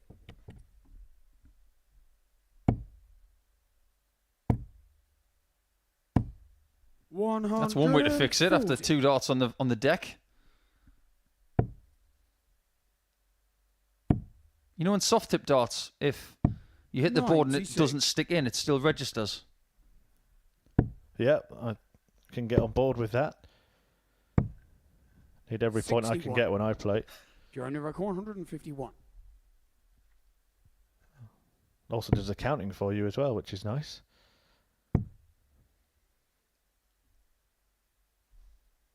Yeah, it's good in that format of the game. But we don't allow that in this format. You've got to look at the monitor, do your own arithmetic. 140. Was that the last opportunity for a maximum today? It'll depend very much on this. Great shot. If in doubt, just hit the middle of the bed, just like that. And the game is very much alive because that's a break. Sinclair gets your own to throw first. Game on. But everybody is showing that they've got the capability to get through to finals 91. night, but we might already be starting to think about them all playing for second and third place. Richie Burnett has had almost the ultimate perfect day because he's got to 10 points, but nobody has got to 8, so he's going to be allowed 54. A couple of mistakes, isn't he, over the next couple of days? A couple of defeats. And they've all found out how difficult it is to play him. 36. In two different ways because he's awkward and good. So they know they've got to go through that again tomorrow. But if you didn't know that already, where have you been? 93. This is a planet where you can watch people play darts in many different ways. And if you haven't been watching Burnett over the last 30 years, then what have you been watching? You should already know what you're up against before you're up against it. 99. I think there's only one person in this table today that someone can honestly hold their hands up and say, I don't know anything about them, and that was Killian. But now they have information.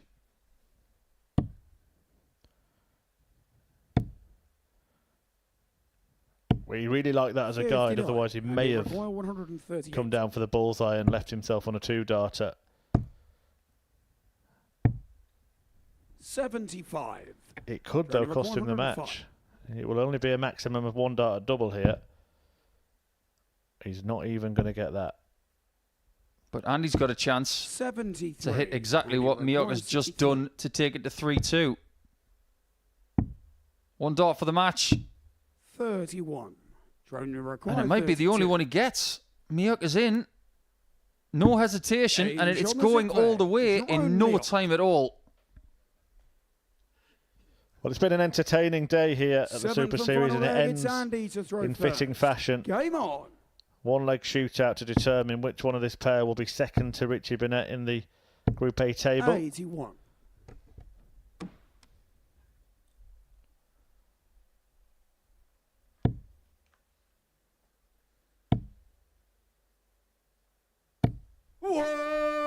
What a start that is to this all-important 7th leg by Jerome Miok. And this is going to be the 6th time today we've gone the distance.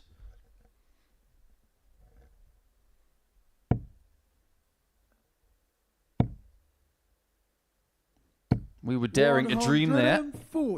That would have been some way to finish the session. I think Sebastian Białowieski's 9-darter was the last start of the session, wasn't it? It certainly was.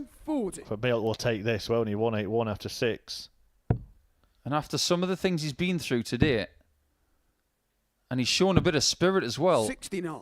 When he was beating McGuirk 4-3. Just imagine how much this is going to mean to him if he can get it done. If he can get it done. And he's going to have to do it with a ton plus checkout.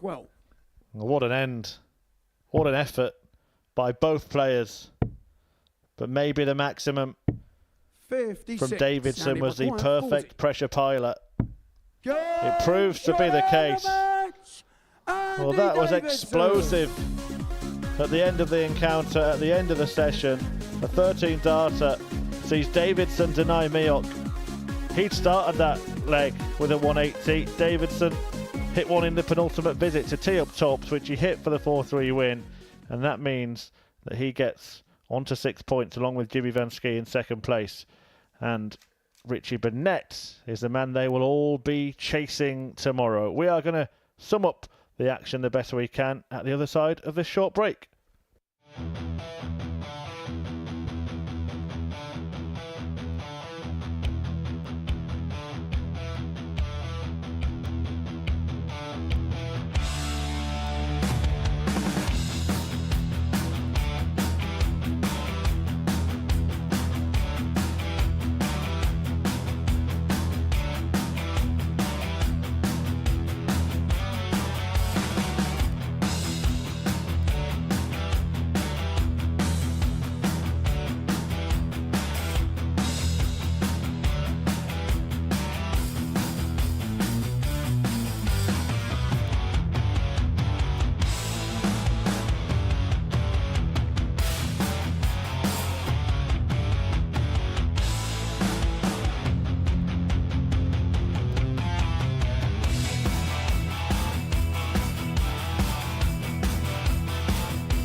Well, it was a day we thought would deliver, and it certainly did, but the player that really delivered was the star attraction, Richie Burnett. He has still got it. That's now confirmed. Yeah, he's still got it all right. It's not just reputation, and that's why he's here.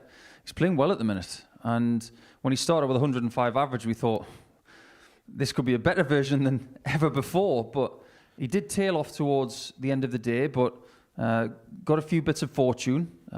Some people did miss match starts against him, but he took full advantage of those opportunities.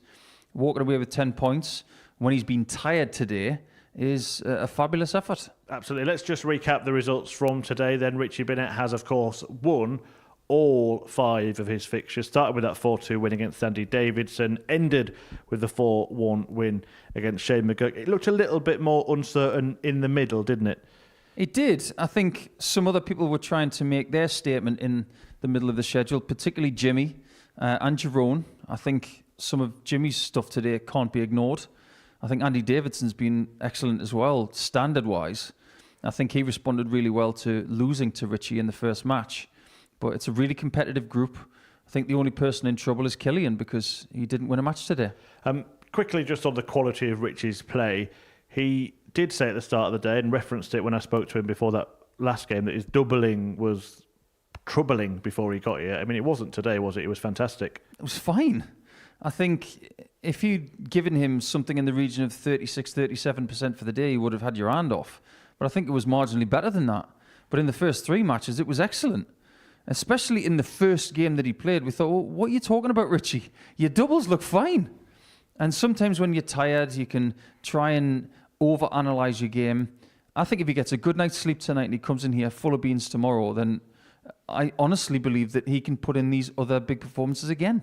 Yeah, now, one of the things that we spoke about today watching Richie is just the way that he moves. It is quite remarkable, isn't it? Now, you are our ace analyst here at the Super Series, Paul, so analyse this, because this is a slow-mo of Richie Burnett. Well, what would you call that? That's a rather understated scorpion kick, but that was very close to his opponent as well. You've just got to give him space. And like we spoke about on commentary, this is not something that is conscious for him. It just happens. And he has to try and manage it with his back and with his neck. It's obviously uncomfortable for him and he just can't control it. So just give him space. It's not something he's going to do to try and put you off.